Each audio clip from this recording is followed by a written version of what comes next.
Hello, everyone. Welcome to another episode of Web Audio TV.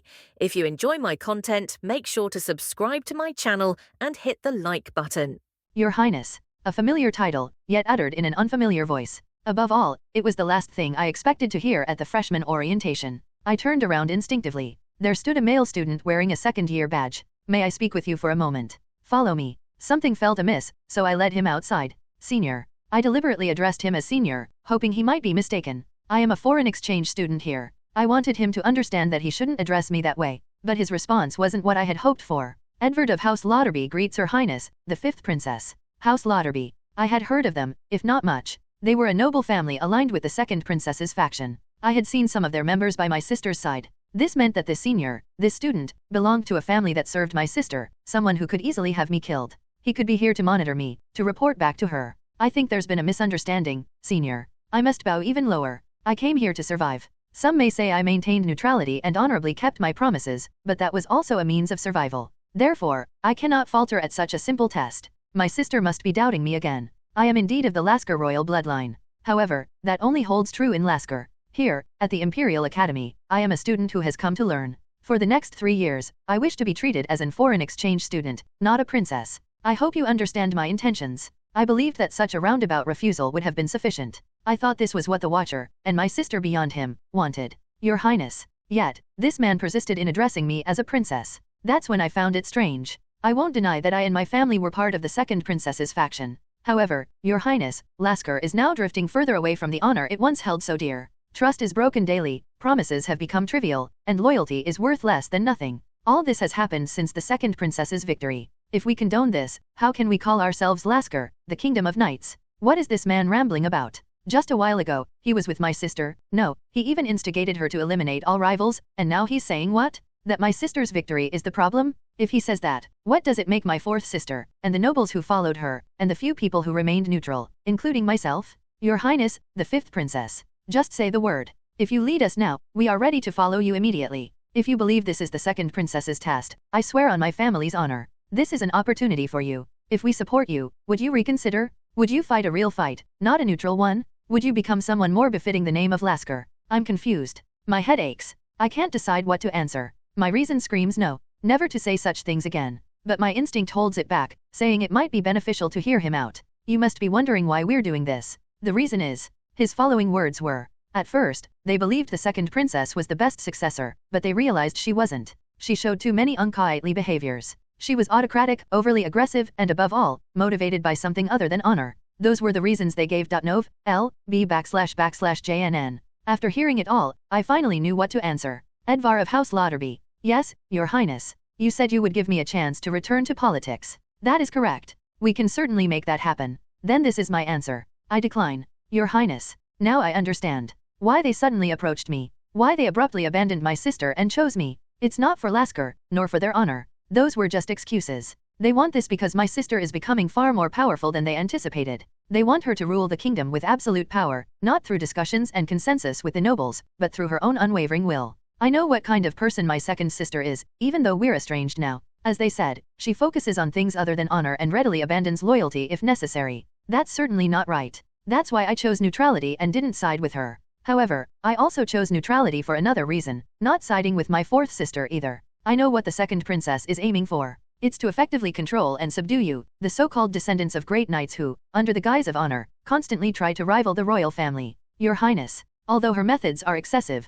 there's some truth to them. Yet, you dislike that very thing and are asking me to oppose my sister. Ah, now I understand. Now I'm certain. Why my sister sent me to the Empire instead of keeping me in our home country. She knew this would happen. She knew that factions dissatisfied with her would inevitably approach me. She was considerate enough to send me away, so I wouldn't be caught up in their problems since I didn't oppose her. What I thought was exile was actually a thoughtful arrangement. It was a message to avoid getting involved any further. Therefore, I decline. Your Highness, please reconsider. Enough. I'll give you a chance. I'll keep quiet about this, so don't mention it again. You wouldn't want to see your family fall apart because of the 2nd Princess, would you? I can't talk about this anyway. If I do, I'll likely become a target myself. So I spoke as if I were offering them mercy. Please, please let this be the end of it, I pleaded silently. If I'm not careful, I could get involved despite my sister's arrangements. Then, Your Highness, do you intend to stand by and watch Lasker's honor crumble? Why would honor crumble? Are the actions taken to become king the actions that destroy honor? The second princess is doing that right now.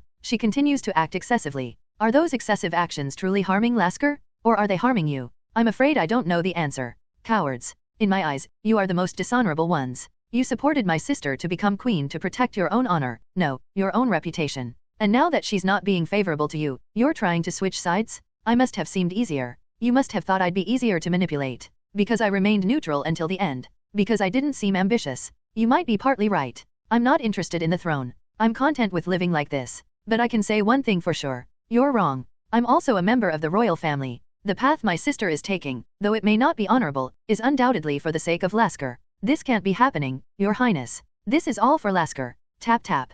Just as the man was about to make another argument, or rather, force his opinion, the sound of someone tapping on the window from inside interrupted him. I wonder what you Lasker folks are discussing that's getting louder and louder. And the person behind the voice was someone I had already met several times. It was none other than Karl Adelheit. You are. I'll be brief. If I had heard more, I could have offered some advice, but I just arrived and don't know exactly what happened. Nevertheless, I'll say one thing. He gripped the man's shoulder tightly. As a groan escaped the man's lips, Karl continued. Let's just stick to welcoming freshmen at the orientation. Don't do anything foolish. If you cause trouble and get caught, we'll all be in a very difficult situation. The man nodded profusely at Karl's eerie warning. Once Karl released him, he apologized and quickly hurried inside. Anyway, clicking his tongue, Karl looked at me and said, "Are you all right?" It seemed like a difficult situation. I nodded in response to his question. Strangely enough, he always seemed to be around whenever I found myself in trouble. Perhaps he already knew everything that was going on between me and that man. Asterisk asterisk asterisk. Sigh. There's always a troublemaker trying to muddy the waters.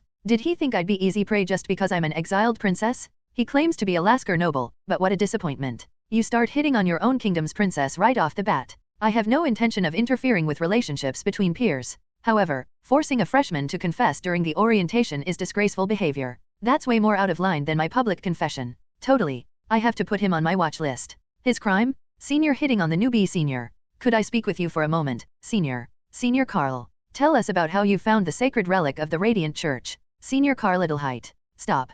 Please stop. Everyone, please stop calling me. There's only one Karl Adelheit. I can't clone myself. I remember what Selena told me. She said to be nice to the freshmen. Of course, I was going to do that. These are the first underclassmen I'm meeting since I enrolled in the academy, took a leave of absence, and then re-enrolled. Of course, technically the current third years are my juniors too, but, how should I put it? It feels a bit strange. They're my juniors, but they're in a higher grade than me. It's a bit weird. Anyway, for that reason, I was trying to keep a low profile at the freshman orientation. I had a feeling it was going to be quite tiring, but I was trying to accept it happily. Senior, I've really wanted to meet you. They say you're the benefactor of the church. I want to see that blessed greatsword.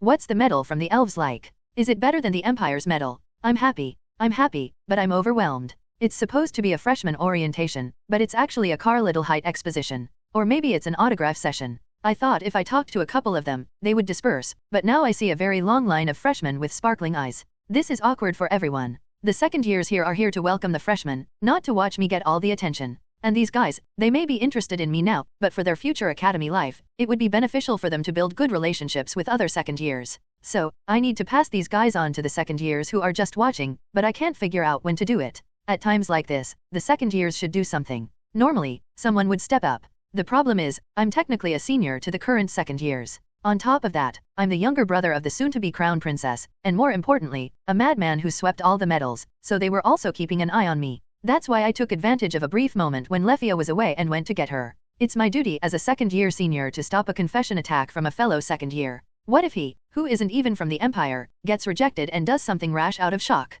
So, I sent the Lasker second-year exchange student back to his seat and rescued Lefia. She bowed her head and thanked me, so it seems like it was an awkward situation for her. She probably received something like a confession. They must have thought, this is our chance. She's practically a banished princess. But the situation, it ended too quickly. Damn it. This means I have to go back to the freshman orientation. I just want to run away, but sneaking off after showing my face feels like running away from the enemy.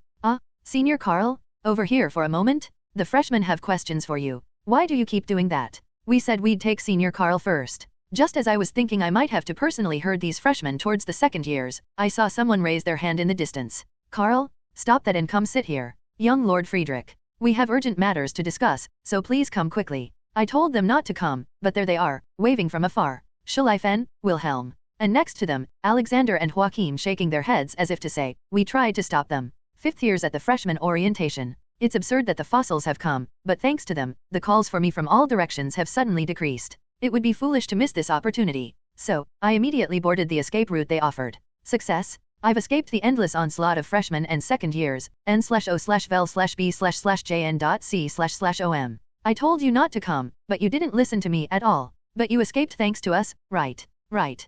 Karl, you don't have to thank UST. Yeah, thanks guys. If it weren't for you, the freshman orientation would have turned into my autograph session. Ugh, I really didn't do all that crazy stuff for this. I glanced around and saw that the other second years were quickly filling my empty spot. It made sense. It would have been quite a burden for them to step up and avert the attention away from me. Besides, there wasn't a single noble family among the current second years who were doing better than our Friedrich County, so it was even more inevitable. Hey, Karl. Look over there, over there. What? What is it? I was about to take a break and have a drink when Wilhelm tapped me on the shoulder. I turned my head and saw two female students sitting across from each other, silently sipping their drinks, unlike the other freshmen. Eloise and Lev. I expected Lev wouldn't be as outgoing as the other freshmen, but I honestly didn't expect Eloise to be like that too. With her elf personality, I thought she'd be running around saying, "Ahaha, I'm Eloise. Nice to meet you, seniors." Whoa, that's intense. It's like bullets are gonna come out of their eyes. As he said, Eloise and Lav's eyes looked incredibly fierce even from afar. Did someone do something unpleasant? Did they say something discriminatory about elves or commoners? I'm worried. I wonder if I should go and ask them what's wrong. Hey, Karl. Schleifen, who was sitting next to me, tapped me on the shoulder and suddenly grinned. Why are you smiling like that, you idiot? Don't smile. It's making me nervous. You said you're already set with Selena. So, what about those two? What about them? Come on, don't play dumb. We're not blind. I saw something strange between you guys last time. Oh, no answer, and silence? There's definitely something going on, huh? It's not that. I brought my greatsword here too. I'm seriously considering giving you a painful slash. Schleifen immediately raised his hands in surrender, saying I give up. But the funny thing is, even while surrendering, he keeps talking. No need to be embarrassed, Karl. If you were just a regular noble, it would be one thing, but as a hereditary noble, having multiple wives wouldn't be a problem. I've never worried about that or been embarrassed about it. Really? Well, take it as advice. It seems like it might be useful later. Wilhelm, Alexander, and Joachim, who were sitting next to Schleifen, chuckled at his words. Seeing them like that, I momentarily considered provoking them with a question like, "So, do you all have girlfriends?" But I managed to hold back with superhuman patience. "Yes, I'll be understanding. As a recipient of the Medal of Honor, wouldn't it be beautiful to endure this once for the sake of these poor, ignorant souls? There's a more important matter at hand. Who dared to offend the Elves' extermination unit commander and the Imperial sharpshooter? What did they say or do to make those two still sipping their drinks with such stiff faces? Asterisk asterisk asterisk. Sometimes, having transcendent sight and senses feels more like a curse than a gift." Eloise, having just witnessed the scene before her, bit her lip in frustration. That human. She promised she had no intention of approaching Karl. She clearly promised that. But what's this? They aren't even close. She said she had no intention of approaching him. But as soon as Karl went over, they started talking so naturally. I don't know exactly what's going on. But, seeing the subtle tension between them, I know exactly what it is. It's that thing. The scene that would only appear in those imperial romance novels I've read some time ago. The male lead's appearance, saving the female lead who's in a difficult situation. Should I just assassinate her? It's not difficult at all. It's just getting rid of someone, something I've always done, and I can clean up afterward. I can make it look like Luzerne's did it, or I can pin it on Lasker. The problem is, no matter how I do it, I can't completely erase the Empire's responsibility. Moreover, if something like that happens where Karl is, it could negatively affect his reputation. After much deliberation, Eloise had to come to a conclusion. Endure it. For now, endure it, Eloise. If you do something foolish, Karl will surely nag you endlessly. As she muttered to herself and sipped her drink, she saw Lavrenti's expression sitting across from her and let out an ah. Roughly reading Lavrenti's eyes as she looked at Lefia, the desire to snipe her down seemed to be bubbling up. To think we had similar styles. Eloise felt a strange sense of kinship for some reason so far. All the patents we've registered have been approved without any issues. The pension foundation is progressing smoothly. It's not about who got hurt more or who contributed more. It's simply based on proximity to each foundation's regional headquarters. Considering the expenses so far, it doesn't seem like there will be a significant impact on our overall finances. And, honestly, I was a bit worried when the four of them came to the freshman orientation. I had expected these fifth years to cause some trouble here again. For example, they might try to embarrass me by praising me in front of the freshmen. Or they might put mint chocolate, a poison, in the welcome drinks. Something like that. But they proved my worries wrong. Instead, they continued their conversation with serious expressions and voices, occasionally sipping their drinks, discussing incredibly important topics. And after that, "Karl, are you listening to us?" Yeah, I'm listening." "No, you're not. It's obvious your mind is somewhere else. If you want to mingle with the freshmen, go ahead. We can talk later. Absolutely not. Now is the perfect time. The freshmen and sophomores are now chatting and taking their first steps toward a year-long senior-junior relationship. I've done everything I needed to do today, so I don't want to be involved anymore. But why do you keep looking at us with that strange expression? You're too serious. I thought you were going to joke around. They grumbled. What are you talking about? We're the heirs to noble families.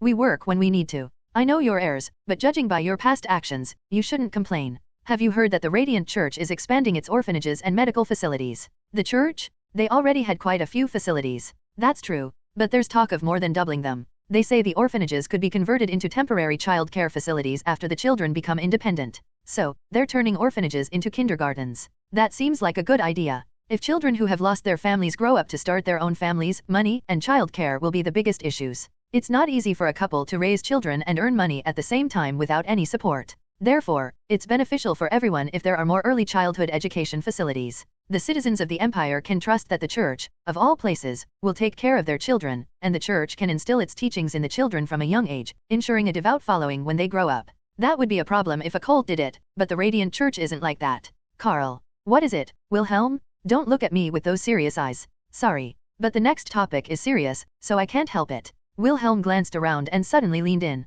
As if on cue, the other three followed suit. Like they were about to share a secret. Wait a minute. Do I have to do that too? Of course. This is a very important topic. Come on, lower your head, Friedrich. It's not like we're asking you to do anything weird. If it's that important, we should discuss it somewhere else. Never mind. Fine. I let out a sigh and squeezed my head between the four of them. Are you satisfied now? I heard this a few days ago. The situation within Lasker is not looking good. Lasker? It's always been chaotic there. It just recently settled down. Right. It's settled down, but it seems like it's not really settled. Or rather, it settled down, but something else became a problem. The second princess's faction won, but it seems there's a lot of talk even within the winning side. The Ministry of Foreign Affairs and the Special Affairs Agency have caught wind of something. Wilhelm's words made me and the other three look at him, urging him to elaborate. It seems like there's an internal division. It was the second princess's faction, but it's not anymore. What are you talking about? Why did they support the second princess in the first place? Maybe their goals didn't align. Or they thought it would be one way, but it turned out to be another.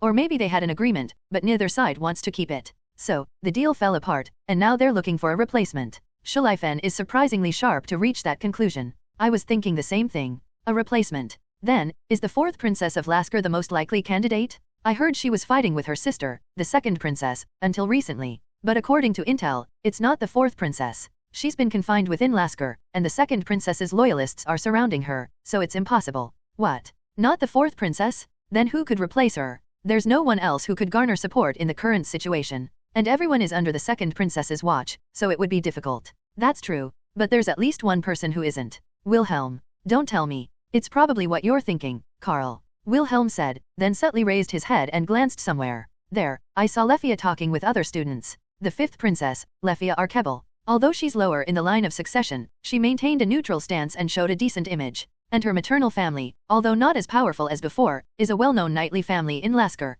Crucially, she's located in our empire, outside the second princess's reach. If I were a noble trying to break away from the second princess, I think this would be a viable option. What do you think, Karl? If I were them, I would definitely do the same. Hearing this, I remembered the Lasker exchange student who was next to Lefia earlier. I thought he was just a foolish guy flirting with a powerless princess. But it turns out it was a cunning plan to establish a new center of power? These bastards are crossing the line. This is Lasker's business, their internal affair. Therefore, it's not something I, or the Empire, should interfere with. If we're not careful, it could escalate from a diplomatic issue to a military one. But even so, this is the Academy. Not Lasker's Royal Academy, but the Imperial Academy. It's located on Imperial soil. They are here as exchange students, merely to learn from the Empire, and technically, they are staying here as students. Within the Empire's territory, within the Empire's learning institution. At least within the Academy, they shouldn't do this. You can play your political games or whatever, but you should do it within your own borders, not here. Hey, Karl. Karl? Karl.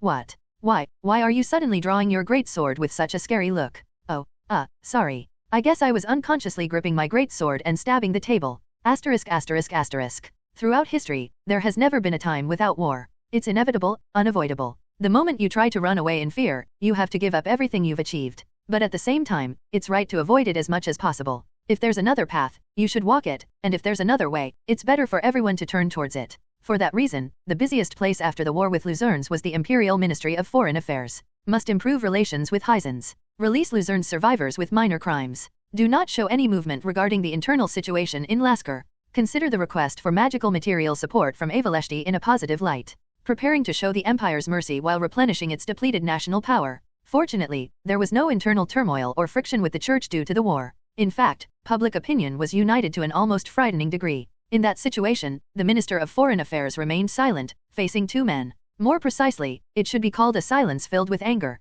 This matter has already been confirmed on our end, Minister. The Minister of Special Affairs, sitting across from the Minister of Foreign Affairs, spoke in a low voice. It seems Lasker is going to escalate this matter. But to think they would go this far, to the point where it could potentially cause problems for our empire. Since there's only one person outside their second princess's sight, it's possible. But this is clearly crossing the line. They should have sent them back to their own country instead of acting like this within the empire's borders. The Minister of Foreign Affairs, clicking his tongue repeatedly, looked at the other person across from him. Thank you, Student Karl, for informing us immediately. I simply did what was right. This kind of thing should never be tolerated. Especially not within the academy. One side was angry that it happened within the empire's borders, the other within the academy. The Minister of Special Affairs watched for a moment before speaking. The report should have reached them by now. All that's left is to await the Emperor's orders. More importantly, we need to decide how to receive the Lasker delegation arriving in 3 days. It would be ideal to welcome them politely while also giving them a proper warning. Who's coming in the delegation? When Karl showed interest, the Minister of Foreign Affairs told him about the delegation's composition. The head of the delegation, officials from the kingdom's Ministry of Foreign Affairs, and the knights escorting them. Nov.L.B//JNN. What's the skill level of the knights? Well, I've heard they're all renowned for their abilities.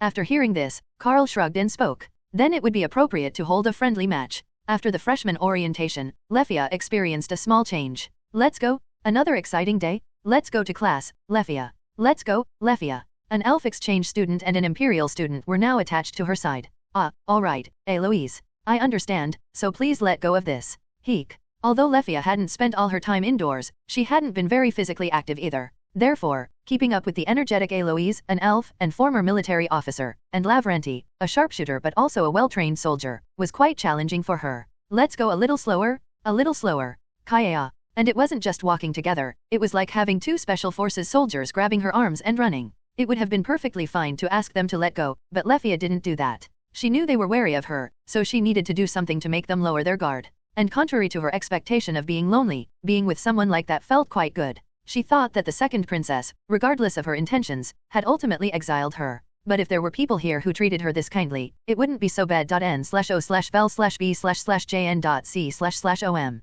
Lefia, you're too weak physically. You two are incredibly fit. Huff, puff. No, Lefia, you're definitely too weak. Wait, please, you two, please, stop. And to be fair, it did seem a bit too much to just drag her around and make her run during her break. After being tormented by the two professionals all day, Lefia was finally able to return to her dorm. See you tomorrow, Lefia. See you tomorrow. Eek. Is this just a ploy to get close to me? You're not trying to torment me, are you? You're really not, right? These words kept swirling in her mouth, but she managed to hold them back. But what if she was mistaken? Wouldn't the other party be hurt by her suspicion? And to be honest, this approach was far better than that of those people she met a while ago. Foolish people. Do you think my sister wouldn't see through this? Although distant from the position of a knight, the second princess was close to the throne. Lefia knew this well. She had even considered switching sides to support her. Perhaps if she understood politics and power better, she would have already done so. Right. Come to think of it, they said a delegation from Lasker would be arriving in a few days. Not long ago, hearing this news, she thought it was a rather sudden visit.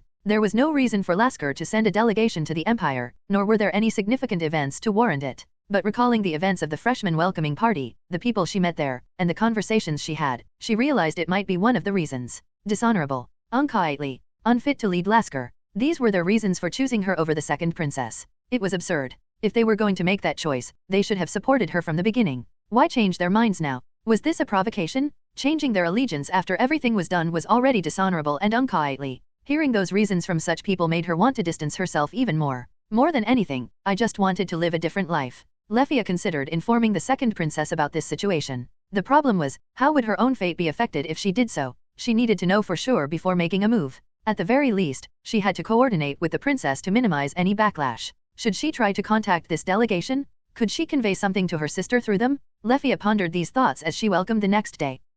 Lefia exclaimed in surprise at the news Eloise and Lavrenti brought her. What do you mean? I don't know the details, but I heard Karl was chosen to be part of the welcoming party for the delegation. No way, that's impossible. I only found out about the delegation a few days ago. Lefia blinked her eyes and unconsciously looked up at the sky through the window. Asterisk asterisk asterisk. The delegation from the Lasker kingdom finally entered the empire. After diligently traveling, they reached the vicinity of the imperial capital, where officials from the Ministry of Foreign Affairs greeted them warmly. Welcome, members of the delegation. We have been waiting for you. Thank you for your hospitality. To be honest, it felt a bit sudden. It was customary for delegations to be announced at least a few months in advance, giving the receiving side time to prepare. However, Lasker had only informed the Empire a month ago, which could be seen as a subtle way of expressing displeasure. Frankly, even if the Empire's preparations were intentionally inadequate, we wouldn't have a say in it. There was no other choice. Though domestic affairs were settled, the turmoil hadn't ended. In this situation, if the Empire withdrew its neutral stance and intervened in Lasker's affairs, no one could predict the political consequences. Therefore, the newly crowned second princess decided to hastily send a delegation to the Empire. Their mission was to inquire about the Empire's intentions and secure a promise of non-intervention in Lasker's affairs. The Empire likely anticipated this. The Ministry of Foreign Affairs and the Ministry of Special Affairs gathered information at an astonishing speed, so they must have some understanding of Lasker's intentions. It was uncertain what demands the Empire would make based on this knowledge. Nevertheless, their acceptance of the delegation suggested there might not be much to worry about, or so the head of the Lasker delegation thought until his gaze fell upon a young man standing beside the imperial officials. If it's not too much trouble, may I ask who you are? He didn't seem to be a Ministry of Foreign Affairs official. The reason for this thought was the strong aura of a highly skilled warrior emanating from him. He was someone who could easily compete with, or perhaps even surpass, Lasker's most renowned knights. It's a pleasure to meet you. And when the young man introduced himself, everyone from Lasker was shocked. My name is Karl Adelheit of the Friedrich County. Friedrich County. Upon hearing that name, the head of the delegation, the escorting knights, everyone recalled a single person. A man who displayed unbelievable martial prowess 20 years ago. Some called him by the strange nickname Baba Yaga, but most in Lasker remembered him as the Night Crusher, the kingdom's nightmare, the ghost of Friedrich County. It's a pleasure to meet you, the renowned Medal of Honor recipient. Why was this man here? No matter how prestigious his Medal of Honor was, the Empire couldn't be unaware of the strained relationship between Lasker and the Friedrich County. Could it be? Was the Empire trying to take a different stance towards Lasker? Were they trying to convey their intentions through this young man? Were they signaling a potential return to hostility? The delegation head's concerns were not unfounded. The words that Karl uttered next could not be dismissed as a mere slip of the tongue from a young nobleman. These must be the knights escorting the delegation. Even just by looking, their presence is impressive. I heard you're staying here today and entering the palace tomorrow. If possible, I would like to spar with the knights here. Would that be possible? This was absurd. A conflict with the delegation, for any reason, was unthinkable. Even if it were a friendly match, it would be incredibly awkward in the current situation. Yet, the imperial officials, though seemingly embarrassed, didn't stop him. Instead, they looked at the delegation and asked, "So, what do you say?" Something was definitely amiss. There was no reason for the Empire to act this way. Wasn't this an insult to a delegation that came with diplomatic intentions? Did we do something to offend them? What could have happened? While the head of the delegation racked his brain, the escorting knights took the initiative. It's a bit sudden, but if the opportunity arises, and if there are no issues between our two nations, we would like to accept the friendly match. Is that so?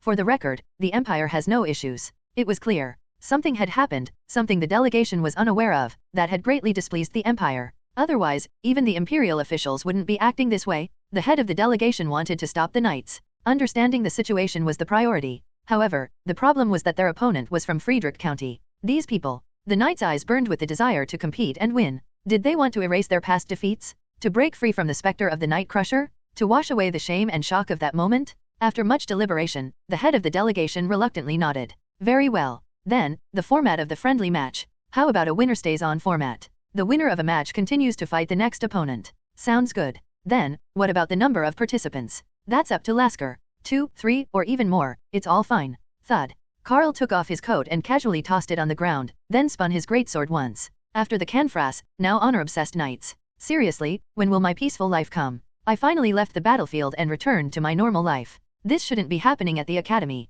It's like a happy college student returning from military service getting emotionally scarred. Oh, and for the record, the Empire is only sending me. It's been 5 years since I began assisting the Emperor in governing the Empire. During that time, I've had countless experiences and faced numerous challenges. And judging from those experiences, unexpected events tend to occur at the most unexpected times. Yes, just like right now. I implore you, Your Highness. Please recall the promise you made to me before. This is a bit, no, quite sudden. Isn't this the same Karl who used to find meeting me incredibly burdensome? I can still vividly remember him whining about receiving another medal every time I summoned him to the Imperial Palace. But now, this same Karl, without even being summoned, sent a message through Rika. He said he had something important to discuss and asked me to spare some of my precious time. Thinking this would be a once-in-a-lifetime event, I quickly sent a reply urging him to enter the palace. Karl rushed over and knelt before me. Karl, my dear brother-in-law, please calm down and get up. Your Highness, I understand what you're trying to say, so please stop acting like you're about to bang your head on the floor. Will you listen to your brother-in-law?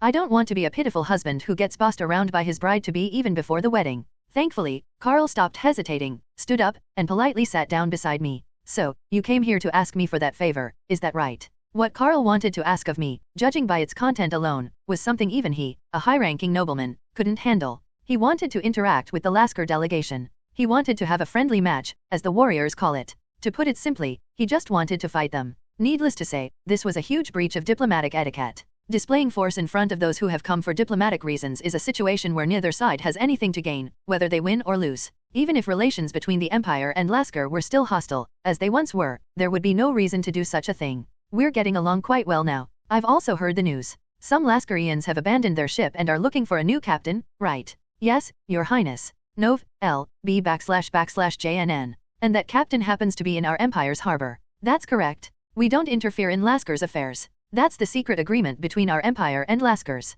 Even without that agreement, we have no intention of getting involved in their matters. Our Empire also needs to focus on domestic affairs rather than external expansion. The war with Luzerne's dragged on longer than expected. Thankfully, it was confined to only one region. If it had been an issue for the entire Empire, the recovery period would have been much longer. Anyway, whether they find a new captain or not, whether their turmoil continues or not, the Empire doesn't care. Yes, that is, until they cause trouble within our territory. They've clearly crossed the line. No matter how urgent it is. The Academy is a formal educational institution located within the Empire's territory and supported by the Imperial family. It's under the Empire's protection. And they, although from Lasker, came as foreign exchange students. They're trying to cause trouble that could potentially complicate the relationship between the two kingdoms? Trying to persuade the fifth princess? What if the second princess's faction finds out first and starts saying that the Empire is secretly backing them? What then? But, Karl, I have one question. Yes, this is clearly Lasker's fault. So it's natural for the Empire to express its displeasure. But why do you, of all people, have to get involved?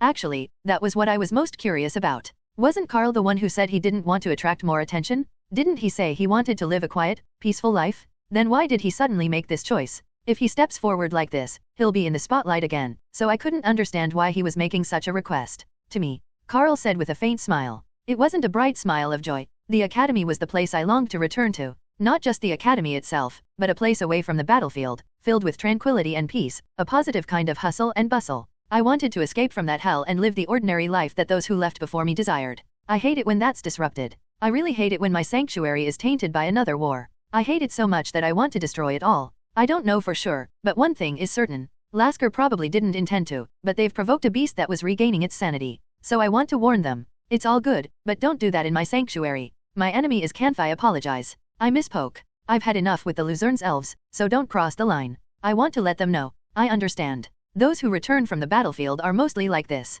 They seem like ordinary people, but the moment they encounter anything that reminds them of the past, they react fiercely. If someone tries to touch what they wanted to protect, they become merciless beasts. If someone threatens the place they wanted to return to, they become an unstoppable force. That's what it means to be a survivor. However, there's one thing. I don't think I can grant your request. Your Highness. Karl looks at me, surprised by my words. Calm down, brother-in-law. I don't mean anything bad. You asked me for a favor. But this isn't something you should do. It's the Empire that should express its discomfort, so it should be done in the Empire's name. You're just acting on its behalf. Therefore, this isn't something that should be handled as your personal request. Within the Empire's territory. Within its borders. Inside the Academy, no less. That shouldn't happen. And even without the kingdom's princess knowing, that's not right. In fact, I want to ask you a favor, Karl. In the current situation, using others might make it seem too forceful. But using someone too weak might not uphold the Empire's dignity. With the rise of magic and gunpowder, knights no longer possess the overwhelming power they once did.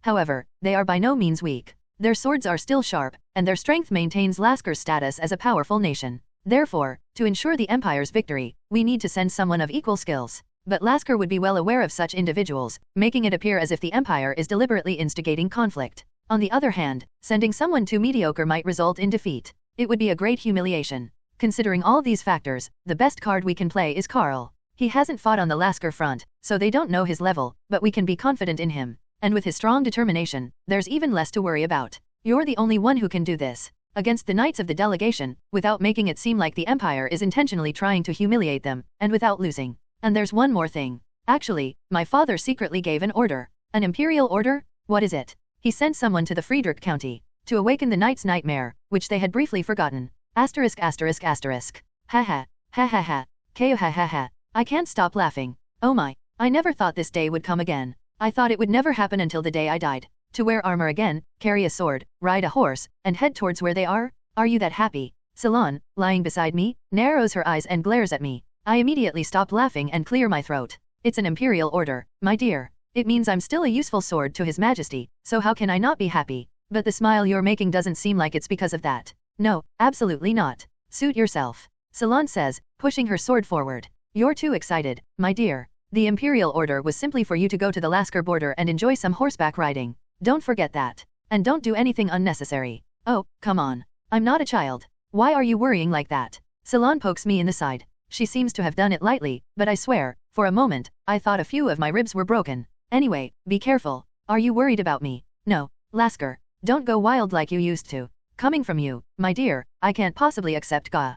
Sorry. The preparations are complete. All that's left is to send the letter I hastily wrote upon receiving the imperial order to the border first, and then for me to rush there. Asterisk asterisk asterisk. At the same time, the Lasker knights were in an uproar. We shall meet again soon. A very concise message. But the sender was far from simple. Baba Yaga is coming. The knights in charge of escorting the Lasker delegation. Their emotions were currently going through 3 distinct stages. My name is Karl Adelheit of the Friedrich County. Confusion. If possible, I'd like to spar with the knights here. Disbelief. Oh, and for the record, I'm the only one from the Empire. Anger. At first, they were very confused when they heard someone from the Friedrich County was coming. Although a lot of time had passed, many of the knights who were active back then were still there. Those who had just become knights at that time were now veterans. And for those knights, having someone from the Friedrich County present there was a bit, no, very uncomfortable. But then, the young nobleman suddenly said he wanted to spar with them. They knew he was a Medal of Honor recipient. But that was for rescuing allies and eliminating a small group of terrorists. He had never experienced a large-scale night battle like theirs. They simply thought it was the youthful arrogance of a warrior. So they decided to humor him. They thought it would be okay since he was from the Friedrich County. Even though they had been enemies, he was still a respectable figure. But what did he say? He's the only one representing the Empire? What kind of nonsense is this? Ahem. Ahem. The head of the delegation also seemed displeased, clearing his throat several times. He had also been a knight in the past, so this situation must not be to his liking. He was holding back his words. He was waiting to see what kind of stance the Empire would take. They knew how rude their words and actions were. Even though he was a Medal of Honor recipient, not just once but twice, they should still exercise some caution. What do you think, Lasker? We're fine with it. The Empire is accepting this? They're going through with an unscheduled sparring match against the delegation, even though it's very disrespectful, and without any objection? This isn't just the young man's independent action. This is, yes, this is what the Empire wants. What the imperial family, waiting for them in the capital, desires. There's no other reason for them to do this. They know they'll be criticized for being rude. They're doing this even though it might strain their relationship with Lasker. Something is definitely going on. But I can't figure out what it is. There's only one way to find out. I have no choice but to play along with this farce and get an answer. Sigh. The head of the delegation sighed and nodded towards the knights. It meant that they had to comply for now, as they were in a situation where they had to adapt to the Empire. The knights stepped back, but their expressions were far from accepting. Their displeasure continued until they moved to the location provided by the Empire, and one of the Lasker knights stepped forward to face Karl, who was truly alone. I have one question, Karl Adelheit. The knight, keeping a reasonable distance, asked a question before the sparring began. If you lose, that means the Empire lost the friendly match. But what if? There won't be any excuses about being outnumbered. The Lasker knight nodded at Karl's answer. He was a Medal of Honor recipient, after all. Even though it's from the Empire, it's still the highest honor they recognize, isn't it? Someone who holds that title wouldn't speak carelessly. In that case, I'll win. I'll win and pay the price for the Empire's rudeness. Or so he thought. Clang. With the bell signaling the start, he had just drawn his sword. Until he faced the cold blade of a greatsword pointed at his neck. What the? When did he? He didn't underestimate his opponent. He didn't let his guard down. This was a man from Friedrich, after all. He was never relaxed. He had purely regarded him as an enemy and aimed his sword. But he missed the movement. It was so fast that the sword in his hand wasn't even fully drawn. Next, the knight looked into Karl's eyes, and for a moment, he flinched and shuddered. That was something that couldn't even be described as chilling. He didn't know what to say. Was it anger? No, it was too cold to be anger. Then was it hatred? But he didn't even know who the target was. More importantly, could those emotions coexist with such deeply sunken eyes? If he was angry, if he was hateful, his eyes should be blazing. But Karl's eyes showed no such signs. His body was here, but his mind seemed to be elsewhere. It was as if he was floundering in ashes that had been burned out, where nothing remained. I lost. As the defeated knight stepped back, another knight took his place. He had been serious from the beginning, but after witnessing the first duel, his mindset completely changed. This was no friendly match. He understood why the Empire had suddenly sent this young man. This was a fight to the death. It wasn't something that could be ended easily. Clang. As soon as the bell for the next duel rang, the knight drew his sword while creating distance. He confirmed that his opponent's only weapon was the great sword in his hand. He had no other armor. In that case, he had the advantage in distance and reach. He thought that as long as he didn't allow a single opening, he could take control of the rest of the fight. This was unbelievable. The abnormally fast movements were one thing. The chilling aura he exuded at such a young age was another. But with just a great sword, how could he simultaneously aim for the neck, shoulders, chest, heart, and abdomen, all vital spots that could inflict fatal wounds? He had to block. Forget about distance and reach. His opponent had already far surpassed those. This opponent defied common sense. Only then did the knight realize who he was facing. JNN. The Night Crusher. The Kingdom's Nightmare. And the name whispered by a few knights, Baba Yaga. This young man was the descendant of the one who bore that ominous name. He was the embodiment of the being that his senior knights, far more skilled than him, feared and revered. Clang, crack, clang. He managed to block the attacks aimed at his neck, chest, and abdomen, but he couldn't defend his shoulder. If the greatsword landed, he would lose at least one arm. Or worse, it could pierce his armpit and reach his lungs. Thud. However, what touched his shoulder wasn't the blade of the greatsword, but the hilt. He could only feel the murderous intent disappear after he had been gently pushed aside. Next. After lightly pushing the knight away, Karl turned his head towards the delegation. The knights were speechless. They tried to hide their expressions, but they couldn't control their trembling hands. What is that monster? He was a Medal of Honor recipient, but he had earned it in chaotic battles as a soldier. And such large-scale battles were completely different from one-on-one duels like this. Therefore, the Lasker knights believed they had a good chance of winning. But what was that? Did he not participate in battles during the war and instead go around cutting down skilled individuals? How else could they explain that ominous aura and vicious swordsmanship? He was a monster. He reminded them of the one who once displayed overwhelming, even terrifying, martial prowess against Lasker. What? Meanwhile, the Lasker delegation, who had just received some urgent news, was shocked. He rushed into the middle of the sparring match, stopped them, and shouted at the Imperial officials. What is this? What is what? Don't play dumb. He's heading for the border right now. The Night Crusher. The Kingdom's Nightmare has awakened. Baba Yaga is coming. The Empire had been quiet during Lasker's turmoil, so they had let their guard down. But did they intend to backstab them like this? If that was their intention, why did they even accept the delegation? Was this all a deception? There seems to be some misunderstanding. But the Imperial officials just laughed and continued the conversation leisurely. Count Friedrich simply followed the Imperial order and went there briefly for personal reasons. What kind of? And the sparring match is purely for exchange purposes. Surely the Empire wouldn't try to backstab another country during a time of turmoil, would it? I swear to the light that such a thing will never happen. In other words, they're saying that they don't need to exploit the turmoil. Look, you can't escape your past nightmares, let alone your current ones. The head of the delegation looked around and finally realized what they were trying to say. Something must have happened that made them uncomfortable enough for the Empire to express such displeasure. The problem was that their home country hadn't figured it out yet. Let's end the sparring match here. Sir. Enough. Let's stop. What the Empire wanted was for the official delegation to bow their heads. They wanted them to take a humble stance and ask for the reason instead of needlessly opposing their displeasure. Honor is a beautiful thing. Upholding it is definitely another honorable act. But if I had to choose between honor and the future of my country, I would gladly choose the latter. Remembering the second princess's words, the head of the delegation decided to do the same. Even if the knights were dissatisfied with his decision, wasn't that the responsibility of the leader? No, wait a minute. Ending it here? I'm just getting warmed up. Are you kidding me? Sigh. I had some expectations for Lasker, the Kingdom of Knights, and its knights. I thought they'd have something different from the Canfras. But this isn't right. I didn't go through all that trouble deflecting elves' arrows and bullets with my greatsword for this. Shouldn't knights be shooting sword beams and stuff? So it wasn't that my father was strong, but the knights were weak, right? So, what happened next? Eloise asks, munching on a bunjapang with her eyes sparkling. You're the type to eat the tail first. What happened? The friendly match I was looking forward to ended after only 2 rounds, and the delegation leader and our officials agreed to stop, saying, no, not that. Karl, what happened next? That? Of course, they all went to the Imperial Palace the next day and went to the palace.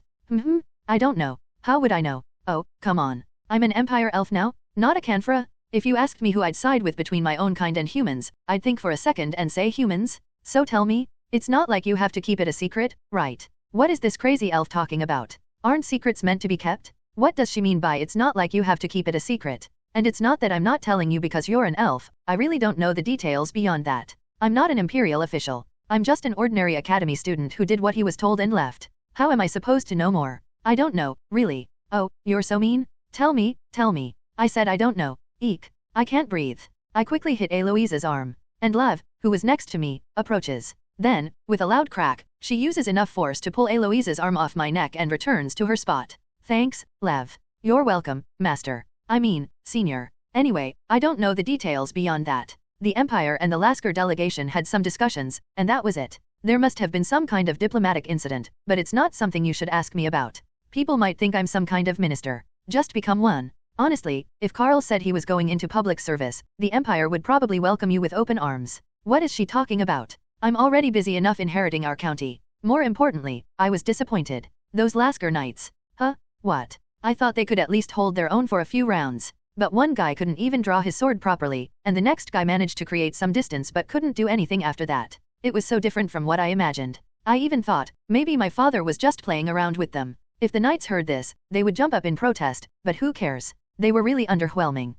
No, maybe I should have said it out loud? Then they might have gotten angry and fought harder. Yeah, I should have. Maybe it's not that the human knights are weak, but that Karl is strong. What are you talking about? Don't flatter me. No, really. I'm serious? I waved my hand dismissively at Eloise's response. I've never fought knights before. The most I did was grapple with Luzerne's guys on the southern front. And even though I'd never faced knights before, that's how it was. That's exactly it, Karl. Anyone listening to you would think only ordinary Luzerne soldiers were deployed where you were. Asterisk asterisk asterisk. It was absurd. To think he would say it was easy against the Lasker knights. I haven't fought Lasker either, but information still existed. And according to that information, their individual combat abilities were at least on par with my own troops. Yet Karl was saying the knights were too weak to be fun. Someone who didn't know Karl might think it was arrogance or a misunderstanding. The problem was that it wasn't arrogance or a misunderstanding. If it's Karl, it's plausible. As I said, Karl didn't just fight ordinary elves. No, to be precise, he didn't just fight ordinary Canfras. They were half conscripts, half barely trained recruits. Their level was said to be higher than that of ordinary imperial soldiers, but they were far from strong. First of all, the assault squad. I don't like the name. Elves assaulting? No wonder the Empire calls them Canfras. Anyway, they were known for their hatred of the Empire and their expertise in close combat, ditching bows and arrows for swords to wreak havoc on imperial bases. I can't even imagine how many of those guys Karl fought, let alone how many he defeated. Is that the end? Of course not. There's more. Especially the next two groups, they were the real deal. The Black Forest Brigade and the senior guards protecting their leader. Since Darnang Nabal, the leader of Luzerne's, was there, those two units must have been stationed there as well. And of course, Karl must have engaged them at least 5 times. Objectively, their level was on par with, or even higher than, our extermination unit in Heisens. It's no wonder the Imperial Army was decimated, and it's surprising that there were any survivors. According to the combined post-war reports, it's unclear how many Imperial soldiers they killed. But Karl fought them and survived. If you told him that, he'd probably say, I was lucky. That's definitely what he'd say. But sometimes, luck isn't just luck.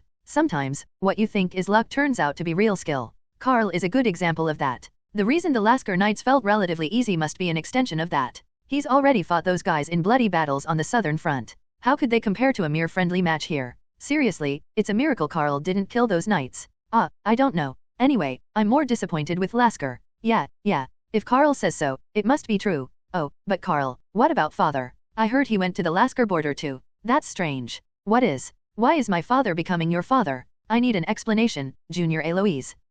Come on. Let's not be so picky about that, Senior Karl. Okay, well, I heard my father just strolled around the border for a few days and came back. Did he really just stroll around? According to the Special Operations Agency and Ministry of War, he had a match with the Lasker Knights. As expected. It's Karl's father. My father-in-law, so of course he couldn't just stay quiet. It was Princess Lefia's. I mean, your Junior's maternal relatives. It wasn't a hostile atmosphere, just reminiscing about old times and having a friendly spar like me. And the result? Of course, your father won, right? Karl scratched his head and said it wasn't just a matter of winning. He said his father had been scolded by his mother as soon as he returned home and complained about it through the communication device. He added that if it weren't for his mother, his father would have stayed longer. It seems like the women in Karl's family are much stronger. I need to figure out how to get his mother and Rika on my side. I should prepare a strategy for this later. Master, I'm suddenly curious. What does your mother like? Wow, look at that. Lav is also catching on and trying to lay the groundwork. This is tiring. Why are my rivals so competent? Seriously? Well, what my mother likes. Canfrenex. Canfrenex? Really? Seriously? If that's the case, I could quickly take care of the remaining Luzern's forces this weekend, chop them up, and bring them back neatly salted. PR/N. Skull. I'm kidding, guys. Please stop giving me those serious looks. Tisk. Ahem. Asterisk asterisk asterisk. Lefia sat blankly, recalling the news the delegation leader had delivered. I informed the second princess of everything. Her Highness was grateful that the fifth princess decided not to join forces with them. I unofficially expressed our regret to the Empire about the incidents at the Academy. I also promised that this would never happen again, so Your Highness has nothing to worry about. There was talk in the kingdom of recalling Your Highness to Lasker, but the second princess overruled those opinions. In conclusion, everything worked out well. The second princess became aware of the dissatisfaction among her subordinates. She had to decide whether to persuade and embrace them or coldly dismiss them. She realized she had been too focused on her goals. Now, it was time to look back and see if they were following her well. The decision was hers, but it would have been helpful. The Empire clearly showed that it still had no intention of interfering in Lasker's internal affairs. At the same time, it proclaimed to the world that the Empire ultimately held the upper hand. The mere appearance of Count Friedrich at the border shocked them, and 2 of the delegation's knights were defeated by a young man from the Empire's military. And finally, Lefia herself. There you are, Junior. Turning her head, she saw Karl approaching with a small bag in his hand. Senior Karl. Sit down. Why are you standing up to greet me? Karl sat Lefia down and took out a bunchapang from the envelope, putting it in his mouth. Things worked out well. At least there won't be any reprimand from Lasker for you. You firmly rejected their proposal and made it clear you'll stay in the Empire, so they've clearly realized there's nothing more to gain from you. I see. So now, Junior, try living an ordinary life. The Academy is a pretty decent place, you know. I endured so much on the battlefield because I wanted to come back here. N/O/vel/b/in.c//om. Ordinary. An ordinary life. Putting aside the kingdom, the princess title, and honor. Just a truly ordinary life. To think she could actually have that. Want one? Lefia stared at the small bag Karl offered and carefully picked out a bunchapang. After a moment of hesitation, she took a bite. Oh. Karl suddenly smiled and let out an exclamation. When Lefia tilted her head in confusion, he replied, "You ate the head first. Just like me."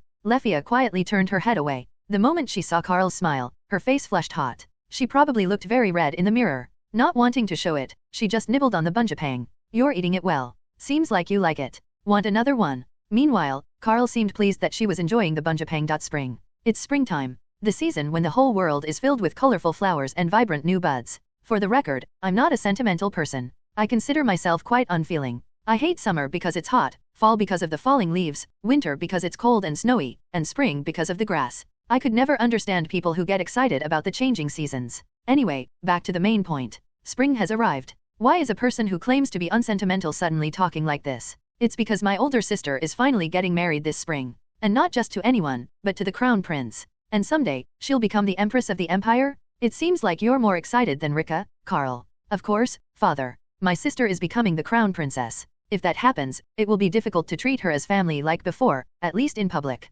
It will be even harder when the crown prince ascends to the throne. I know. No matter, even if she's my sister, my father's daughter, as the crown princess and future empress of the empire, both my father and I will have to treat her as a subject. But honestly, father, don't you think that's exactly what my sister would oppose? I can see it even now. At least in private, she wants to be treated as a daughter and a sister, whether she becomes the crown princess or the empress. I trust you'll do well. Now, Karl, you'll also become a member of the empire's nobility. We still have 3 years left before the promised time. Don't talk as if you're going to hand over the county already. This is a big deal. He recently received an imperial order and went to the Lasker border, where he had a big spar with the knights of the past. He's been all fired up since then. Thankfully, mother has him tied up at home, telling him to act your age, otherwise, he might have really left me a letter and disappeared. Both of you, that's enough. Mother came in, telling us it was time to leave, so both my father and I stood up with a yes. We can't be late today, because today is the day. It is the day. Asterisk asterisk asterisk. I'm dazed. My mind seems to be somewhere else. Even though this was the moment I had been waiting for, the moment I had longed for. I discreetly pinch my cheek. It hurts. Did I pinch it too hard? My attendant, startled, stops me, asking what's wrong. Marriage, really? A crown princess, an empress. Someone who will one day be the mother of a prince or princess who resembles me, standing by my side. What are you thinking about, Your Highness? I turn my head to see Rika blinking her eyes. It's a sight I haven't seen often. Maybe my reaction was so strange that she couldn't help but react that way. It's nothing. It's just, I don't know how to put it. I'm a bit overwhelmed. Suddenly, I feel like I need to say this. Forget about being the crown prince. Right now, I'm a groom-to-be with my bride-to-be in front of me. Thank you for marrying me, Rika. You're being very strange all of a sudden. Ahaha. Is that so? I know, but I can't bear not saying this. It's been a long time. No, not just a long time. There were times when I thought it would be difficult. Like any first love, I thought it would be impossible. As the crown prince of the empire, I thought my marriage would be purely political. There were many times when I repeated to myself that it was my fate. But right now, Rika was by my side. My first love has come true, and it's not a political marriage, but a bond truly formed from the heart. This is a once-in-a-lifetime opportunity. It's more precious and valuable than anything I've ever held in my hands. If I let this go, I'll live the rest of my life under a curse. Marriage is quite something. I never thought your highness would show such an emotional side. I've always been emotional when it comes to you, Rika. What is she talking about? When have I ever shown a different side? That may be true, but haven't you been trying to hide it until now? Because I could see it all. Whether your highness did it on purpose or not, I didn't say much, but I guess there's no reason to hide it now. Did I? Was I that obvious? I didn't even realize, but Rika knew so much. I scratched the back of my head. At the same time, I feel like I shouldn't hide anything anymore. Apart from the fact that the woman I'm marrying is an expert in this area, hiding something from your partner feels like a grave sin. Speaking of which, your highness. Yes, Rika. I want to have a child soon. I instinctively looked around. Fortunately, my attendants and Rika's maids were staying outside. No one was listening to our conversation right now. That's a relief. Even though my relationship with Rika was no different from any other couple, we're still the crown prince and crown princess. And in the future, the emperor and empress, so we have to be careful, very careful. Rika, it's a bit sudden. Is there a reason you're saying this all of a sudden? Karl said it would be nice to have a nephew. He said he wants to give his nephew as much love as he received. It's a good reason. A happy reason. But it's also a little. TL/N, I wanna say it but I won't. PR/N, don't cook. You nasty AHH. The reason she wants to have a child is because of her brother. As a husband, I can't help but feel a little hurt. And I want to have a child too. Rika. A child who resembles you and me. A child I can give all my love to. If such a gift comes to me, there would be nothing more joyful. I want to raise them to be the most beautiful and wonderful child in the world. Even before the wedding, she already seems like a devoted mother. If there was a child of ours in her arms, there would be no sight more sacred. Let's do it, Rika. Let's try together. Let's pray that precious gifts find their way into our embrace. And that someday, those gifts will bring us another gift. While Rika and I were having a cozy chat, the attendants who were waiting outside opened the door and entered. They whispered, now we really need to get ready. Then, for everyone who has gathered here for us today, I'll see you soon, Rika. Yes, your highness. I'll see you shortly. A brief farewell, and then the time to exchange vows to walk together forever. I hope today goes smoothly without any incidents. No, there won't be any incidents. Haven't we done many good deeds for this very day? We even saved money on the wedding expenses to donate to the pension fund. If God knows Rika's beautiful heart, he will give us a clear day without a single cloud. *****. Karl, over here. Selena, sitting on a bench, waves her hand. Seeing her, Karl sprints from afar and stops in front of her. Why are you running? You could have walked slowly. I could have, but I want to spend every second with you. As soon as the wedding ceremony at the Imperial Palace ended, Selena returned to grad school. It was a continuous stream of busy days. And after a few days, she finally found some time. How is your sister? No, Her Highness the Crown Princess. She officially moved into the Imperial Palace yesterday. Now she's truly the Crown Princess. I see. You must miss her. You said she was very close to you, Karl. So you must miss her a lot. Miss her? Karl thought for a moment and then smiled. Yes, I miss her. It would be strange if I didn't. A family member who seemed like she would always be by my side is now meeting someone new and will spend her life with him forever. Of course, the name family doesn't change, but seeing her leave the nest feels strange. Watching the wedding ceremony made me feel like she was drifting away. It's okay. I'll visit whenever I have time. And besides, it's me, Selena. It's me, Karl. The crazy returning student who always brings trouble. I'll probably visit the Crown Prince soon, so I'll see my sister, the Crown Princess, then. Of course, it feels strange, Karl added. He said he wanted Selena to help him get over that strange feeling. When Selena replied, anything, Karl smiled and confirmed, you promise. And then, up you go. Whoa. He suddenly lifted Selena onto his back and grinned. This makes me feel better. What are you doing, Karl? Why are you doing this all of a sudden? Why? I'm giving my girlfriend a piggyback ride. I'm cheering on our Selena, who's working hard in grad school. No, I mean, this is. Nov. L. B //JNN. Karl asked bluntly, you don't like it. That's not it. Karl burst out laughing at Selena's honest reply and started walking. It was spring. Today, like any other day, Lefia's routine was similar. As she finished preparing for her lecture and left the room, she felt a pair, or rather, two pairs of eyes on her back. Enduring their gaze, she sighed inwardly and said, let's go. Some days it was Eloise, other days it was Lavrenti, or sometimes both of them would appear. This was something she could tell because they were openly watching her. Given their abilities, if they wanted to, they could easily follow her without her noticing. And she would never know. But the fact that she could sense them meant they wanted her to know. They were saying, "We're always watching you, so don't try anything funny." How long are you going to keep doing this? What? Really, I'm just an ordinary foreign exchange student now. She had already talked to her home country and mostly wrapped things up. Even if she couldn't change her bloodline, her status as a princess could be revoked by the head of the royal family. And the current king of Lasker, the head of the Arkebel royal family, was Lefia's half-sister, the second princess, who had ascended to the throne a month ago. Now she should be called the queen. I can't change my bloodline, but I would like you to revoke my status as a princess. Even though there was a new king in Lasker, the stronger the royal authority, the better. In that sense, it would be best if the competitor disappeared altogether. It would be even better if there were no obstacles in the line of succession. Therefore, Lefia thought her sister, her queen, wouldn't dismiss this request. Her royal bloodline wouldn't disappear, so there wouldn't be a big problem with her status. It was just removing her princess title and the legal right to inherit the throne.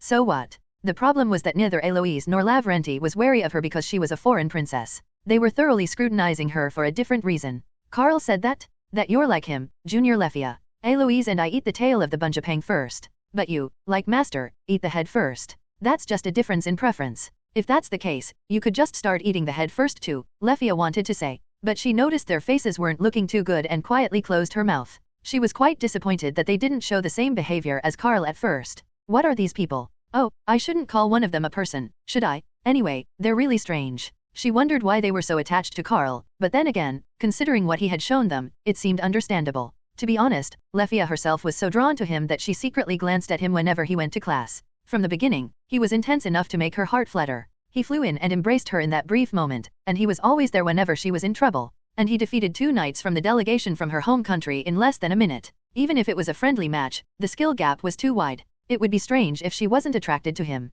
It was natural to want to talk to him again, or even just see him one more time, even if she couldn't. Come to think of it, it's about time for the Empire to send a delegation for the Lasker Queen's coronation. A new king had ascended to the throne in the neighboring kingdom. Until recently, the Empire and the kingdom had been subtly uncomfortable with each other. To improve that relationship, they would definitely send an delegation. If there was one concern, it was that her home country might try to hold a similar official event, using the recent sparring match as an excuse. 2 knights had lost to Karl. No matter even if it was friendly, they would see it as a disgrace. So this time, they would deploy multiple top-tier knights. And just like the Empire had, this time Lasker would probably request a friendly match to recover some of their lost pride. The Empire would understand that well. Would they let us win, but just barely, to save face? The defeat against Karl must have been a significant blow. They considered themselves to be quite capable knights, but to be defeated so quickly by a young man. Lasker would definitely want to regain their pride. If the Empire handles this well, they could win Lasker's favor. Thinking about Karl again.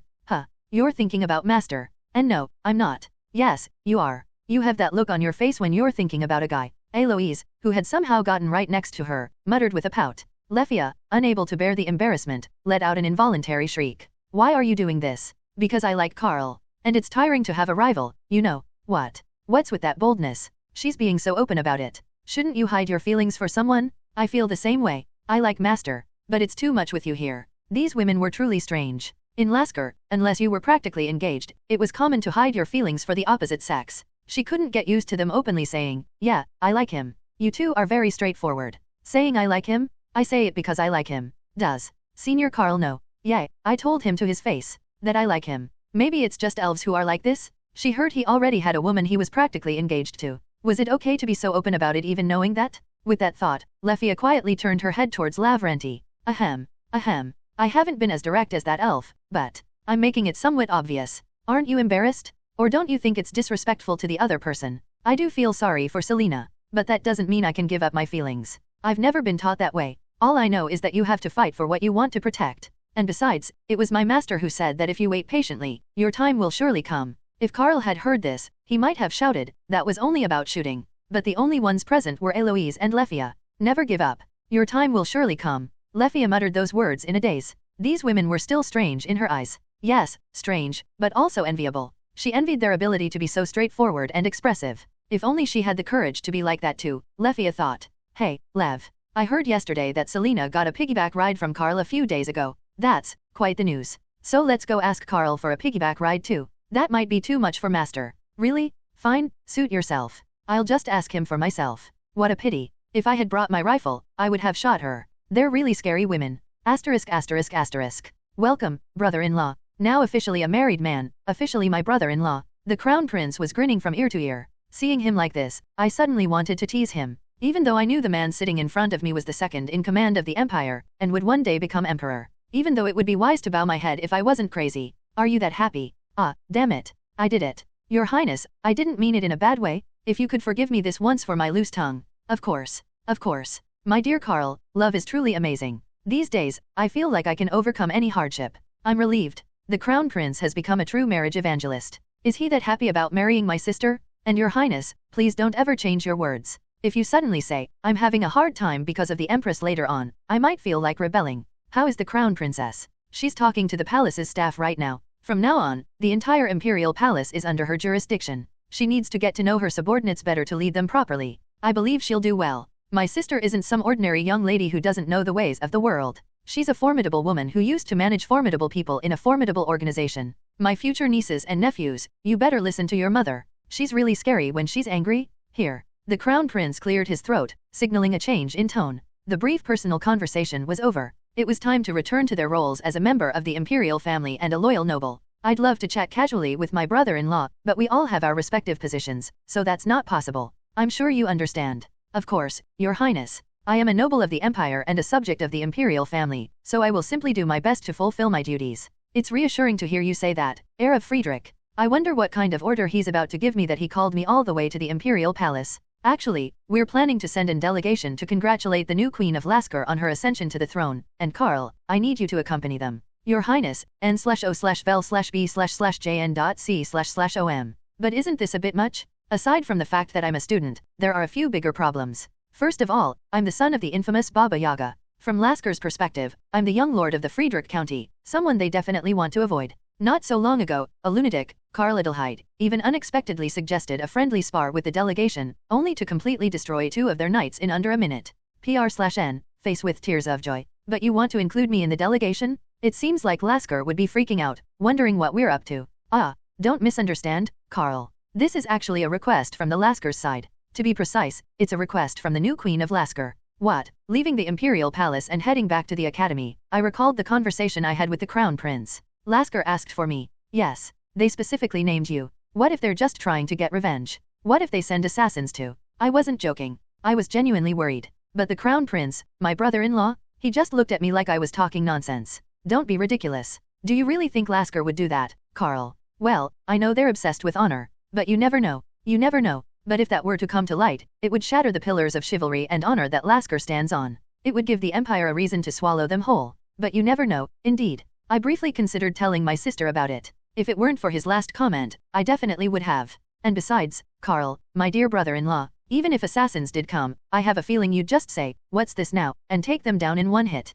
Am I wrong? He was right. Honestly, I thought so too. I survived against elves. I'm faster and stealthier than any human expert. I've survived 3 years fighting those guys. I wouldn't be taken down by some assassins. Unless I was some drunkard from a story about 3 warring nations in the Central Plains, sleeping off a hangover. And I don't even drink, so it's even less likely. Be honest, Karl. You're secretly excited, aren't you, Your Highness? Why would you say that? Why? Don't you know you're smiling right now? I unconsciously touched my lips. And there it was. I was smiling. I was smiling at the fact that Lasker had requested my presence in the delegation. I was smiling even though it meant interrupting my enjoyable life at the Academy. Anyone can see you're thinking this is a chance to face them again. The Crown Prince, proving that family traits are inescapable, burst into laughter. Not long ago, my father was having so much fun that my mother had to personally summon him back. Now, it's me who's itching to spar with Lasker's knights again. He added that he couldn't even imagine how envious his father-in-law would be if he heard the news. Anyway, what will you do? I'm not asking for an immediate decision. But I can't give you much time to think about it. The delegation's departure is imminent. I thought delegations were announced in advance before they left. Normally, yes. But there are always circumstances. Lasker seems to have rushed their king's coronation, and since they're the ones who made the first move, we can't really complain if we do the same. Affairs of state are indeed complex, yet at times, they can be surprisingly simple and even petty. Lasker's delegation had given the Empire very short notice for their previous visit, causing quite a headache for the Ministry of Foreign Affairs. Now, it seems like the Empire is returning the favor, saying, let's see how you like it. The funny thing is, Lasker really can't complain. They were the ones who scheduled their visit so abruptly that the Ministry of Foreign Affairs was cursing under their breath. They were also the ones who engaged in political maneuvering at the Academy. So, they really have no grounds to object. And so, with the question of whether or not to join the delegation hanging in the air, I returned to the Academy. Another friendly match against Lasker's knights, huh? To be honest, I'm not sure. I don't know if I really want it or not. I was disappointed. When I fought the knights in Lasker's delegation, they were far weaker than I expected. Far weaker than what my father had led me to believe. I thought I'd at least get 10 exchanges out of them, but one couldn't even withstand a single blow, and the other was finished after a single exchange. I admit, I ran a hellish circus against the Canfras during the Luzerne's War. And I admit that the Canfras were far more monstrous than any ordinary human. But still, I never imagined it would be this anticlimactic. And to make matters worse, it's the second princess who's summoning me. The one who's about to become queen. That's even more unsettling. I thought it would end with Selena, but suddenly, after Lav, now Eloise too. Before I knew it, there were 3 women standing around me. And here I am, thinking that with all these foreign women around me, I might have developed some kind of delusional axe-wielding hero complex. I heard the delegation's schedule is only about 2 weeks long at most. We won't be taking a leisurely carriage ride, but rather a quick train trip there and back. I was a bit worried about my academy schedule, but I'm sure the professors will sort it out if I submit a leave request. So, what should I do? Should I just say, sorry, I'm not interested, I'm not going? Or should I tag along with the delegation and just enjoy sightseeing in Lasker, while insisting that I'm absolutely, definitely not there for a rematch? And a few days later, welcome aboard, young Lord Karl Adelheit. Ah, yes. Thank you, it's an honor to have you with us. I never imagined I'd be carrying out a diplomatic mission for the Empire alongside a recipient of the Medal of Honor. I came to my senses and found myself on a train heading towards the Lasker border, alongside the Imperial delegation. ******. Clang, Kong, Cheng, Chikong. A middle-aged knight and a young woman were exchanging blows with their swords. It was more than just training, they were wielding real swords and clearly giving it their all. If either of them took just one more step forward, they could inflict a fatal wound. Your Majesty. One of the knights standing behind them stepped aside, and the chamberlain entered. As if on cue, the 2 figures lowered their swords and stepped back a few paces. What is it? We just received word that the Imperial delegation has arrived at the border. They arrived much earlier than expected. The new queen of Lasker, Emir too. Until recently, she was known as the second princess. She took a few breaths and handed her sword to a guard. We requested. He's confirmed to be part of the delegation. I see. I thought the Empire might refuse. So that's not the case. It seems they thought refusing would tarnish the honor of both the Empire and the medal recipient. They must have seen the request as a new challenge. This is certainly not an extension of the previous friendly match. At least, that's how Emir saw it. She requested the presence of the Imperial Medal of Honor recipient, the heir to the County of Friedrich, Karl Adelheit, for entirely different reasons. But it seems the kingdom's knights saw it differently. Forgive us, Your Majesty. This time, the results will be different. No, that's not what I meant. Don't worry, Your Majesty. We won't cross the line. That's right, Your Majesty. We simply wish to engage in an honorable duel once more. 20 years ago, a man brought crushing defeat to Lasker. He was known by many ominous names, such as the Night Crusher and the Kingdom's Nightmare. He was an unstoppable force. Karl Adelheit is the son of that very man. And the Kingdom's knights lost to him too. Overwhelmingly at that. It seemed the knights had misunderstood her intentions, believing they must redeem the kingdom's honor. Of course, that couldn't be further from the truth. It would be foolish to invite the most honored figure in the empire and try to defeat him. It could be seen as an insult to the empire, turning the coronation into a declaration of war.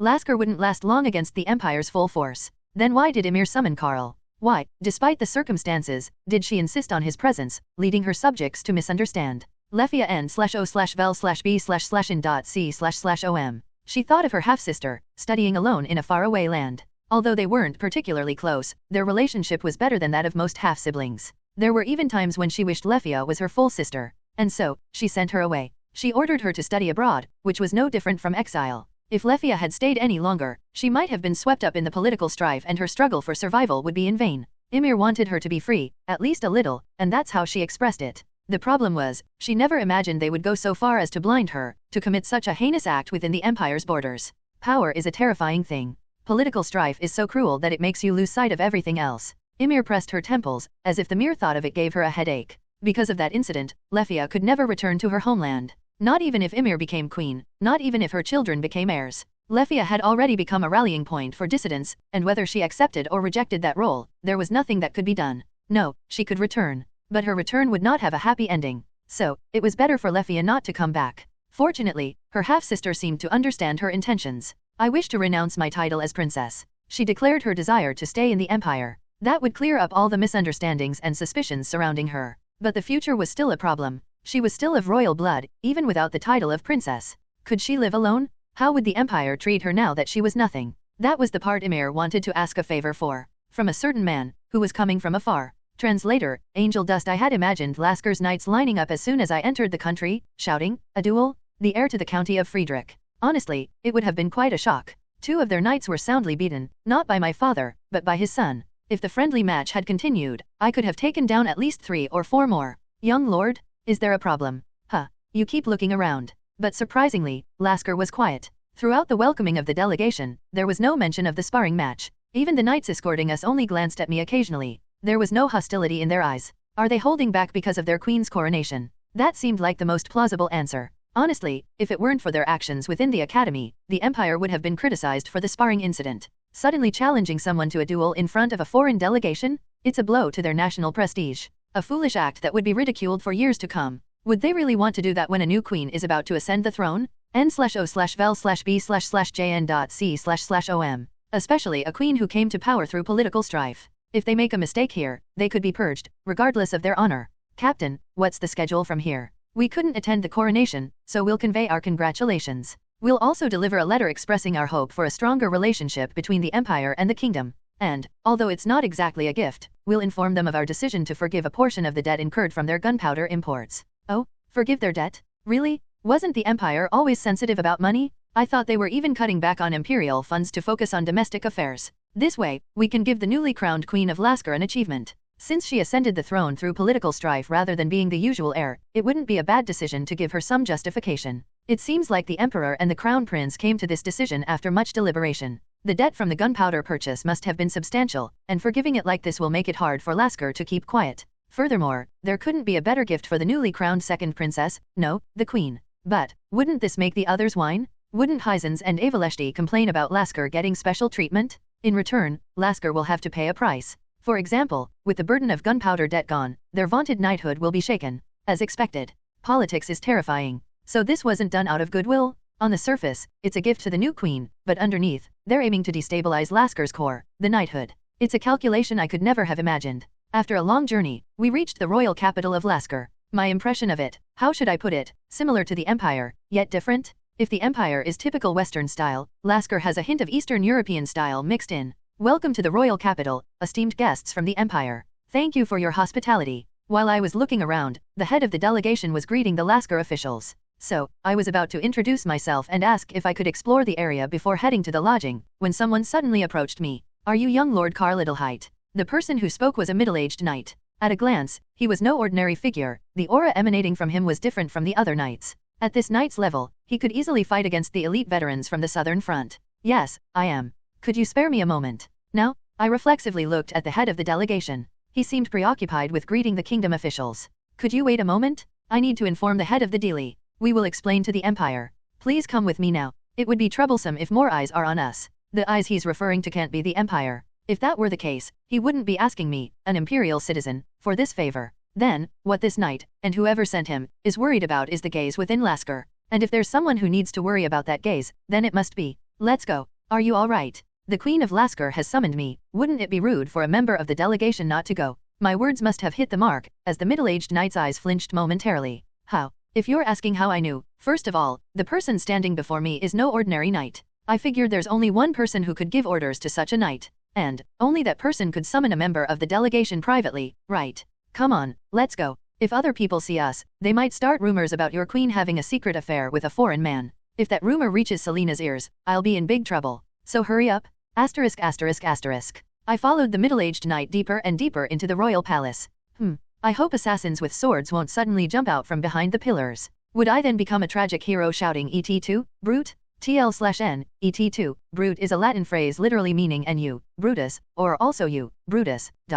The quote appears in Act 3 Scene 1 of William Shakespeare's play Julius Caesar, where it is spoken by the Roman dictator Julius Caesar, at the moment of his assassination, to his friend Marcus Junius Brutus, upon recognizing him as one of the assassins. PR/N, TQ Daddy for saving me the time, smiling face with hearts. TL/N, no worries BBG face blowing a kiss. One difference is that he couldn't resist, but I can. Recalling the memories of fighting the veterans, the nights here shouldn't be too difficult. This way, it seems that's our destination. Thankfully, there was no ambush. A garden. I thought they would lead me to a training ground since it's a nation of knights, but this is unexpected. Meanwhile, the knight who was walking ahead stopped and looked at me as if he had done his part. This must mean I have to go alone from here, right? I gave him a silent bow of thanks and entered the garden, where I saw someone sitting in the distance. Welcome, young Lord Karl Adelheit. My first impression was simple. She resembled Lefia in a strange way, perhaps because they share the same father. How should I put it? She has a stronger sense of authority and gravitas than Lefia. This woman must be the second princess, the newly crowned queen. And she's the one who summoned me here. Greetings, Your Majesty, the Queen of Lasker. I want to thank you for coming despite my sudden request. It's my pleasure to do anything for the betterment of our two nations. Even as I say this, it's quite amusing. I, who spoke of improving relations, initiated a friendly spar. I even crushed 2 of their knights, leaving no room for them to save face. The other knights, who value honor and pride above all else, would be foaming at the mouth if they knew. But the queen didn't say anything about it. As if she didn't care how many more knights I defeated. Neither of us have much time, so let's get straight to the point. That's fine with me. Honestly, even though they said it was okay, it would be awkward if the head of the delegation found out that a noble from their country was having a secret conversation with a foreign queen. Just thinking about how to explain this later gives me a headache. First of all, I want to resume the friendly match. In our kingdom. Your Majesty, if you think it's rude, don't worry, Lasker will take responsibility. We can just blame it on some knights who are desperate to win. I see. No wonder these knights were so docile. Seeing how the queen is acting, they must have been whining a lot behind the scenes, right? Boo-hoo, we lost and it's so frustrating. Let's have another friendly match. But wait, first? Does that mean there's a second request? And the second thing? This. Well, should I call it a favor? A request? It's a little bit different from the first. While the friendly match is a give and take, this isn't. I'm listening. Lefia, please take good care of my sister, young lord. Pardon. What kind of nonsense is this? Why is Lefia being brought up here? I've already heard the news. You've saved Lefia from difficult situations several times. I think expressing your feelings that way isn't bad. Your Majesty, it was the first time. Lefia's letter to me mentioned a man. Seeing that, I was relieved. I thought that even though she's far away from her homeland, she still has someone to lean on. Your Majesty, it's a misunderstanding. No, why would I suddenly take care of Lefia? What did she even write? Don't you know? I already have someone I've promised my future to, and there's an elf who's constantly looking for an opening, and a sharpshooter who's biding her time. If you respond positively to the second part, I also have something to offer. Give it or not, I'm not interested. So just. The friendly match. Whether you win or lose. I don't care if Lasker's pride is broken. Are you serious? Honor that is too haughty is poison. It needs to be broken someday, and only then can it become the driving force to move forward. Oh, so it doesn't matter if I beat a few knights? Even in Lasker itself? This is getting interesting in its own way. I'd like to hear your answer, young Lord Karl Adelheit. Of course. I will do my best for the betterment of our two nations. The imperial delegation headed to Lasker with a crucial mission. The mission, personally ordered by the emperor, was to show maximum goodwill towards Lasker. However, this goodwill was not to be achieved by the empire bowing its head, but by making Lasker bow theirs. The blueprint was already drawn. Some individuals from Lasker had plotted mischief within the empire. Fortunately, the 5th princess of Lasker had informed them beforehand, and Count Friedrich and his son personally stepped in to suppress Lasker's momentum and gain the upper hand. For Lasker, with a new queen just crowned, this was an extremely burdensome situation. Not only had some of their own engaged in political maneuvering in a foreign land, but that foreign land was none other than the empire. And above all, it was those who valued honor who had committed such acts. Therefore, the subsequent events unfolded smoothly. The empire didn't need to cross any lines. It was the other side that had crossed the line, and they were the ones who felt indebted. The empire just had to sit back and smile, and they would become desperate and make various proposals. Moreover, the empire didn't want territory, resources, or anything of the sort. They simply wanted Lasker to accept the empire's superiority. It was enough for Lasker to be internally divided and unable to form a unified opinion. So, they showed goodwill to the newly crowned queen by reducing the cost of gunpowder. Additionally, despite the incident within the empire, hadn't they swept it under the rug with just one friendly match? This would create two opposing opinions within Lasker. Either they would show proper respect for the empire's goodwill and adopt a more humble stance, or they would view it as a political ploy, acknowledging the empire's superiority but remaining wary. The conclusion of our empire is always the same. War is always the last option. They wouldn't choose it when there were other ways. It's a hell where countless lives are lost. Every single person is precious, and pushing them into that hell should be avoided. Therefore, war should be avoided as much as possible. And the way to do that is to divide the opinions of potential enemies, preventing them from uniting their strength. So far, everything has been going well. The imperial delegation delivered their congratulations to the Queen of Lasker. They also presented a letter expressing their wish for the kingdom and the empire to work together for the harmony of the continent. The head of the delegation thought they had done their part. Captain, young Lord Karl Adelheit and the Lasker Knights are having another friendly match. What? He couldn't believe it, but it was true. Karl was dueling with the knights again. And not just anywhere, but in Lasker. No? Why didn't anyone stop him? They had just shown goodwill to Lasker. This was troublesome. It couldn't be allowed. Was he worried that Karl might lose? No, it was quite the opposite. It would have been better if it happened within the empire. But if he defeated all the knights within Lasker, wouldn't the situation become a mess? If this happened, everyone would unite against the empire, and everything would be ruined. Did Karl not realize this and acted recklessly? No, that can't be. He had a private meeting with the crown prince before leaving. It was highly likely that he had been informed of the Empire's stance. Moreover, Karl was the Crown Princess's brother. The Crown Prince's brother-in-law. If such a person was part of the delegation, he must have heard something. But a friendly match? In the Empire, it was a warning to Lasker for their actions, but there was no reason to do such a thing in their own country, was there? The head of the delegation panicked and rushed to the location of the friendly match. There, he encountered Queen Emir II of Lasker, who was smiling as she watched the scene. Your Majesty. Ah, the head of the delegation. You've heard the news too. I apologize. I'll go and persuade the young lord right away. No, leave it be. It'll be fine. Fine? In what way? Could it be that Emir planned to maintain anti-Empire sentiment through the friendly match? This shouldn't be happening. The Empire could have intervened before her coronation, but they didn't. Instead, they even sent a congratulatory delegation and a gift. I want to say that, but I can't. The head of the bit his lip. He had to understand. He had to figure it out. He had to find out the Queen's true intentions. Whether the Empire should definitively consider Lasker as an enemy. Meanwhile, the friendly match had just begun. The first opponent was a knight of similar age to Karl. Unfortunately, the head of the delegation was a figure who excelled in diplomacy. Therefore, he couldn't fully understand the direction of their duel. Nevertheless, there was one thing he could explain. Karl was overwhelmingly faster than the knight. Clang, clang. The knight had a sword.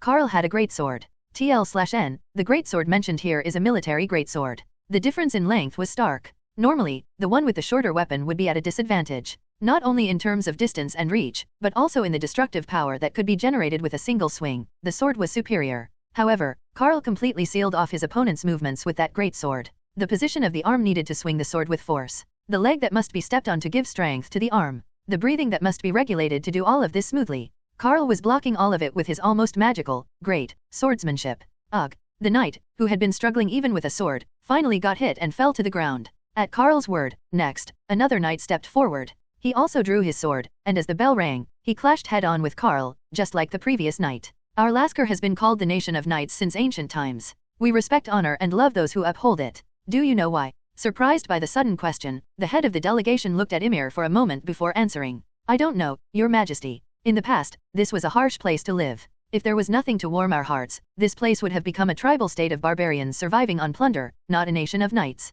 The first founding king prevented that with the position of knighthood and the pride of honor. As a result, although we are not as wealthy as your empire, we have been able to protect this place more firmly than anyone else. Ugh. Meanwhile, another knight was knocked back. Unlike the first knight, he managed to hold his own for a while, but ultimately couldn't do more than maintain the status quo. Defense alone couldn't lead to victory. The third knight stepped forward. This time, the opponent seemed a bit older than Karl. Even the head of the delegation, who didn't know much about swordsmanship, could tell that this knight had considerable experience. Perhaps sensing a different opponent, Karl took a completely different stance. He held the great sword in a reverse grip. He even switched it to his left hand instead of his right and leaned forward slightly. That's why knights, and honor, are more important than anything else to Lasker. It's the foundation, the very essence. If it weren't for that, we would have been absorbed by the Empire long ago. This stance was different from the one he used against the previous two knights. Even the hand he used to hold the greatsword had changed. Noticing this, the knight hesitated to move. He had thought that he gained some information by watching the previous two duels. But with this change, Karl's fighting style would be completely different.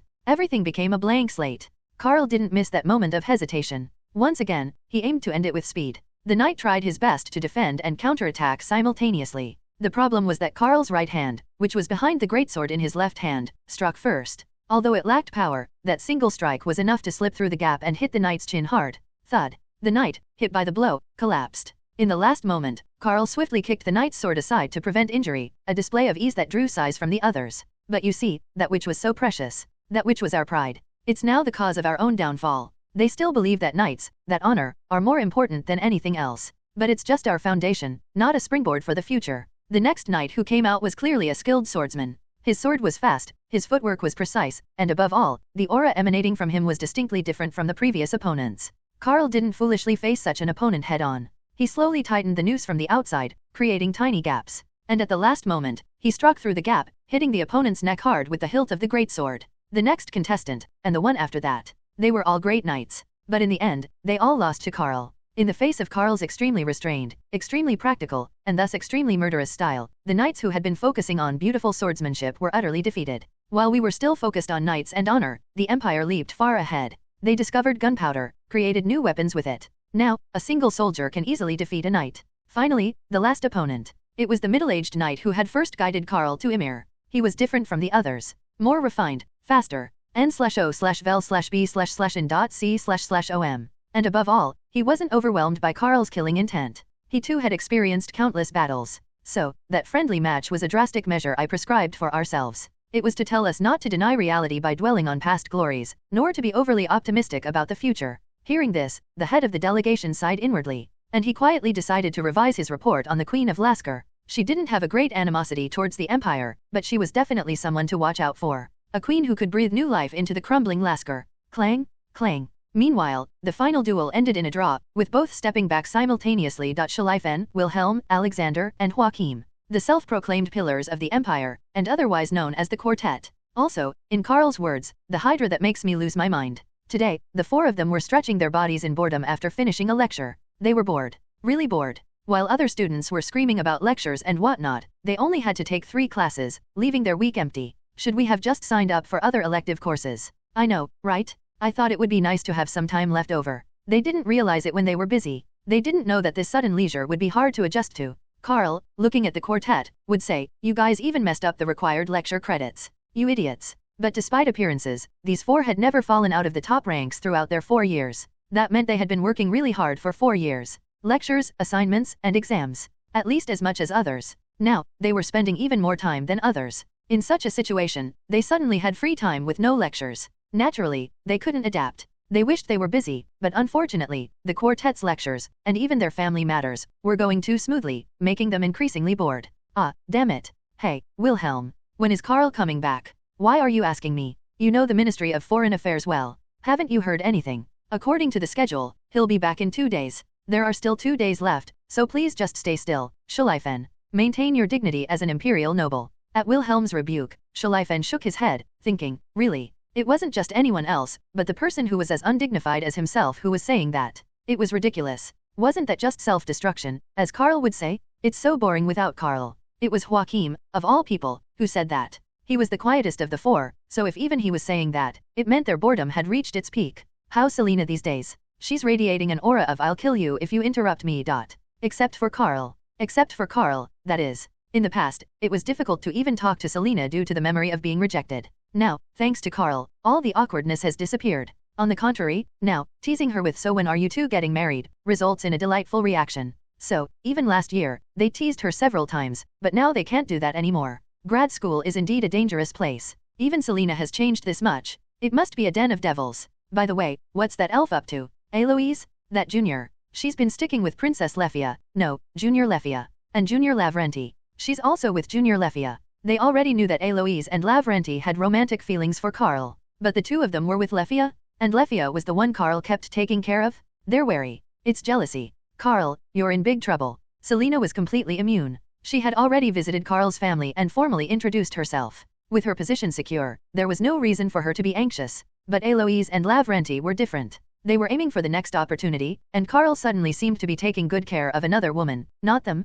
If they could stay calm after seeing this, they wouldn't be human. Ah, Eloise isn't human. Anyway. Ah, I'm bored. When is Karl coming back? Why are you looking for me when you're bored, you damn Hydra bastards? Huh, wait. Did I hear that wrong? Why does it sound like Karl's voice is mixed in? Are you guys not going to remove those rotten eyeballs? You're making faces like you've seen a ghost. Eek. It's really Karl? What? How did he come back so soon? The quartet scrambled to their feet and shouted Karl's name in unison. My ears are falling off, you guys. Quiet down. How can we be quiet? What? When did you get back? Weren't you supposed to arrive in 2 days? Things went better than expected, so I got off work early. Why? Early leave? The gift that imperial officials want the most? He got it. Our Karl is doing a great job. Ha ha ha. The 4 of them patted Karl's shoulder, thinking they could finally shake off their boredom. But then they noticed something and let out a groan.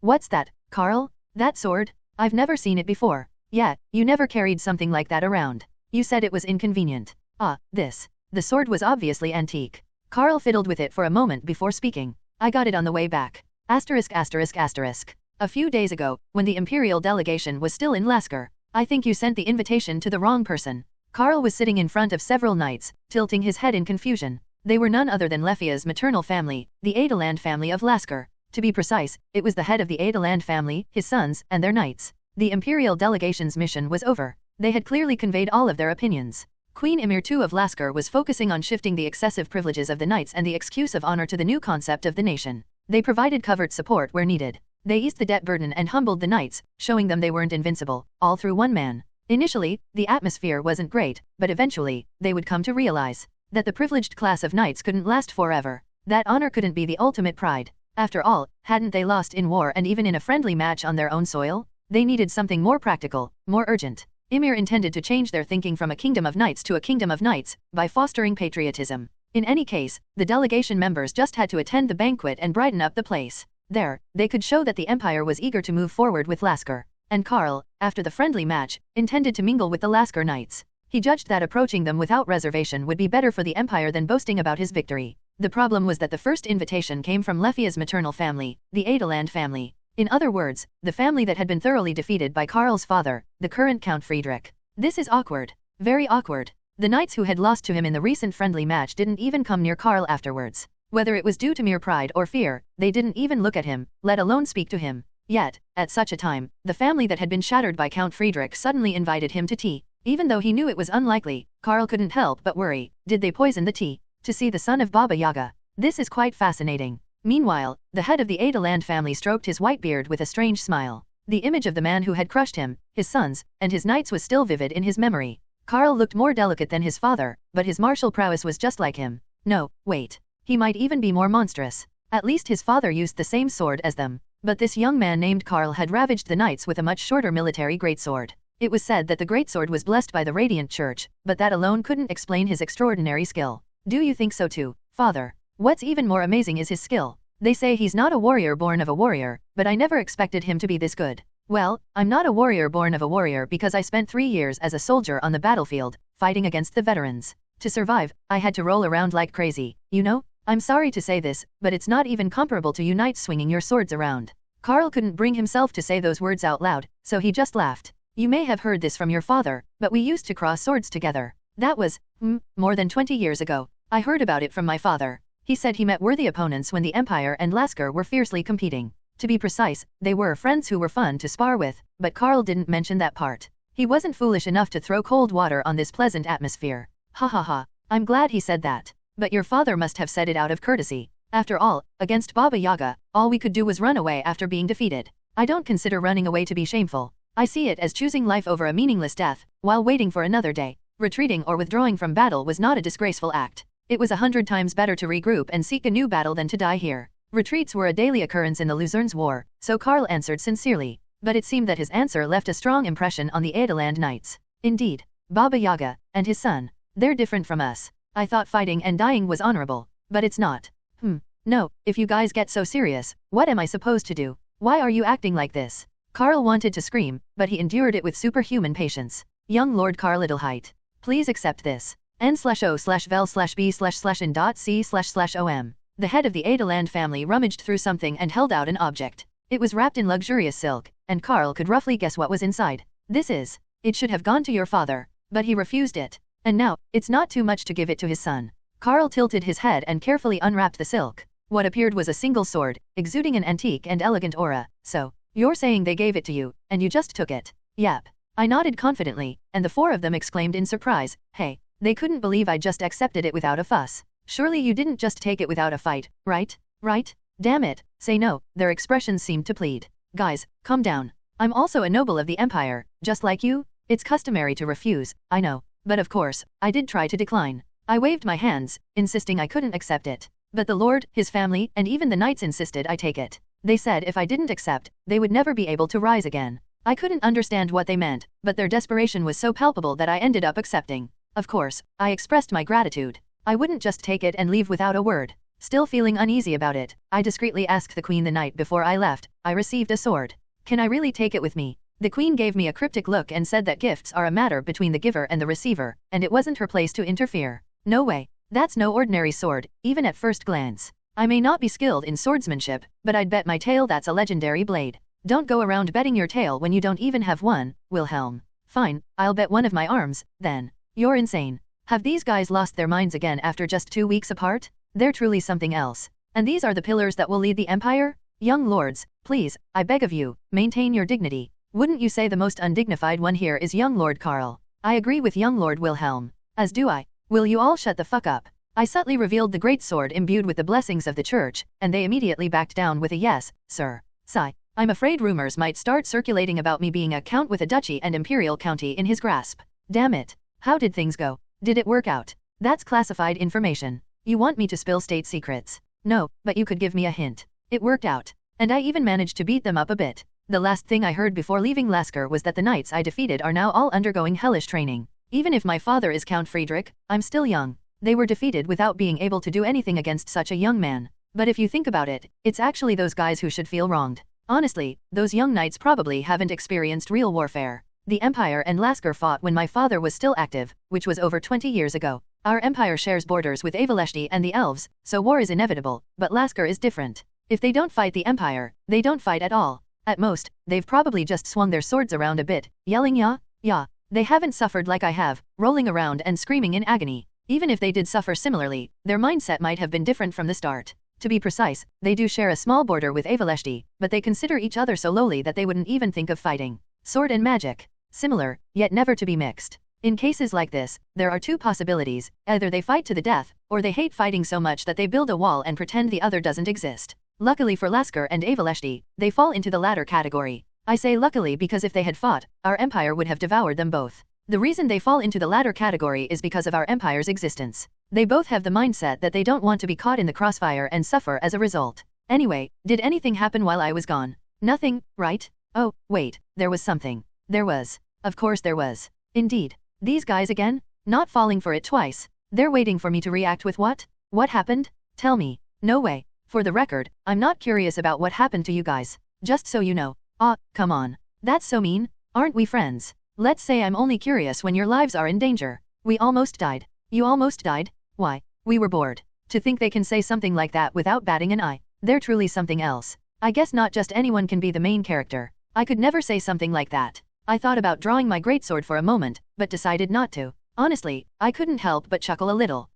Damn my pride. I shouldn't have laughed. Anyway, I need to head back to my family estate. We can continue this conversation later. Aren't you going to see Selena? I heard she's busy. The four of them tilted their heads, confused. Huh? How do you know that? Oh, these fools. Asking such an obvious question. This is why they're all single. I contacted her through a personal communication device. Every day while I was in Lasker. Whoa, hold on. You two already have communication devices. Of course. What do they take couples for? Shouldn't we be able to contact each other at least once a day, no matter where we are? It's those little moments that make our hearts flutter. TL/N, my single ass doesn't know how that feels, my guy. PR/N, you are not alone brother people hugging. Wow, I can't believe those two were breaking up and making up just a few years ago. It's a miracle. Maybe getting dumped makes relationships stronger. I'm jealous. I want a relationship too. Not the kind where you're obligated to marry someone from high society. I want to make a real girlfriend at the academy. Go find one, you guys. Didn't you just say you have plenty of time? Use that time to mingle and try to make a move. Who knows? Maybe there's a junior out there who'll fall for a charming fifth-year senior? You guys are hopeless. You're not even soldiers or returning students, the two most unpopular categories, and you still can't find love. I'm both of those things, and I'm still managing. But Selena isn't the only issue, is she? What do you mean, Joaquim? Well, there's also Junior Eloise and Junior Lavrenti. Oh, right. Why leave one out? You should include Junior Lefia too. Damn it. Just thinking about that gives me a headache. And I can already feel a gaze on me from afar. The eyes staring at me from up ahead. It's Eloise. I can sense that distinct elven aura. She seems to be saying, if you don't come see me after you're done, you'll regret it, with her eyes. Well, I guess I have no choice but to go see her. Asterisk asterisk asterisk. I went to my family estate. And I couldn't believe my eyes. Welcome back, Karl. Did everything go well? Welcome home. Yes, father, mother. I'm back. But, who is that woman standing behind you? What? Why is she here? Not only is it surprising to see her here, but I even checked the academy earlier and she was there. Hi, Karl. The woman smiling behind my parents is none other than Eloise. I have no idea how this elf ended up at my family's estate, or why. Wait, more importantly, are you really okay with this? My mother used to collect elf heads during her prime. I didn't know we had a guest. Oh, you didn't know? She's been visiting the estate occasionally since you left for Lasker. She tells us stories about you, and they're quite interesting. Your mother has been sharing them with your sister, the crown princess. So, she's basically been acting as a storyteller. Damn, she's a clever elf. From what Eloise has told us, you two seem quite close. We just eliminated some Canfras together during the train terror incident last year. So you're comrades in arms. If that's how it's interpreted, then maybe a little. I was about to say that was a stretch, but Eloise chuckled and suggested we go inside and talk. She said she'd been visiting my family for about 2 weeks. In that short time, she seems to have made a good impression with her characteristically friendly personality. Or rather, her straightforward personality. Even my mother doesn't seem uncomfortable, so she must have scored some points somehow. I can't even imagine how. The Ministry of Foreign Affairs sent a special thank you. They said you were a great help in Lasker. I sat down with my parents for tea and told them about the delegation. All I did was participate in a friendly match. That's why it was so unexpected. A friendly match at a coronation ceremony. That's what they wanted. Or rather, it was the Queen of Lasker's wish. It seems she wanted to stimulate the stagnant minds and hearts of her knights. My father's assessment was accurate. That's exactly what the Lasker's queen wanted. By the way, what's with that sword, Karl? Oh, this? I received it as a gift, but I haven't drawn it yet. Honestly, Mother, I'm not really familiar with swords like this. The reason I came home was because of this sword. I wanted to stash it away in a display case somewhere because it was a hassle to carry around. It's a kind of trophy, I thought. If I display it, I can brag about it later, right? Wait a minute, Karl?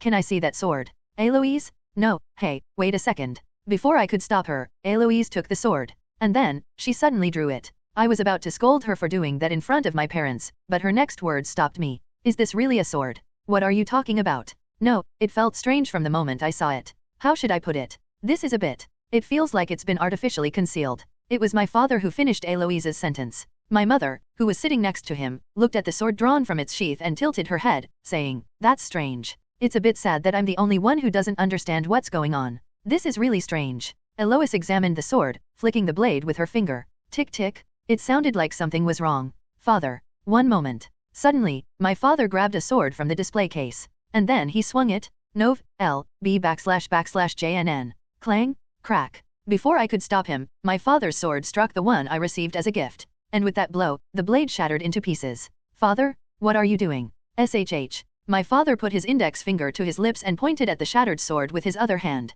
Beneath the broken blade, another blade, jet black in color, stared back at me. The Imperial Ministry of Foreign Affairs was experiencing its busiest period in recent memory. First, there was the matter of the elves. Once a proud race who believed themselves superior to all others, they had become divided over their stance towards the Empire, splitting into the Luzernes and Heisens factions. After a series of wars, the Luzernes faction had effectively collapsed, leaving only a few remnants. The rest had either been absorbed into the Heisens or eradicated by the combined forces of the Empire and Heisens. As a result, the Heisens' influence had grown, making it crucial for the Empire to maintain good relations with them. Be careful. If you don't handle Heisens properly, you'll create another Luzernes. Despite their reputation as forest fairies, the upper echelons of the Empire knew all too well how fiercely the elves could fight. The Empire's extensive use of gunpowder and firearms had been a key factor in keeping them in check. Without those advantages, far more blood would have been shed, and far more soldiers would have perished. Therefore, it was necessary to keep the Heisens, who had now sided with the Empire, within the Empire's sphere of influence. Of course, the Empire would never accept a subordinate position.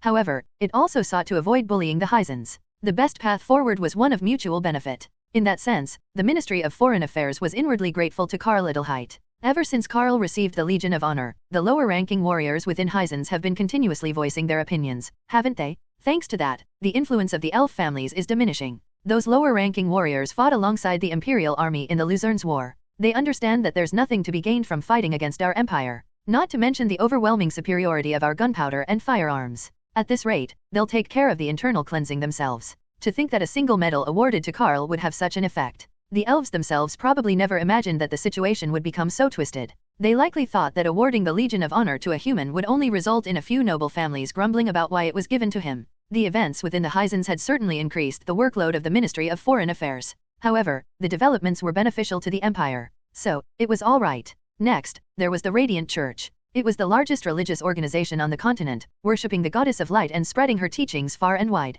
Its doctrine was the most followed, not only in the Empire but also in Lasker, Avaleshti, and even among the elves. In terms of sheer power, the Papal State was comparable to a marquisate. It had a similar amount of land under its control and a similar number of paladins. However, in a broader sense, the believers scattered throughout the continent were their true land and knights. The Church was not to be underestimated. Even the Empire knew that if it were to become hostile with the Church, one of them would have to be prepared to disappear. Therefore, the Empire took great care in its relationship with the Church. In the early days of the Empire, designating the capital and its surroundings as the first diocese and extending a hand to the Church was part of that effort. The Empire also continued to look after the various dioceses and cardinals. Of course, the Church reciprocated the Empire's gestures. Whenever the Empire went to war, the Church at least remained neutral, if not outright supporting the Empire, providing them with justification. The recent Luzernes War was a prime example of how both sides had benefited greatly from such cooperation. However, as with all things in life, there were no eternal friends or enemies. The common enemy, the Luzernes, had fallen.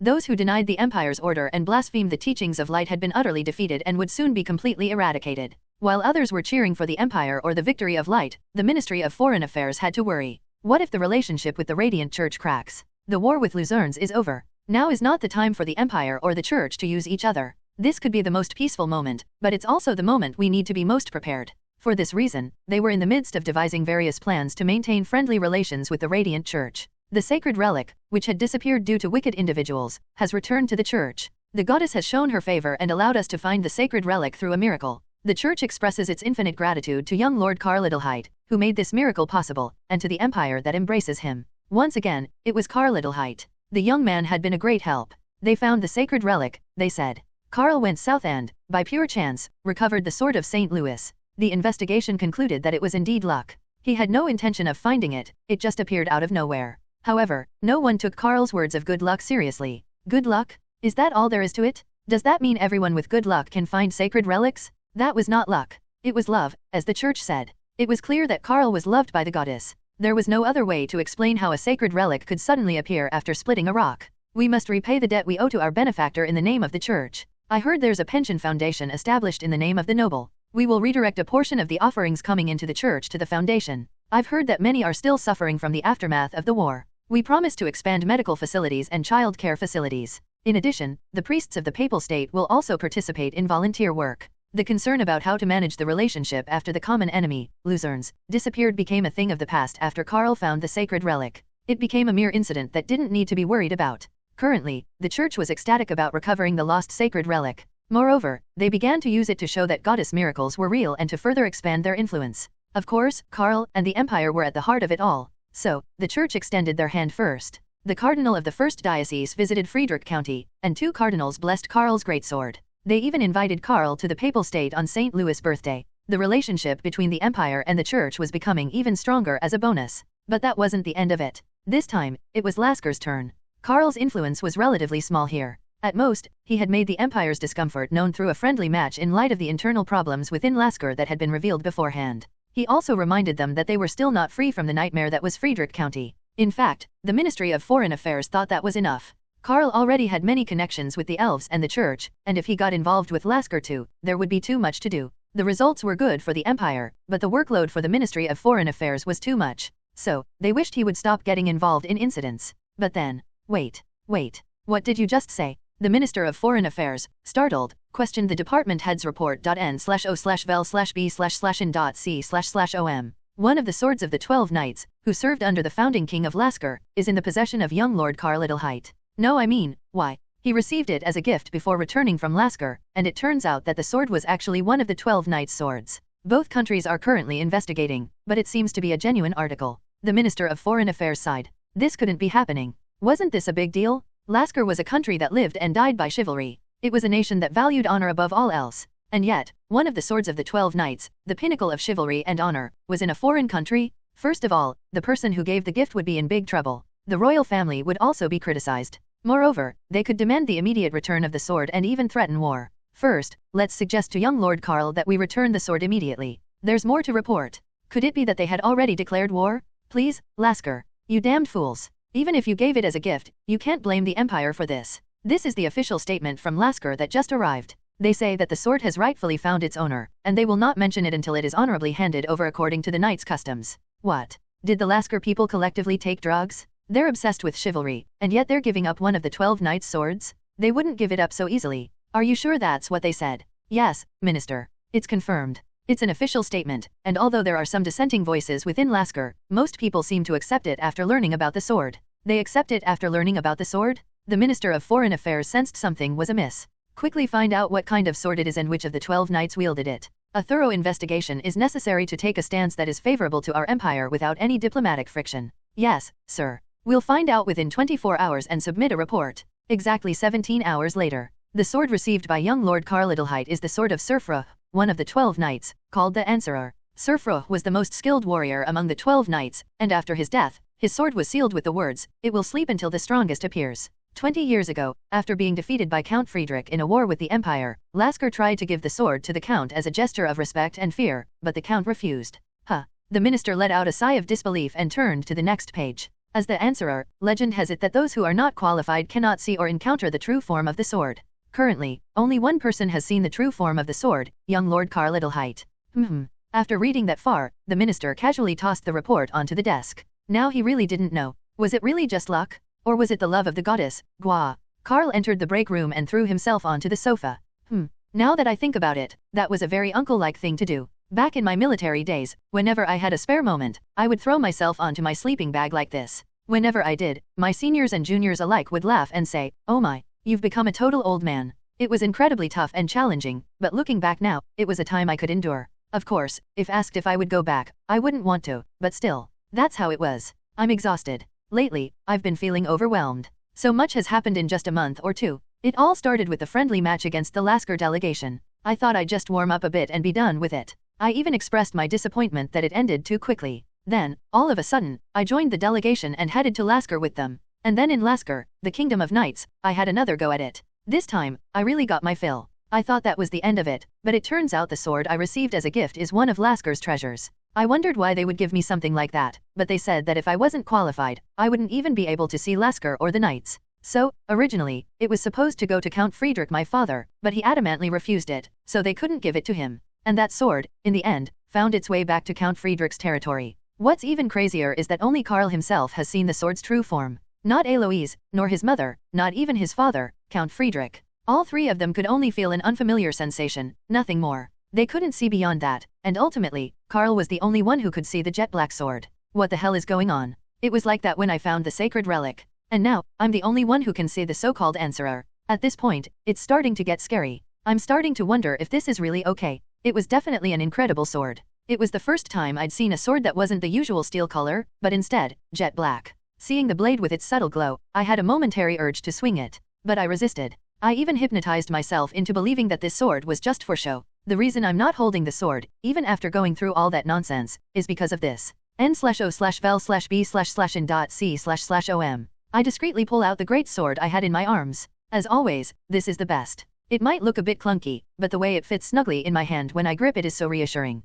With this by my side, I feel like I can break through anything. I feel like I can survive anywhere. That damn platoon leader got me a really good one. But to suddenly switch to a different sword? From my perspective, that felt like what they call NTR. Well, from the great sword's perspective, that is. I've grown attached to it, and besides, it feels like I'd be struck by lightning if I just tossed it aside for something fancier and better looking after using it so well all this time. So, I have absolutely no intention of changing my weapon. As a result, the 12 Knights sword ended up in a display case in Count Friedrich's territory. For a moment, the sword vibrated slightly, as if screaming, "No, how can I lose to a military-grade greatsword?" But Karl didn't pay much attention to it. In fact, he thought it was only natural, and here's why. If I ever become worthy of wielding it again, I'll come back for it. If they could give it away, it means they weren't using it anyway. Even if that's a story for a future him, he wanted to avoid any lingering regrets. Thinking this, Karl glanced out the window for a moment, then sighed. This girl, really. He tried to pretend he didn't notice, but he couldn't anymore. Karl got up from his seat and abruptly threw open the window. Asterisk asterisk asterisk. Hee. Hi. What hi? Seriously, why are you doing this? I even made a promise. You do realize this is the 3rd floor, right? And you're hanging outside the window. 3 floors is enough. I'm an elf, you know, an elf. Even elves can die if they fall headfirst from a high place. An academy student dangling from a 3rd floor window is a sight to avoid. And if it's a foreign exchange student from the elves, not even an imperial student, it's even more of a situation to avoid. I pulled Eloise inside the break room and forced her to sit on the sofa. Did you come because you thought I wouldn't keep my promise? I told you, I acknowledge your skills, so just wait patiently. Eloise was the first one to notice the strangeness of the sword, even before my parents. Thanks to her, I was able to learn the sword's true identity a bit faster, so I can't say she didn't help. So, I thanked her and said I'd make time to have coffee with her personally. But she couldn't even wait that long and came here to rush me. It's quite. I didn't come because of that? You didn't? Nope. Then why? I just came because I wanted to see you. Wow, really? This elf who only knows how to go straight ahead. Does she not know the concept of playing hard to get? But I won't say it's completely ineffective. In fact, the moment I heard those words, I couldn't help but feel a pang of something. I'm worried about what you might do if you miss me even more here. If you're worried, then pay attention to me. I think about you every day. Is that something you should be saying to someone who's in the middle of planning their engagement? Of course, my marriage to Selena will be after graduating from the academy, but we can get engaged beforehand, right? So, I was planning to get engaged when I had some free time. Engagement? Go ahead. I never said not to. No, of course you should. You definitely need someone to keep you grounded. Then I can meet and talk to you more freely without feeling burdened. This is hopeless. I give up. Even if I try to say, I have Selena, it won't get through to her. Shouldn't being taken make someone less attractive? And I heard that elves are almost entirely monogamous? Let's go for a walk. It doesn't seem like a conversation to have sitting on a sofa. So, I dragged Eloise outside. Karl, do you hate me? It's quite flustering when you throw a straight ball like that. I don't hate you. Then you should just like me. What about Selena? When did I say to get rid of Selena? I didn't, did I? I believe in monogamy. The memories of my past life are a hindrance at times like this. I unconsciously believe that monogamy is the right way, even though this world doesn't care if it's monogamy, polygamy, or even polyandry. Since when were imperial nobles monogamous? In fact, Eloise's reaction to my words was, what are you talking about? Oh, is it because of your father and mother? That could be it. But you know, Karl, that's because your father and mother have such a great relationship. Other nobles aren't like that? Apparently, there was even a noble who had 12 wives. If you're capable enough to provide for all your wives and children, anything goes, right? Looks like we have an elf who's an expert on the empire. From this perspective, it seems like I'm the elf and Eloise is the imperial citizen. So, I want to be your woman too. Make me your wife. Seriously. You're so straightforward it's scary. If it's because of Selena, I'll even get her permission. I'll lick Selena's feet if I have to get her approval. So, all you have to do is come to me. It seems like something is seriously off, or am I mistaken? No, and also, why will you lick Selena's feet? Selena is my woman, you know. If anyone's going to lick, it should be me licking. What are you saying? Ahem. TL/N, eyes. Can I ask why you're so clingy? Because I like you. What else? Because I want to bear your child. Anything else? Because I want to be the woman of the most handsome man in the world. Damn it. I can't ask any more questions. My resistance is too low. I took a moment to catch my breath when I noticed a group of students arguing in the distance. Is something going on? Seems like it. Both Eloise and I walked towards the commotion, as if in a trance. At the scene, a group of students were engaged in a heated debate. Upon closer inspection, some of them were exchange students from the Elf Kingdom. Why are we, the Hyzens exchange students, constantly being overlooked? That's right. Whether it's club applications or borrowing books from the library, it's too much. Are you really asking because you don't know the reason? Is it because we're elves? We're already friends with the Empire. There were elves who weren't like that. Aren't they your kin? What the hell is going on? What's happening all of a sudden? Karl tilted his head in confusion. Then, upon hearing the next words, his face hardened. That doesn't mean we should be discriminated against. We will now actively. Now that your homeland is in chaos? That's ridiculous. Why don't you just go back to how it was before? Acting arrogant and dismissive, huh? Well, I guess what was bound to happen has happened. Eloise wore a troubled expression. Suddenly, Karl cleared his throat and stepped into the midst of the students. Everyone, stop. That's enough. Senior Karl. Look at these elves. They only think about themselves and keep pushing their own agenda. Juniors. Karl's lips curled into a smile, but it was far from a pleasant one. I didn't join hands with the elves and cut down the necks of the canfras just to say this kind of nonsense. Senior? You fought against the elves for the Empire. I fought against those who were hostile to the Empire. So, have the exchange students over there committed any acts of hostility against the Empire? From what I can see, it doesn't seem like it. I fought against the elves. I won't deny it. I killed elves. I won't deny it. I lost someone to the elves. I won't deny that either. But we only fought against the enemy. For the sake of the Empire, we fought against the Empire's enemies. So, are they the enemy? Are they still hostile towards the Empire? If not, then discriminating against them is an insult to those of us who fought bravely. They, and we, didn't fight to see something like this. This isn't right. You, as juniors, need to show a better side of yourselves than those you dislike. Only then will hate not breed hate, and create more of us. Only then will the sacrifices we made in the past not be in vain. As he said, you need to show a better side of yourselves than those you dislike. He fiddled with the great sword at his waist. All the juniors standing before me are from noble families. There are no commoners. That's why they show such animosity towards the exchange students from the Elf Kingdom. It's true that they've been acting all high and mighty, and it must have been quite an unpleasant sight for the juniors.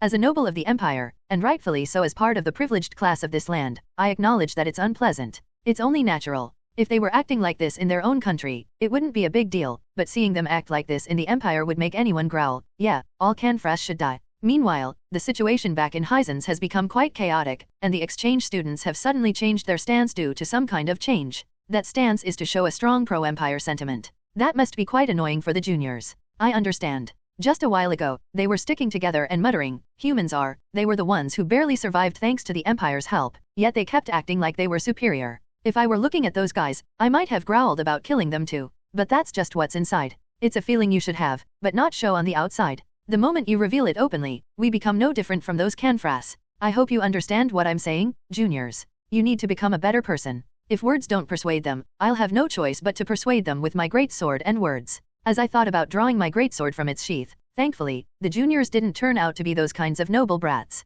We apologize, senior. Our thoughts were short-sighted. We will reflect on our actions. That's unexpected. Because of my past life memories, I thought they would immediately object. You know, like those nobles who are obsessed with their privileges, acting like they're something special and shouting, "Traitor! How could you do this after receiving a medal from the Empire?" But they're not like that, are they? I quietly let go of the great sword I was fiddling with. Thankfully, I didn't become a crazy senior who brandishes a greatsword at juniors. Then, I turned to the elf exchange students who were cautiously observing the situation. And all of you, if you really want to get close to the juniors, don't separate them by Empire or Hyzens humans or elves, approach them as equal students of the Academy. If I see you discriminating against them one more time, then, all I was going to say was, you're in trouble with me. Seriously. I swear I wasn't about to say, I'll chop your heads off and turn them into mood lighting for my sister, the crown princess's room with this great sword. Next time, I'll cut off your ears, salt them, and send them back to your homeland. At least, that's what I would have said if Eloise hadn't suddenly appeared behind me, giggling and tugging on my ear. Eek. Gah. They were terrified. The elves, in particular, were shaking like leaves. Understandable, considering she was the commander of a unit that basically acted as an extermination squad. They made people disappear, elf or human, no problem. Eloise, with an even brighter smile, went a step further. So, let's all get along, okay? Like me and Karl. Oh, I mean, like Senior Karl. Why was she getting so close to me? I tried to push Eloise away, but the sight of the elf exchange students linking arms with their juniors and shouting, "Yes, ma'am," was too funny, and I missed my chance. Alright then, we're off. No more fighting, okay? Or Karl will. I mean, Senior Karl will get mad, and then it won't just be you little rascals anymore. Ehehe. This is weird. Really weird. Hearing Eloise call me senior is strange. I thought about telling her to call me by my name like she used to, but that wouldn't fit the Academy's culture. It's funny how being called senior can be so embarrassing. Karl. After leaving the juniors and exchange students behind and gaining some distance, Eloise giggled and called my name. You can't say things like that after what you did. What nonsense was this now? I stared blankly at Eloise, urging her to get to the point instead of beating around the bush. She winked and continued. Like, I'm not that great of a guy, or I'm not all that special. Saying that makes me suddenly want to become a truly unremarkable man. Not a chance. You've already shown everything you've got? Karl, you have no idea, do you? You do all the things that capture a woman's heart, but you're completely oblivious to it. I couldn't help but scratch my head at her words. That was supposed to be heart-fluttering? Which part? I simply didn't like the fact that my comrades and I were doing the same things as the canfras. Eloise was one thing, but Lav was another. I only taught her how to shoot a gun. I offered some gentle and practical advice in the process, along with some praise, but that was all. It wasn't like I was flirting or leading her on. At least with Lefia, I could say I had nothing to say. It was true that I helped her by chance. My body reacted before my mind could, but I did catch her before she fell out of the carriage and prevented her from getting into a difficult situation. When the four guys misunderstood the situation, I did think, what the hell are you talking about? But I couldn't say I didn't understand them at all. You should know this, Karl. You're too good to say such a thing so casually. Is this some new assassination technique to make me die from embarrassment? Who knows? If I were to assassinate you, I'd rather do it in bed. I'll just stop talking. This woman wouldn't let me win a single word. She even left me speechless. Anyway, it's surprising, Karl. What's surprising? I thought you hated all elves. I told you before. My enemies were the canfras, not the elves.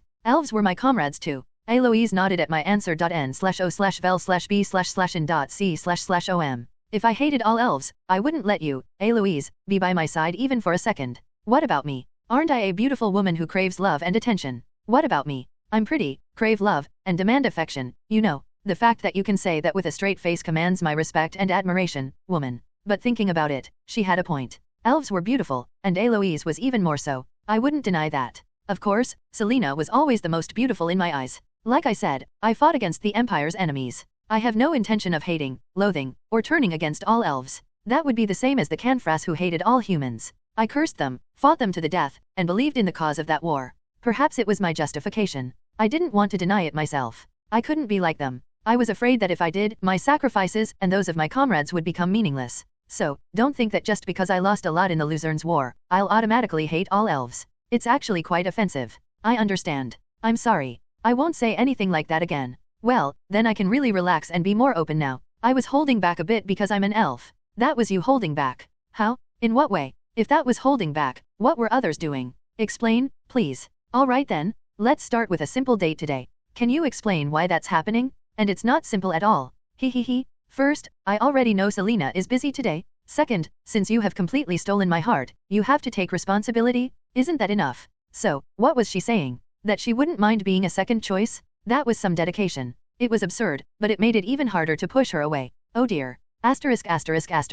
The ministers and officials from the Imperial Ministry of Home Affairs and the Ministry of Justice gathered. They exchanged light handshakes and greetings before getting down to business. I think we need to approach this matter very carefully. I agree. If we're not careful, it could easily be interpreted as a political move. It could also give the impression that we're belittling the many heroes of the Empire who have come before. We need to be extremely cautious. Were they trying to establish a new law? Were they preparing a new policy? To put it bluntly, yes. It was a new law, a new policy. However, what made it different from previous ones could be summed up in one thing. Honestly, I'm still not sure if this is the right thing to do. I understand. It's not like this hasn't happened before, has it? Creating a new medal named after someone who's still alive and well. But the atmosphere in the Empire, no, the entire continent, is different this time. The imperial officials from the Ministry of Home Affairs and the Ministry of Justice couldn't help but clutch their heads. What were they supposed to do? It felt wrong to do it, but it also felt wrong not to, considering the immense feats accomplished by that unbelievable young man. They once again reminded themselves why they were gathered here and looked at the title of the document in front of them.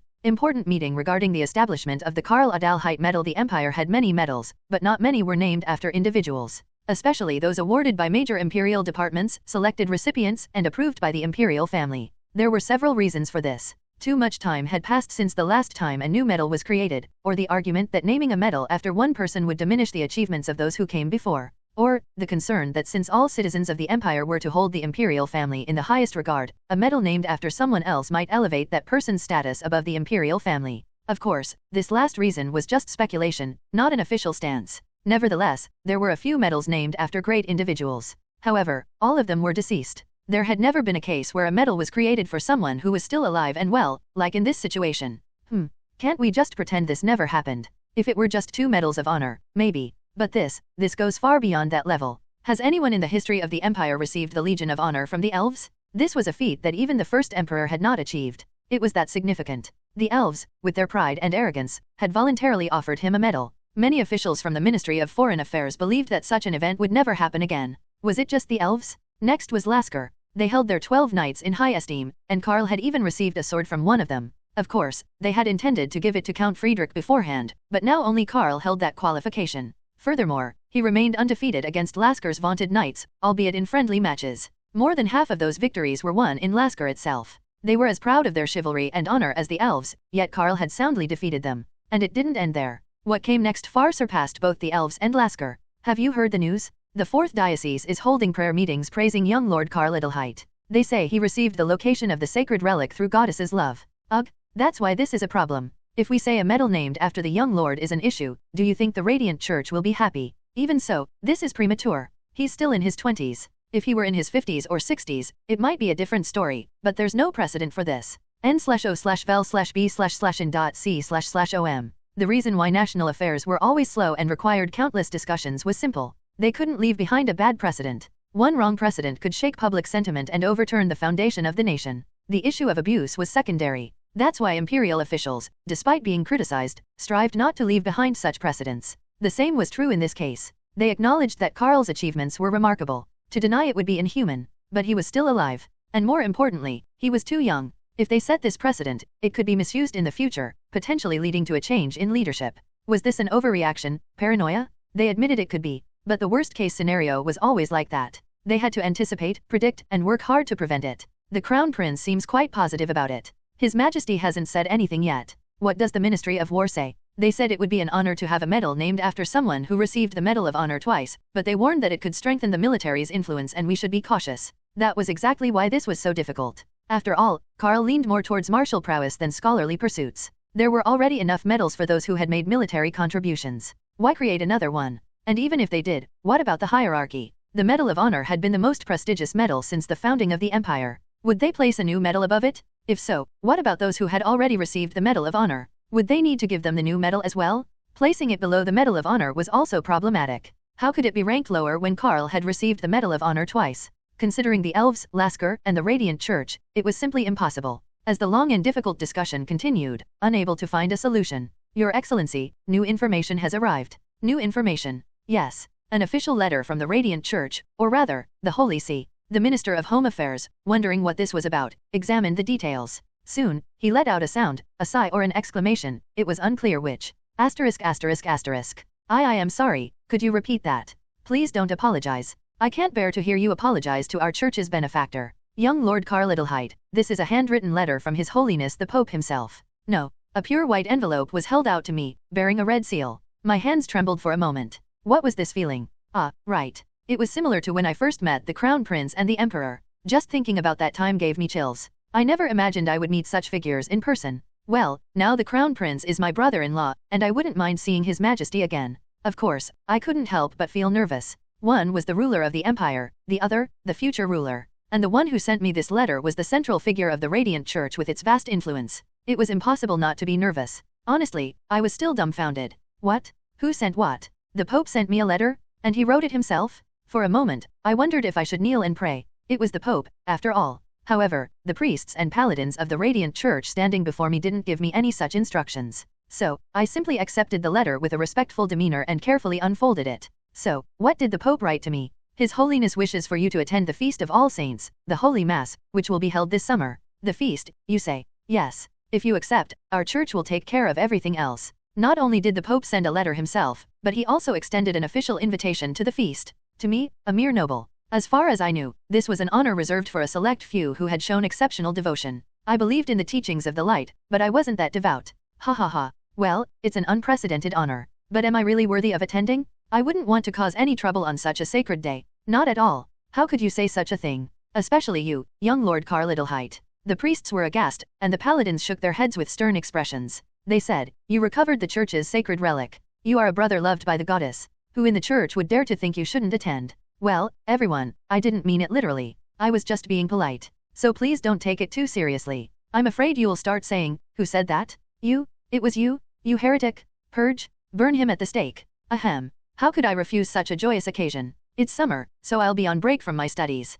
I'll gladly rush to the Holy See. We are grateful for your words, brother. Oh, and may I keep this letter for myself? Since His Holiness wrote it himself, I would like to cherish it as a treasure forever. Of course. It was sent to you by His Holiness, so naturally, it belongs to you, right? That's good. I'll take this with me and give it to Selena's grandfather. He's a very devout believer, isn't he? He already thinks highly of me, and if I tell him that I received a handwritten letter from the Pope as his granddaughter's, soon-to-be, husband, he'll surely be delighted. As I was saying my goodbyes and about to return to the academy, a priest suddenly stopped me. Forgive me, brother. There was something His Holiness added at the end that I forgot to mention. It's all right. What was it? The last words His Holiness had for me. Well, there was an item that the cardinals blessed recently. A blessing? This? I took out the greatsword from my bag, and the priest nodded. Yes, that's it. Why? His Holiness asked you to bring it with you. This one? Yes, brother. After hearing the story, His Holiness wished to put a good finishing touch on it. So, the message relayed to me through the priests was that the Pope himself would bless the sword, as the cardinal's blessing wasn't enough. Oh my. At this rate, it might actually become a holy sword. With the blessings of the cardinals and the Pope, it would be worthy of the name. No, wait. Strictly speaking, it's not a holy sword. What should we call it? A holy military greatsword? Anyway, memories of my past life fade a bit more with each passing day. At the time, it felt like I had just been there yesterday, but looking back, it's all in the past now. Besides, my current life is so hectic. I'm too busy focusing on that to dwell on the past. Still, there are a few things I remember clearly. For example, school life, whether you work hard or not, passes by in the blink of an eye. How is it already final season? Sitting on a bench, I pondered. How did time pass by so quickly? A lot has happened since my trip to Lasker. The most significant event was that these 4 idiots decided to stay for the full 5 years of school. What do you mean, you're repeating a year again? My scream was met with the cheerful grins of Schleifen, Wilhelm, Alexander, and Joachim. Are you guys seriously experimenting to see if I'll die of frustration? Huh? Let me repeat, these guys aren't from some small, insignificant noble family in the countryside. All 4 of them belong to high-ranking noble families. 2 are from marquessates, and 2 are from imperial counties. In the hierarchy of the noble world, their families rank higher than my own Friedrich County, and these guys. It's absurd enough that they failed a semester, not due to poor grades but a misunderstanding about lecture scores. Now they're saying, well, since we're here, we might as well stay for the whole year. If I were their parents, I'd rush over and spank them until they die. There's a good reason for all of this. Of course there is. These guys, who didn't seem to understand my frustration, nodded confidently. Then they started listing their good reasons. Being here with you means we can discuss things quickly. from Bunjapang and Hatiak to those hand warmers, and even matters related to the pension foundation. And there are many benefits to staying close to the hero of the Imperial Army. It's never boring when Karl's around. Something always happens, right? Let's stay friends forever, Karl. We're friends for life, right? The thought that came to mind when I heard that? The great sword I carry yearned for action. What else could it be? The only reason I managed to hold back was because Selena was right next to me, giving them a look of disdain. Didn't your family head say anything about this? This was what I was most curious about. No matter how much they wanted to repeat a year, it wouldn't be possible without their family head's permission. The heirs to marquiates and imperial counties repeating a year at the academy? How would they face the ridicule of other nobles? But to my question, the four idiots shook their heads in unison, saying, not at all. They even went as far as to say, my father actually told me to do whatever I want. My father said the same. He welcomes anything that strengthens our bond with Karl. My mother said so too. Same here. If their family heads approved, there was nothing more I could say. All right, that settles it. What else was memorable? Going on a few walks with Eloise? She insists on calling them dates, but I can't agree with that yet. Shouldn't dates have a more romantic atmosphere? If you ask me if I have any feelings for Eloise, I'll be honest. Yes, I do. I have some feelings. Even if Selena were to hit me or cry in disappointment after hearing this, I wouldn't change my answer. Because Selena already knows? She said she doesn't mind. Anyway, I've been going along with these walks, or dates, or whatever they are. The problem is Eloise herself. She's completely incompatible with the concept of mood. Eek. This is so embarrassing. What's this? Here. Dinner? Can't we just eat together at the student cafeteria? You said you liked me. You said you wouldn't give up even if there was another woman. But why are you acting like this? Why are you suddenly clueless? Are you doing this on purpose? You told me not to kick the bowl of rice you're feeding me, but you're the one kicking it away? PR/N. In short, you're sabotaging your own efforts. The four idiots, and even Selena, sighed and said, what the hell is she doing? After witnessing this spectacle, I came to one of two conclusions: either she was shy and avoiding me after saying all those things, or she had only thought about actively pursuing me and couldn't imagine the opposite scenario. N/O/vel/b/c//om. Personally, I leaned more towards the latter. Lav was very busy. Almost as busy as Selena, to exaggerate a bit. I'm sorry. I'm so sorry, master. Why are you apologizing? I'm still lacking academically, and my grades are so miserable. This was the academy, not the military. It was a place where academic achievement, not marksmanship, determined one's worth. Lav's first midterm exam results were, well, not exactly stellar. To be more precise, she claimed to have studied hard, but it didn't show in her results. But I understood. I had experienced firsthand how the military could dull one's mind, not just once, but twice. Damn it, I never thought my past life memories would be this miserable. Anyway, for that reason, Lav had practically shut herself in the library, determined to make up for her mistakes in the final exams. I cheered her on. If you have a goal, you should strive to achieve it. Besides, there's nothing more miserable than being expelled from the academy for poor grades. Lefia, the princess of Lasker, or rather, the former princess, was doing well. I was a bit worried because she had been raised sheltered, but she turned out to be quite sociable. I heard she was getting along well with Eloise and Lav, and she had made many other friends as well. I wondered why the Queen of Lasker was so worried about her that he asked me for a favor. Young lord. I turned my head to see the family servants looking at me. It seemed the carriage sent from home had just arrived. Has it been that long already? Yes, young lord. It's time for you to go. Sigh. While others were only worried about final exams, I had to deal with this.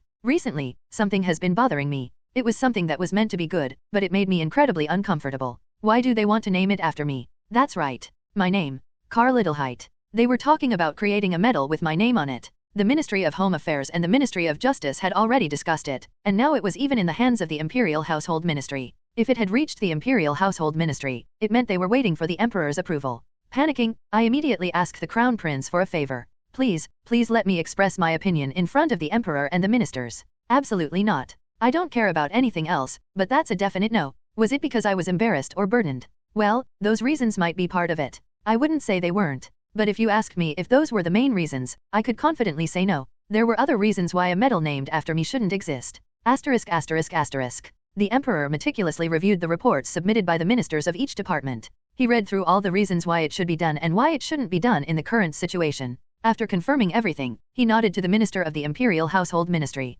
A medal named after oneself. What could be more glorious? He had already received the Medal of Honor twice, but this was a completely different matter. If anything, this would be even more significant in the future. How many people in the history of the Empire had left behind a medal with their name on it? As far as the Emperor knew, it was less than 5. This was his chance to be included among them. Even if he were to decline out of courtesy, there was no reason to explain his refusal in front of the ministers and the Emperor himself. Your Majesty. Yes, bring him in. The door opened, and Karl, the main character of this meeting, cautiously entered. He immediately knelt to greet them as he had before. However, the attendants standing beside him stopped him, as if to say he didn't need to do that he was worthy of more. The emperor also gestured for Karl to rise. He even offered a light salute first. "Welcome, young lord. I heard you have something to say today." "Yes, your majesty. I'm deeply grateful for this precious time you've given me. It's a request from a Medal of Honor recipient who has dedicated everything to the empire. How could I not grant it? So, what is it you want to say? Let's hear it." Karl took a deep breath and spoke. "With all due respect, I request that the establishment of a medal named after me be rescinded." "You want it rescinded?" "Yes, your majesty." The emperor stroked his chin for a moment, then looked at Karl. "I want to hear your reason, young lord." "Because it shouldn't be." "Because it shouldn't be." Why? What was bothering him so much that someone who had received the Medal of Honor twice, who was recognized by elves, knights, and the church, would say such a thing? "There have been heroes greater than me. There have been those who willingly sacrificed themselves for the empire. With such people existing, I cannot dare to stand before them. They would understand. Yes, they would understand because they are greater than me. But I cannot accept it. I never want to surpass the heroes of the past. I am content with being treated the same as them. If it weren't for the heroes of the past, I wouldn't exist either. Those heroes didn't want their names to be remembered. They didn't wish to be honored. They simply stepped forward resolutely. For the sake of a single citizen of the empire. For the future. To honor their will, I too will walk the same path as them." The emperor looked at Karl for a moment, then spoke in a cautious tone unbefitting the ruler of the empire. "Young Lord Karl Adelheit, let me ask you something." "Ask away, your majesty." "Is the reason for your refusal a sense of guilt towards those who came before? Do you feel sorry for receiving this honor alone, leaving them behind?" Karl thought for a moment, then shook his head with a faint smile. "It's not out of guilt for them, your majesty. If they were in my place, they would say the same thing. That's why I'm doing this. We have already enjoyed the highest honor of having fought bravely for the empire. We need nothing more. Well, if there's one thing we do need, it's for the heroes who come after us to receive even better treatment than we did." Translator, Angel Dust. The conference hall was filled with people, yet only one person sat at the head table, deep in thought. The minister of the Imperial Household Ministry and the chamberlain stood beside him, maintaining a respectful silence so as not to disturb his contemplation. "He must have said the same thing to you, and I will do the same." The emperor had met countless people. As the pinnacle of power, there was no shortage of those who coveted his throne. To gain power, one must first learn to deceive others. And to deceive others, one must deceive oneself. Thus, hypocrisy is born, and hypocrites are made. There were those who claimed to serve the people of the empire but ultimately sought their own gain.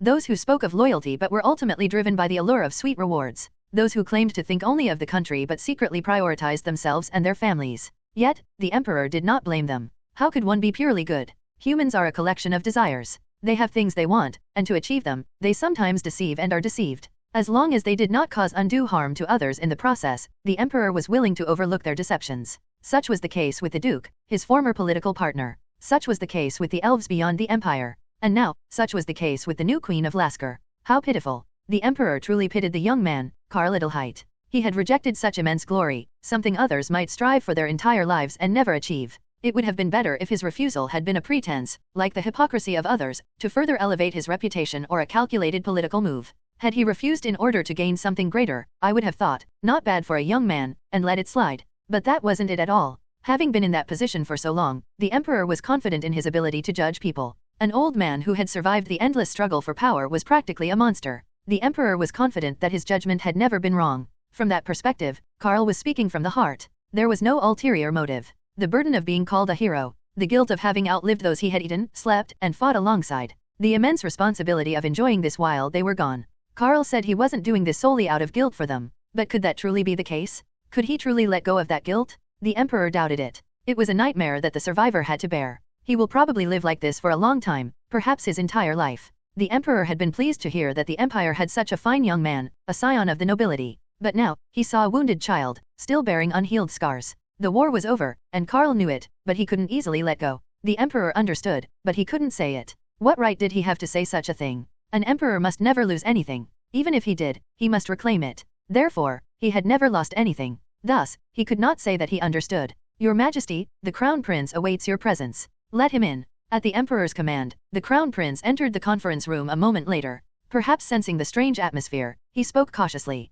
"I heard you were looking for me, father. You must have a general idea of what happened today, my son." "Yes, father." The Crown Prince knew that there had already been several meetings about establishing a medal named after Karl Adelheit, and that the emperor had been positive about it. But now, something seemed amiss. He didn't know the details, but, "My son n/o/vel/b/in.c//om. Yes, father. Have their sacrifices truly been justly rewarded?" Father. Caught off guard by the question, the crown prince tried to discern the emperor's intentions. However, he still lacked information. He needed to find out why his father would say such a thing. I am not wise enough to understand your words, father. I am not asking you to understand. This is just a lament of mine, who has only received loyalty. Father. The crown prince, the minister of the imperial household ministry, and the chamberlain hastily prostrate themselves. What a shocking thing to say. Why would he say such a thing, especially in front of others? The ruler of the empire must never appear weak. How pitiful. Truly pitiful. I am grateful to the empire for having such heroes, but it pains me that we have lost so many of them. We do our best for them, but how can it be enough? The dead do not return, and what can I say to those who remain? A young man who, simply because he survived, strives to help those in similar situations. The emperor fell silent for a moment, then looked at the three kneeling figures and spoke. The establishment of the Karl Adelheit medal will be cancelled. Instead, prepare a new proposal to improve the treatment of imperial soldiers. Yes, father. You will care for those who fought and were injured. I will embrace them, you, and all those who serve the empire. Despite my confidence in my efforts, I realize once again that I was mistaken. Recompense for sacrifice should be endless, yet I harbored the arrogant thought that this was enough. ******. Damn. I'm sweating bullets. Karl, you crazy bastard. Even if that's how you feel, wasn't that a bit too bold in front of the emperor? I was nervous as I spoke, worried that I might displease the emperor. Lately, the incidents I've been causing have been so large-scale that I'm afraid the emperor might feel burdened, and the first to be screwed would be me and my family. Fortunately, our emperor only responded with a very well as he looked at me. His expression wasn't great, so I was a bit worried, but it seems to have ended well, thankfully. With another storm behind me, I returned to the academy. Lav. Master. Senior Karl. Lav, with visibly sunken eyes, appeared before me. Are you okay? She seems very busy. Correction? She seems incredibly busy and exhausted. As I mentioned before, Lav's midterm results weren't exactly stellar. Eloise, who seems far removed from studying, even got higher scores. That was quite surprising. Eloise was smart. If Eloise had heard this, she might have retorted, "What's that supposed to mean? Why did you assume I was dumb?" Anyway, disappointed with the results compared to her efforts, Lav embarked on a bone-grinding second attempt. She already didn't appear before me often unless it was absolutely necessary, due to her sharpshooter trait. Now, it's become even harder to see her. You know, that kind of position. A character who's clearly been around for a while but keeps getting forgotten because they haven't had any screen time. Lav is slowly heading in that direction. I'm fine. I'm totally fine. You don't look fine at all. This won't do. A sharpshooter who's even received the Silver Star Military Order of Merit can't be this miserable. Master. How many times do I have to tell you to call me senior? Yes. Senior? Why you really don't have to. Quiet, and just look straight ahead. I carefully massage Lav's shoulders. For the record, even Selena approves of my massage skills. She says that after a session, her stiff shoulders feel relaxed and the dull ache disappears, helping her focus better on her studies. I think it's probably because of my grip strength. I've swung a greatsword countless times and grabbed many canfras by the scruff of their necks with these hands. It would be weird if I didn't have strength. Wow, your shoulders are literally rock hard. Have you been studying like this the whole time? Well, I was so pressed for time that I didn't even notice. Take it easy. Take it easy. These aren't shoulders, they're practically rocks. Even if a sharpshooter has to wait like a stone sometimes, their muscles and joints shouldn't turn into stone. Eek. Eek. Every time I apply pressure, Lav lets out an amusing little moan. Is it from pain? Or is it because it feels good? How's that? Do your shoulders feel better? Well, what? Speak clearly. I mean, I think I might know if you could do it a little longer. Is that so? I've noticed lately that Lav is quite the sly fox. Well, I suppose she wouldn't have achieved that much against the canfras if she were just a pushover. Senior Karl. You want 5 more minutes. I would be grateful if you... No, I mean, I have something to say. What is it? I asked, pressing down on her shoulder. Lav lets out a strange, eek, and flinches. Senior, you... Well, it's just... You're very kind, both then and now Hayek. I mean it. Kind? I'm just trying to help you do well. To me, that's a very kind thing, a yuck. Thing to do. Alright, I get it.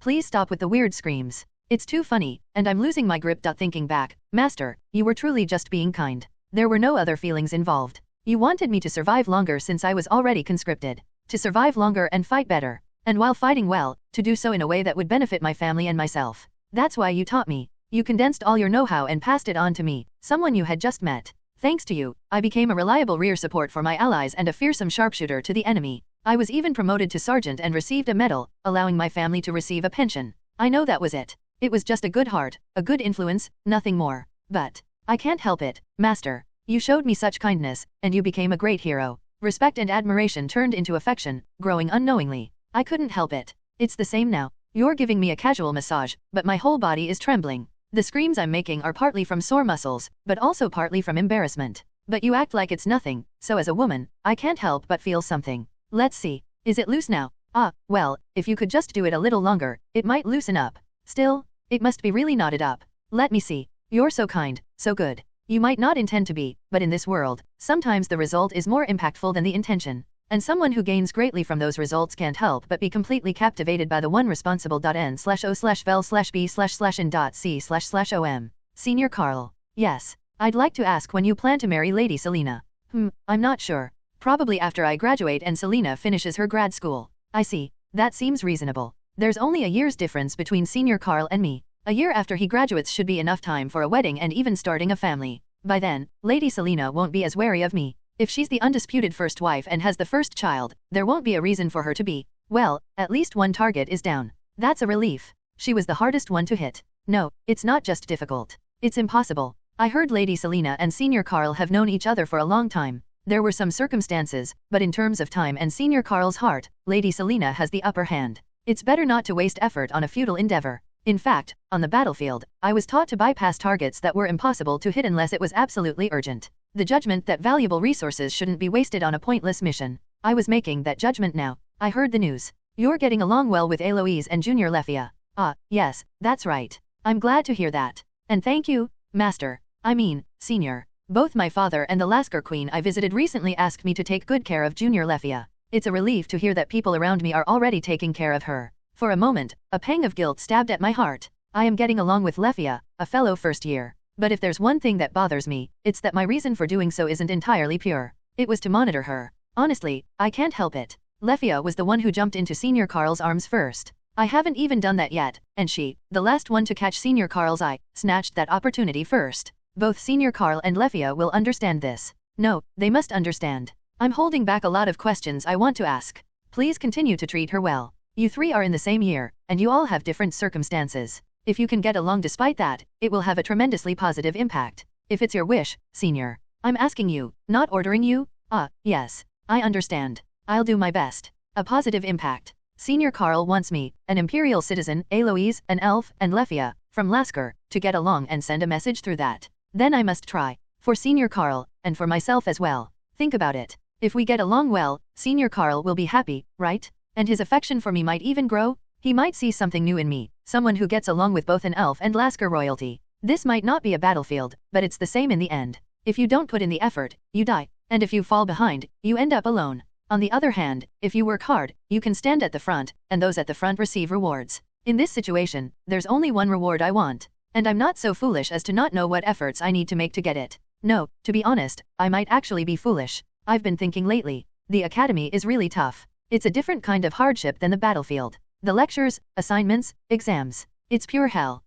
Senior Karl. Yes, Lev? What is it? I have a question. What is it? I've already heard the news. Senior Karl's grades are at the top. He got scores so high that they're not even comparable to mine? How do you manage to keep up with lectures, do well on assignments, and ace exams? Ugh. I never imagined it would be this hard. I'm so scared that I won't even reach the average in the final exams. The pride of being the Empire's top sharpshooter? I've already let go of that. This place, the academy, is where such things don't matter. Lav's worries were understandable from my perspective. In the military, the chain of command is absolute, so instead of thinking and voicing my opinions, it was routine to say yes, sir, when an order was given. I'm definitely not belittling soldiers. I've been enlisted twice myself, so why would I? It's just the nature of the job. Especially for enlisted soldiers, not officers or NCOs, it's an unavoidable side effect. Anyway, I had expected Lav to struggle for that reason. I wasn't going to give this out because of fairness, but Lefia, being a princess, was quite smart. Eloise, surprisingly, also had a knack for studying. In other words, they didn't need the cheat sheets I received from those 4 idiots. TL/N, love this author. So, I secretly called Lav to my room and shared some of the necessary cheat sheets.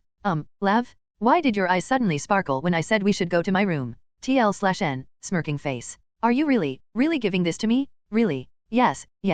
But don't spread it around too much. Never? I would never do that, Master. Then please stop calling me Master at the academy and call me Senior. I won't give this to anyone, not even if I'm tortured. This is something you prepared just for me. I'll cherish it forever. It's okay to give it up if you're being tortured. And I actually received this from someone else. Is it just me, or does it seem like she's happier about this than when she got a perfect score on the exam? I don't think it's just me. After throwing Lav a lifeline, I decided to focus on my own tasks. Finals were just around the corner, so I had to start studying if I wanted to maintain my grades. I could have started earlier, but I've heard that cramming is the key to all exam preparation. It seems to be the most effective method. Hey, Karl? Heading to the library. Get lost, you fifth years. These damned idiots. They're on top of the world because they get to stay another semester. They don't even have to worry about exams like I do, as long as they get the minimum passing grade. They're a unique case, a mix of those who could graduate but chose not to, and those who couldn't. Good luck on your finals. Aren't you taking the exams? We are, but we just need to get the minimum score.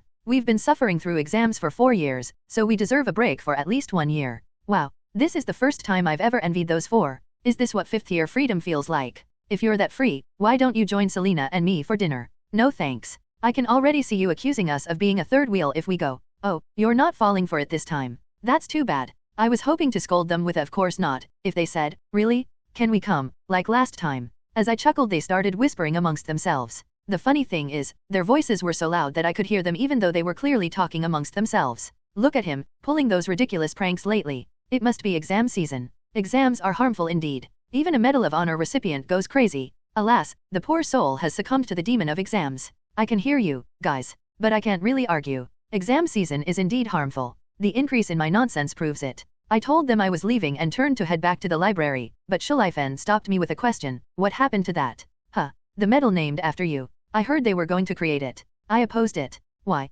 Why? Because if they create something like that, damn, I'd be too embarrassed to show my face. There are so many other heroes. Why my name? It's not like I'm on my deathbed, and I'm only in my early 20s. Putting my name on the Empire's highest honor. Absolutely not. There were some reasons. Anyway, it's not happening. Boom. Done. I replied, and Schleifen uttered an ominous remark. Well, I see it differently. You're the one who always makes things happen, Karl. Why do I have a feeling that a medal with your name on it is inevitable? Hua. Finally, the fateful day has arrived. Lavrenti, with a solemnity greater than ever before, meticulously bathes and dresses, buttoning her shirt one by one with unwavering determination. She glanced at her desk. The remnants of the battle she fought fiercely until yesterday, no, until this morning, remain untouched. The hours of despair spent sitting there feel as vivid as yesterday. She had done her best, but the midterms had defeated her mercilessly. For a while afterward, she was bedridden from the shock. How could she stand beside her master with such meager results? Self-loathing welled up within her. If she were expelled for failing grades, what would she do? How could she face her master? Lavrenti's mind was filled with a bleak future. But this time is different. It will be different. No, it has to be different. She clenches her fists and looks at a notebook on her desk. That was the decisive reason Lavrenti could maintain her courage. It was a gift from her eternal master and the object of her admiration, Karl, given to no one else but Lavrenti herself. It was the key to victory, the guiding line to hit the target. If she were to lose this battle even after receiving this, it would be a disgrace to the Imperial Army. It would be unthinkable for someone who fought in the same war as Karl and even received a medal. Bang, bang. Hey, when are you coming out? We'll be late for the exam. Hurry up, Lav. Eloise, aren't you being a bit impatient? Impatient? You're more than 10 minutes late. Unable to bear Lavrenti's sudden ritualistic bathing, Eloise pounds on the door. Although not as much as Eloise, Lefia, who was standing next to her, also couldn't hide her anxiety as time ticked away. It's unfortunate. A sharpshooter of the Empire should embrace the aesthetics of waiting. You two haven't had that experience, so even a brief moment seems like a long wait to you. Lavrenti muttered to herself. If she muttered out loud, Eloise would react, and opened the door to join her classmates waiting outside. What took you so long? Something came up. Stop nagging, Eloise. Of all days, why today? Of course I'm nagging. Shouldn't we get going? We'll really be late. The reason Eloise and Lavrenti stayed close to Lefia was, of course, to monitor and keep an eye on her. But now, for some reason, they had become genuine friends. Lefia was even making suggestions, and the other two girls were accepting them with a maybe you're right. So, how confident are you about this exam? Very confident. Whoa, what's with that confidence? Did you get some lucky break or something? It's not luck, it's love. A love so great you couldn't even dream of it, Eloise. The urge to brag welled up, but Lavrenti, like a true sharpshooter, held back. If she mentioned it here, Eloise would likely bother Karl. And Lefia, despite her pretense, might find another way to get close to Karl. There are no eternal enemies, but there are no eternal allies either. The only constant is the repetition between the two. Lavrenti kept those words etched in her heart. Hey, Eloise, are you confident about this exam? I heard it's going to be harder than the midterms. What, Lefia? Are you scared? Oh dear, our princess has surrendered to the final exams. How sad. I'm not scared. And I told you to stop calling me princess. My apologies, your highness. If Karl had seen this, what would he have said? Would he have smiled, saying they were getting along well? Or would he have worried that Eloise was teasing too much? Juniors. At the familiar voice, the three girls turned their heads. Selena stood there, dressed more neatly than usual, her arms full of something. Isn't it final season? You all seem pretty excited.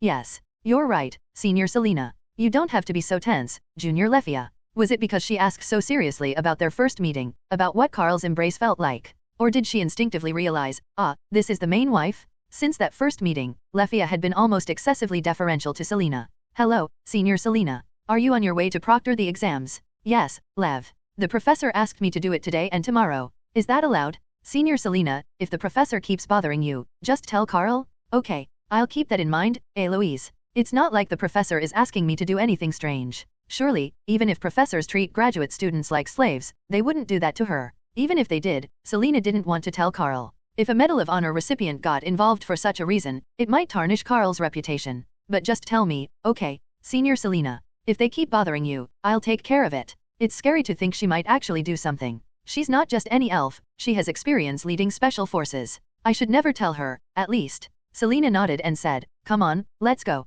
We'll be late, leading the three girls. So, Lev, you can do well on this exam, right? You should worry about yourself, elf. Heck, you get so sensitive during exams. But guess what? I'm going to be at the top again this time. This time will be different. It has to be. Nov, L, B / JNN. Lefia tried to mediate, saying, that's right, it will be different. So let's stop arguing, while Selena worried, I wonder if Lab can really do well on the exam. They were a noisy bunch, but they were getting along well, these four women. ******. I suddenly found myself thinking, how will I be recorded in history? What kind of description will the Empire's annals give to the name Karl Adelheit? The first thing that comes to mind is, of course, the madman who received the Medal of Honor twice. Whether it's the Medal of Honor from my past life's memories or the one from this world, it's ultimately something you only get after a near-death experience and a little chat with the King of Hell. Most military achievements don't even get you nominated. And even if you are, there's a very high chance the Ministry of War will say, this can be covered with the Order of Military Merit, and cut you off. But I've received that medal not once, but twice. To be honest, both times, I questioned whether my actions were worthy of such an honor. But what could I do? When the Ministry of War and the Imperial family say, take it, you better accept it quickly, or it feels like you're committing a grave sin. Next, there are several other things. I was the first Imperial citizen to receive a medal from those haughty elves. I wielded the sword of one of the 12 Knights of Lasker. Oh, and there was that time I split a rock and found a lost sacred relic of the church. Let's add that too. That's enough for now. Next would be, that, right. I'll be remembered as the guy who frequented the Crown Prince's palace since he was a mere noble's son. Yes, that's probably how it'll be recorded. In fact, even today, the Crown Prince summoned me, forcing me to make another appearance at the Imperial Palace. I'm grateful I wasn't hit by a gender-bending beam. If that had happened, rumors would have spread throughout the Empire about the Crown Prince being secretly in love with a noble daughter. TL/N, loudly crying face. Have you arrived, brother-in-law? I offer a respectful bow, and the Crown Prince urges me to sit down. He's family now, but I'm worried that he's treating me too casually. The Imperial family should remain a place that all nobles look up to and respect, even if they just sit there and do nothing. If it becomes like this, it'll. How did you do on your finals? That's a sudden change of topic. But aren't the final exams just over? What a wicked brother-in-law. Asking someone who just finished exams, did you do well on the exam? That's something even the Geneva Convention prohibits? Not really, right? It's not. It seems like just yesterday we were all gathered, watching the New Year's ceremony as the world was covered in pure white snow. But spring has already passed and summer has arrived. The weather has gotten quite hot. Even the wind is warm. Time flies, brother-in-law. The Crown Prince keeps laughing, as if something is incredibly amusing. I have a rough idea of what it is. I heard the news from my father just yesterday. Congratulations. On the Crown Princess's pregnancy. I see your father told you. I was going to make a formal announcement tomorrow. Pregnancy. Yes, my sister is finally having a child. It's still too small and fragile to be called a life, but it's definitely my niece or nephew. My niece or nephew has just come into this world. You know, brother-in-law, I hope it's a daughter who resembles the Crown Princess. I would also be delighted to have an Imperial Princess who inherits your Highness's wisdom and the Crown Princess's beauty. Right? So, I'll be counting on you. Your Highness. What does he want me to do? As I blink in confusion, the Crown Prince looks at me with an expression that says, you're asking the obvious. Aren't you going to the Holy See soon? If you have time there, please offer a prayer to the light. I pray every day, but I think your prayers might be heard a little more clearly. I can sense how much the Crown Prince, my brother-in-law, longs for a daughter. Besides, that's right. The finals were so tough that I briefly forgot that I'll soon be officially invited by the church to visit the Holy See for the Feast of All Saints. Please, let there be no incidents this time. Please. How many nightmares have I had since Schleifen said, I think they'll definitely create a medal named after you. Something like, everyone, The recipient of the Karl Adelheit medal is Karl Adelheit himself? I think I've had that dream 9 times. Damn it. Me receiving a medal named after myself. What could be a more permanent mark on history? The Feast of All Saints. A day for all the saints who have lived among humanity and returned to the embrace of God. It is one of the most important festivals that the Church holds dear. From the Empire's perspective, it's comparable to Triumph Day. The Pope, who rarely makes public appearances, personally officiates the ceremony, and all dioceses across the continents hold simultaneous prayer meetings on that day, led by all the cardinals in front of the public. It is a time to express gratitude to the saints who spread the teachings of the light and bestowed grace upon us, allowing us to receive Goddess's love. It is also a time for self-reflection and a promise to strive for betterment in the future. As it is such a grand festival, it's only natural that there are many things to prepare. This has always been the case for major festivals, but it was especially true for this particular occasion. The Church's benefactor is coming. The Blessed One, beloved by the Goddess, is coming. The one who recovered the Church's lost sacred relic with a single divine strike, a noble young man who is nothing short of a champion of the light. If the subject of these praises had heard them, he would have been shocked and protested, asking what they were doing. But unfortunately, Karl had not yet arrived in the Holy See. He would probably be just finishing his final exams and receiving his report card around this time. Therefore, in the Holy See, the hymn of praise for the one who recovered the relic and received Goddess's love continued. And, of course, the ones leading this were the high-ranking officials of the Church. Some are concerned that the name of young Lord Karl Adelheit is being invoked too often n/o/vel/b/n.c//om. What foolish talk. Calling out the name of our benefactor is no different from ultimately seeking the Great One. Didn't the benefactor himself say, finding the relic was all Goddess's will?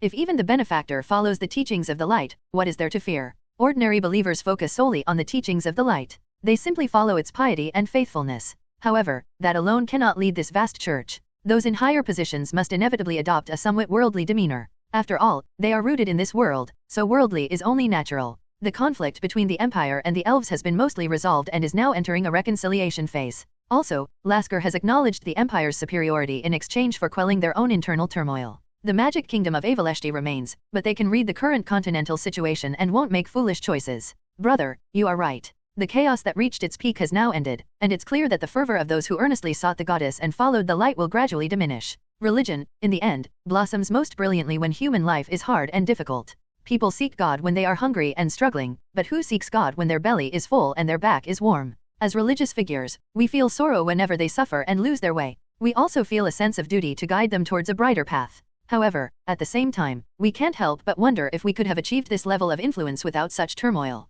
Therefore, from the Church's perspective, turmoil was essential. Perhaps that's why we joined hands with the Empire. In fact, didn't the Church's influence rise every time the Empire waged war? But such turmoil cannot continue forever. It shouldn't continue in the first place. Believers who call upon Goddess's name and seek the light should not wish for it. After all, shouldn't the world become a paradise where everyone lives well and laughter never ceases? We recovered the relic at such a time, and the benefactor is undeniably the Empire's war hero. This alone should be enough to strengthen the hearts of our brothers and sisters. How is the expansion of various facilities by the Empire progressing? It's steadily progressing in the name of the Church. We're aiming to increase it by up to 30% by the end of this year, and we're considering up to 70% by next year. Several influential nobles of the Empire established a pension foundation named after the war hero. The imperial family then supported the foundation, firmly securing the hearts of the Empire's people. Not to be outdone, the Church also got involved, but that wasn't enough. The result was the expansion of various facilities, which naturally served as a focal point for expanding the Church's influence. In other words, if you think about it, the start of this positive change can be attributed to a single young man. The person himself denies it, saying it's embarrassing and asking if we can just pretend not to know. But isn't the world an absurd place that can be changed by the influence of just one person? Yes, a world that changes due to the influence of a single person. That is precisely the utopia that the Radiant Church, gloriously invoking his name, ultimately aims to reach. In the current situation, their benefactor, a true noble, was scheduled to visit the Holy See soon. We must show him a side of us that we won't be ashamed of. We cannot disappoint the one who is loved by the Goddess. Of course. How could we treat the Blessed One who has made the Church's name shine even brighter? By creating a positive impression, the perception of the Church will improve in the future. *****.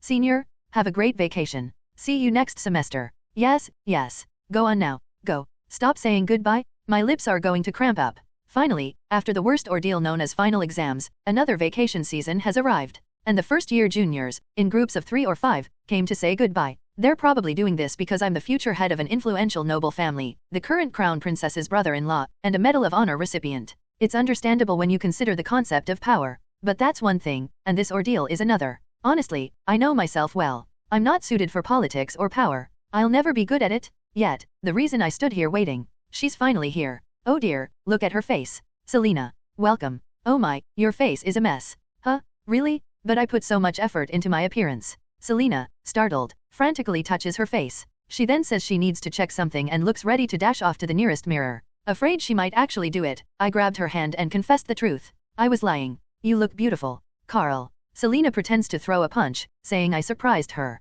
She tells me to stop saying such nonsense. But that's not nonsense at all. It's a natural reaction. There's a reason why Selina is called the first love of all the male students at the academy, the heroine of the story. Some people say you age 10 years when you start grad school. In fact, our senior, Marcus, has been lamenting his hair loss since last winter. Selina, on the other hand, isn't aging at all, and her beauty still shines. I think she would look more beautiful than most women even if she rolled around in the mud. You've become too smooth talking. You weren't like this before. A little smooth talk gives you a sense of ease. Or maybe I learned it from the Four Musketeers. TL/N, author loves calling them names LMAO. Right, the Four Musketeers. Schleifen, Wilhelm, Alexander, and Joachim. After getting involved with them, I've picked up their unique quirks and smooth-talking ways. Is it true that you become like those you associate with?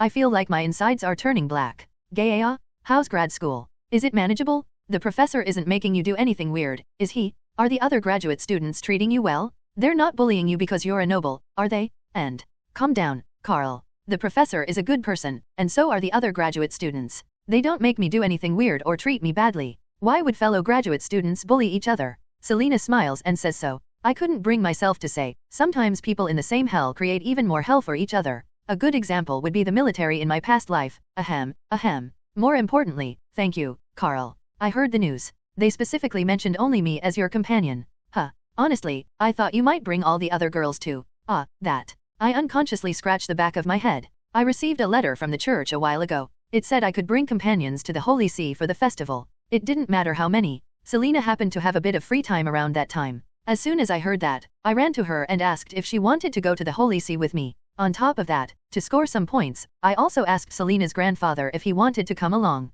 And, well, I thought about bringing Eloise, Lav, and Junior Lefia too. But all three of them had their own circumstances, so it didn't work out. The Holy See?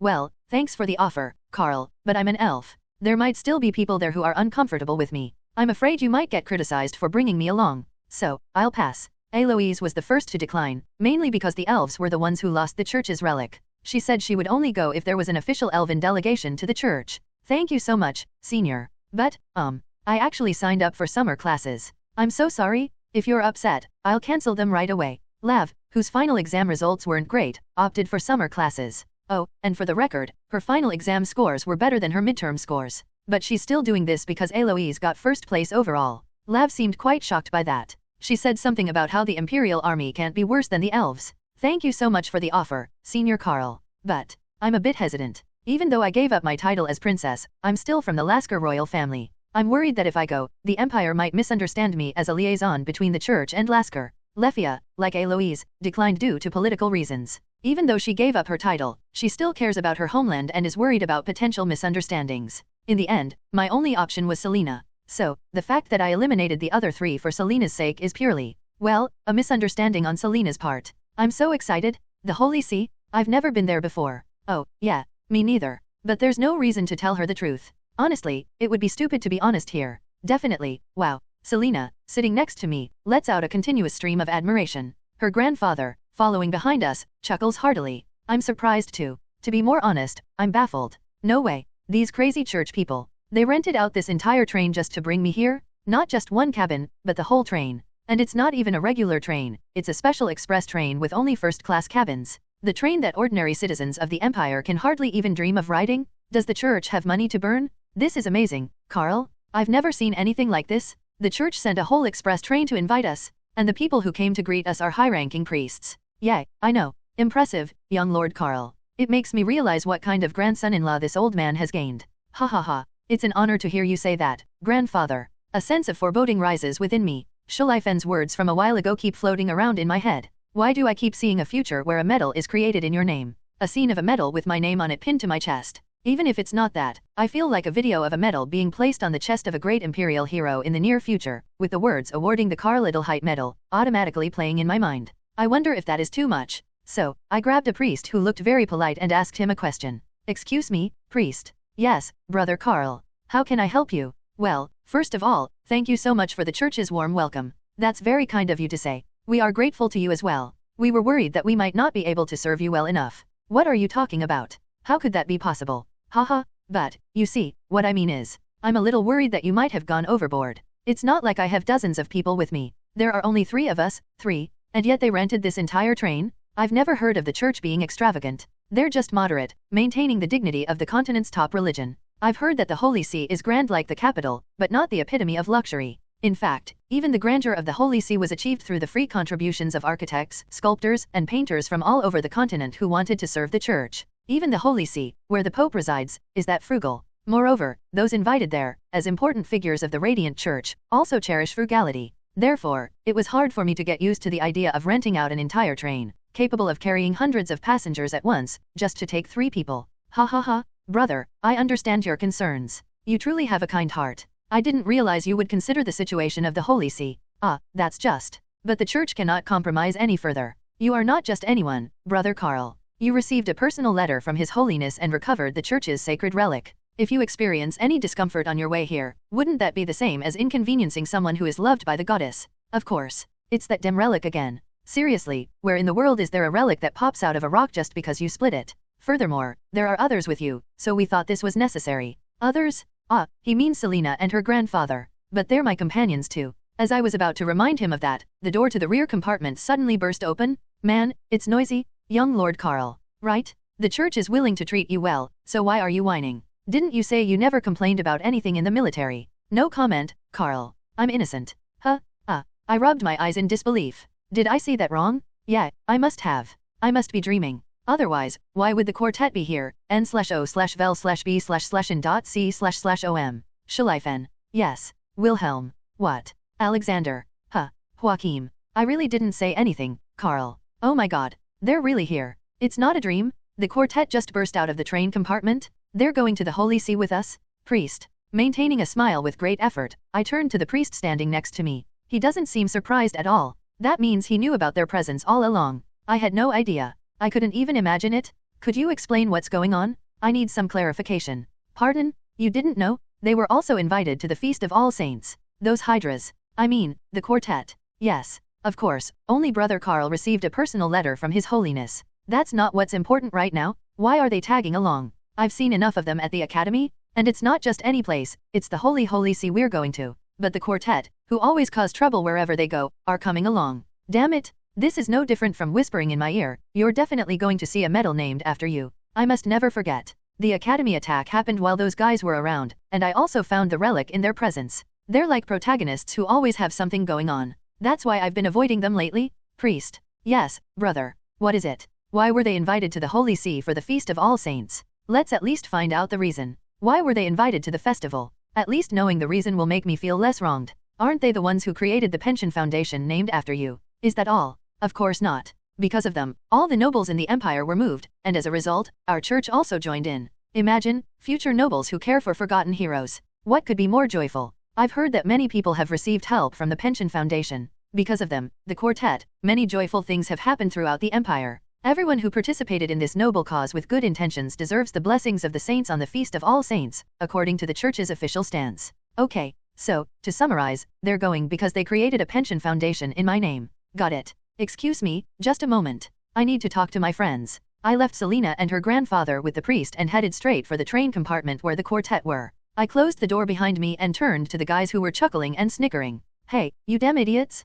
Why didn't you tell me? Huh. This is what you call a surprise, Karl. Surprise my ass? Would it have killed you to tell me beforehand? If I had known in advance, I would have either stopped them or not gone myself. Going to the Holy See with them? That means something is bound to happen there. A terrorist attack? An assassination attempt? Damn it, I don't want any of that. That's harsh. We came all this way just to keep you company, Karl. Keep me company? Can't you see Selina and her grandfather? Oh, you're calling him grandfather now. So, it seems you've really asked for his blessing. Congratulations, Karl. So, when's the wedding? It goes without saying, but you have to invite us all to your wedding, alright? Wow, these idiots. They're not listening. Listen, guys, whenever you get involved in something important or a major event, something always happens. Imagine if the Canfras caused trouble at my wedding. Then, I think that day would be the day we chop off the heads of all the canfras on the continent and mince them. Even if I don't do it, I'm sure my sister or mother will. Sigh, whatever. It's already happened. What can I do now? Yeah, what else can I say? They didn't force their way in.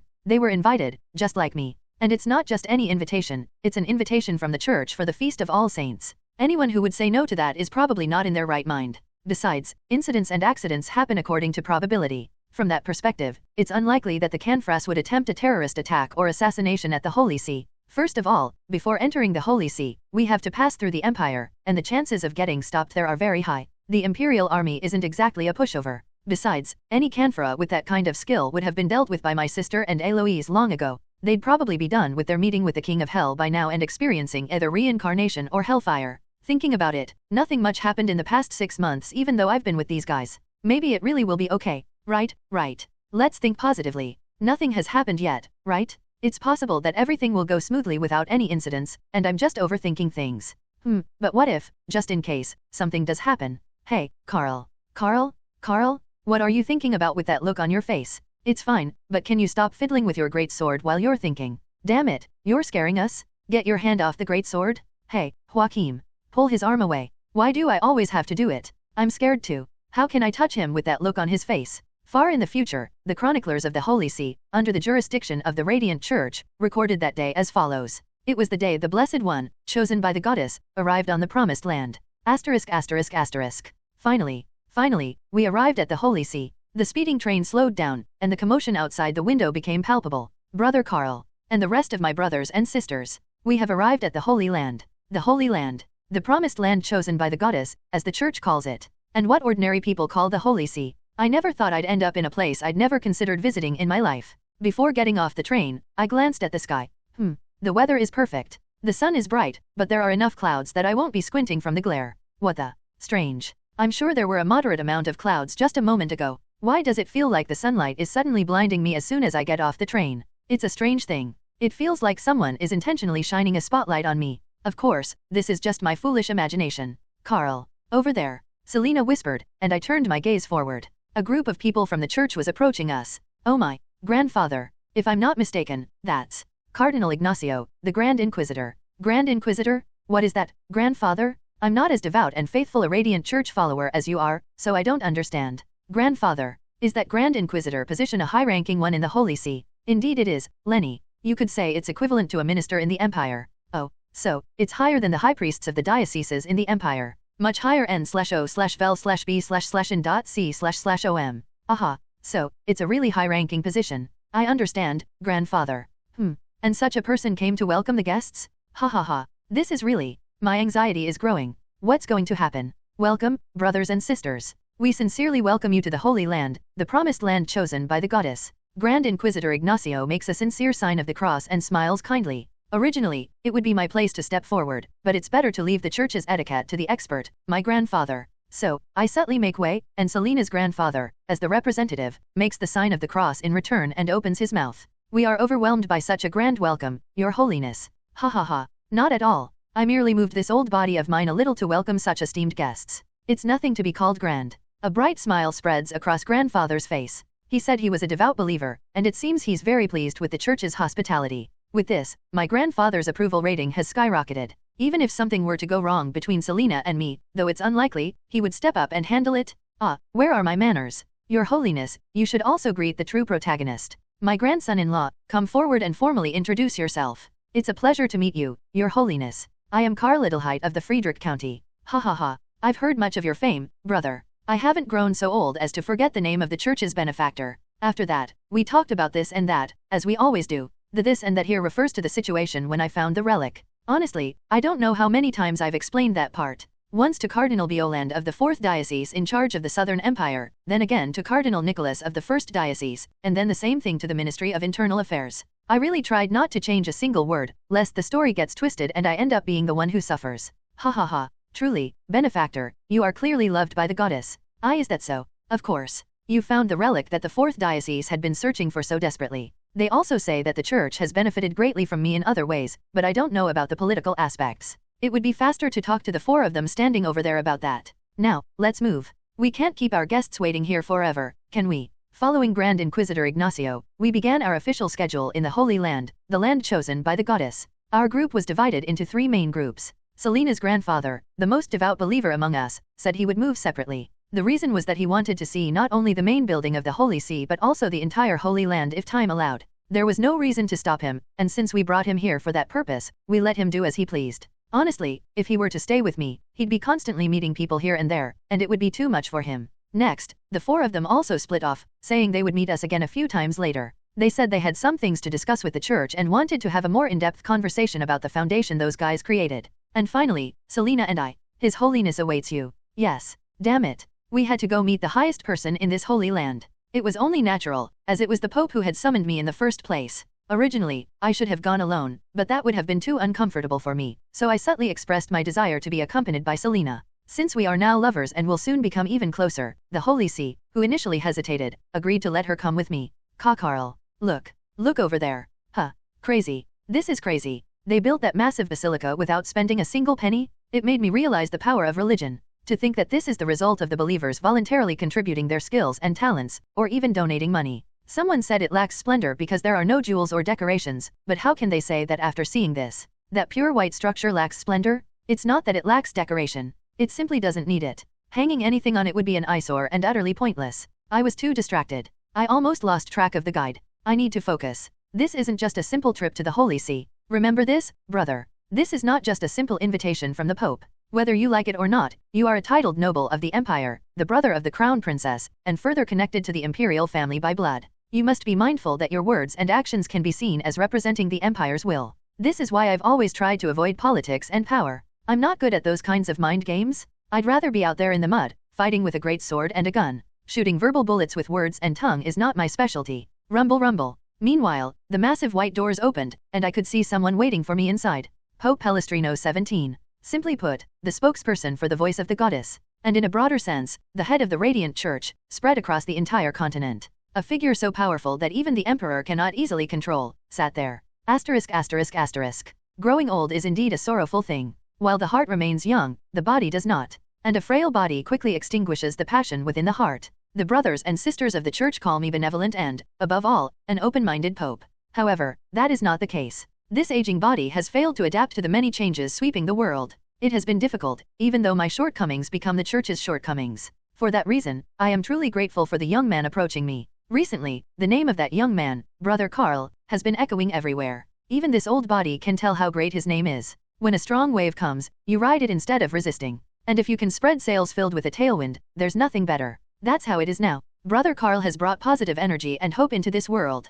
Despite being a hero, he always humbled himself and showed noble thoughts and actions, and as a result, even the empire began to move towards a brighter place, touched by his light. And that's not all. Even the elves, who still harbor doubts about the teachings of the light, and the Lasker region, where the reach of the church hasn't been as successful as expected because of the friction with the empire, have stopped their negative words and actions. This is a tremendous change. Surely, the goddess could no longer bear to see the chaos in this land and sent down this messenger of light. Without this young man, no one could have delivered such a bright and hopeful message. Welcome, Brother Karl. Come and sit here. From the perspective of the church, this is a stepping stone to stabilize its influence. From the perspective of a believer, it's a natural way to treat a benefactor. As the old voice that conveys the word of the goddess, I wish for this young man to exert an even greater influence. Karl Adelheit, the young lord of the Friedrich County of the Empire. Let's skip the formalities. Did I ask you to come here and waste our precious time on such things? Others would express their gratitude to him for what he's done so far. But I cannot. The old must have the duty to see farther and deeper.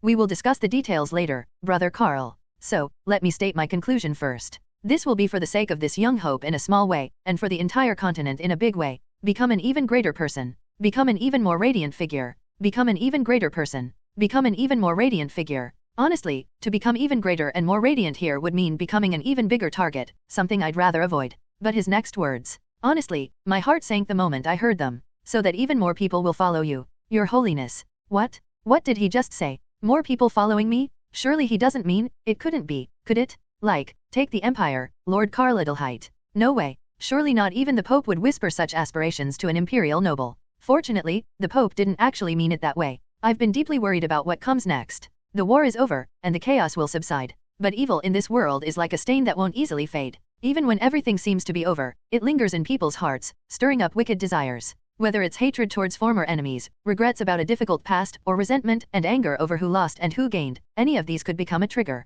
The Pope was explaining it to me as simply as possible. In other words, he was saying that an even greater poison could spread through society than during the war and chaos. That's what I was wary of. That people would foolishly reject the hope and light they could finally grasp. I fully understand your holiness words. That's good. That's why I called you here, Brother Karl. The Pope took my hand and pointed towards the warm sunlight streaming through the window. Your words, your actions, your deeds led them there. People admired something in you and followed you, and as a result, more leaders emerged. And leaders guided even more people towards the light. What some have spent decades preaching, you accomplished in just a few years through your noble words and actions. I feel a bit overestimated. This is on a whole different level from receiving the Medal of Honor. Of course, I'm not devaluing the Empire's Medal of Honor, but this feels different. So, I ask you, Brother Karl, to become greater. Become more radiant. People inevitably follow what stands out to them, whether it's good or evil. Please, be the former, not the latter. This is why I called you here, brother. I looked at the Pope sitting before me. No, at this old man who seemed to have lost sleep over his worries. I'd been harboring a small misunderstanding, and it was starting to clear up. Perhaps it was the influence of my past life, but I had believed that even the church couldn't escape worldly concerns. And I thought the reason the Pope, the head of the church, had summoned me was to use me to further elevate the church's authority. Truthfully, that would be the most logical reaction. Everyone tries to subtly gain an advantage. It's natural for those who are successful in the world to try to get close to someone who is being cheered by the masses. But this old man, the Pope of the Church, wanted the world to become a better place because of me. He wanted me to be the focal point, not a passing trend, but a lasting influence. Come to think of it, yeah, I've been playing that role quite well. It started with me just desperately wanting to save my comrades. Medals and war hero titles meant nothing to me. I just hated the thought of the guys I ate, slept, and fought with becoming corpses. Nov.l.b//JNN.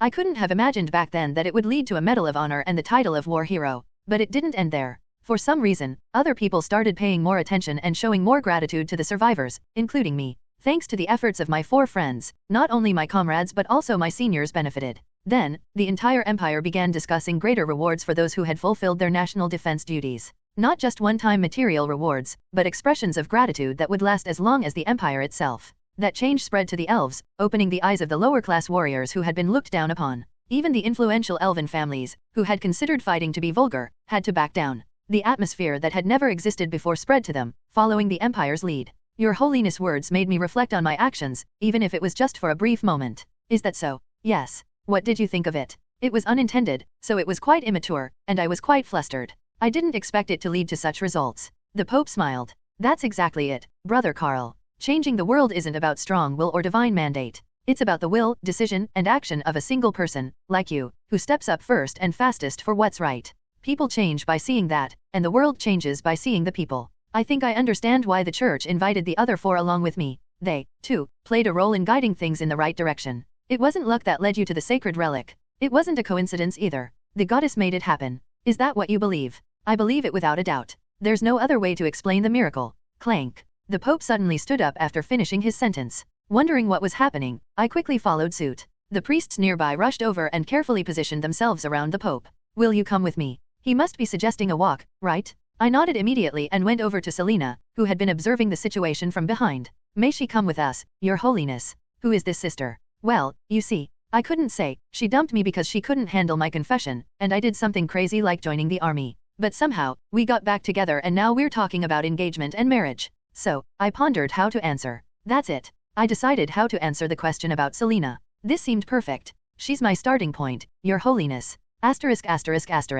I, Selena, had been waiting quietly behind while His Holiness and Karl talked. I tried not to listen to their conversation, but the room was so quiet that I couldn't help but hear their words clearly. And I came to understand how His Holiness viewed Karl, and why he had invited him. His Holiness wants Karl to be a guiding light. I nodded unconsciously. Indeed, Karl was playing that role. He would never admit it, and he claimed he never wanted it, but the empire was being influenced by Karl in one way or another. Those who had fulfilled their national defense duties, who were already well treated, were now receiving even greater respect and admiration. It was only natural that they would look up to the great war hero who received the Medal of Honor not once, but twice, even though he claims he merely fought alongside other heroes. Schlieffen, Wilhelm, Alexander, and Joachim joined forces to create a pension foundation named after Karl. They told me it was a secret from Karl, but they said they were inspired by him. They realized what they had to do, the duties they had to fulfill. And what happened next? Well, I don't need to say it. The foundation grew enormously. Will you come with me? It seems the conversation between His Holiness and Karl has ended.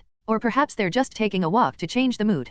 Karl nodded at His Holiness' words and then came over to me. May she come with us, Your Holiness? Who is this sister? Oh, should I introduce myself now? But I just followed Karl here. What should I do? What should I say? A few seconds felt like minutes. She is my starting point, Your Holiness. Huh? My mind went blank as if I had been hit with a hammer. I unconsciously stared at Karl, muttering the answer he had just given. Starting point. Karl's starting point. It was a bit messy, with hurt feelings exchanged between us, and it was the beginning of a difficult time. But it was also the starting point where Karl overcame it all on his own, without blaming anyone else. He had attached that important thing to me, of all people. Starting point. Starting point. Ha ha ha. Brother Karl, that's very romantic. Ah ha ha. I'm grateful you see it that way. My face flushed. But I didn't hate it. To be honest, I liked it. I felt like I could fly. Let's go, Selena. Why yes. I tried to ignore the kind smile on His Holiness' face and the priests behind him. If I looked at them too, I felt like I would collapse on the spot. So, I quickly went outside with Karl to take a short walk, but...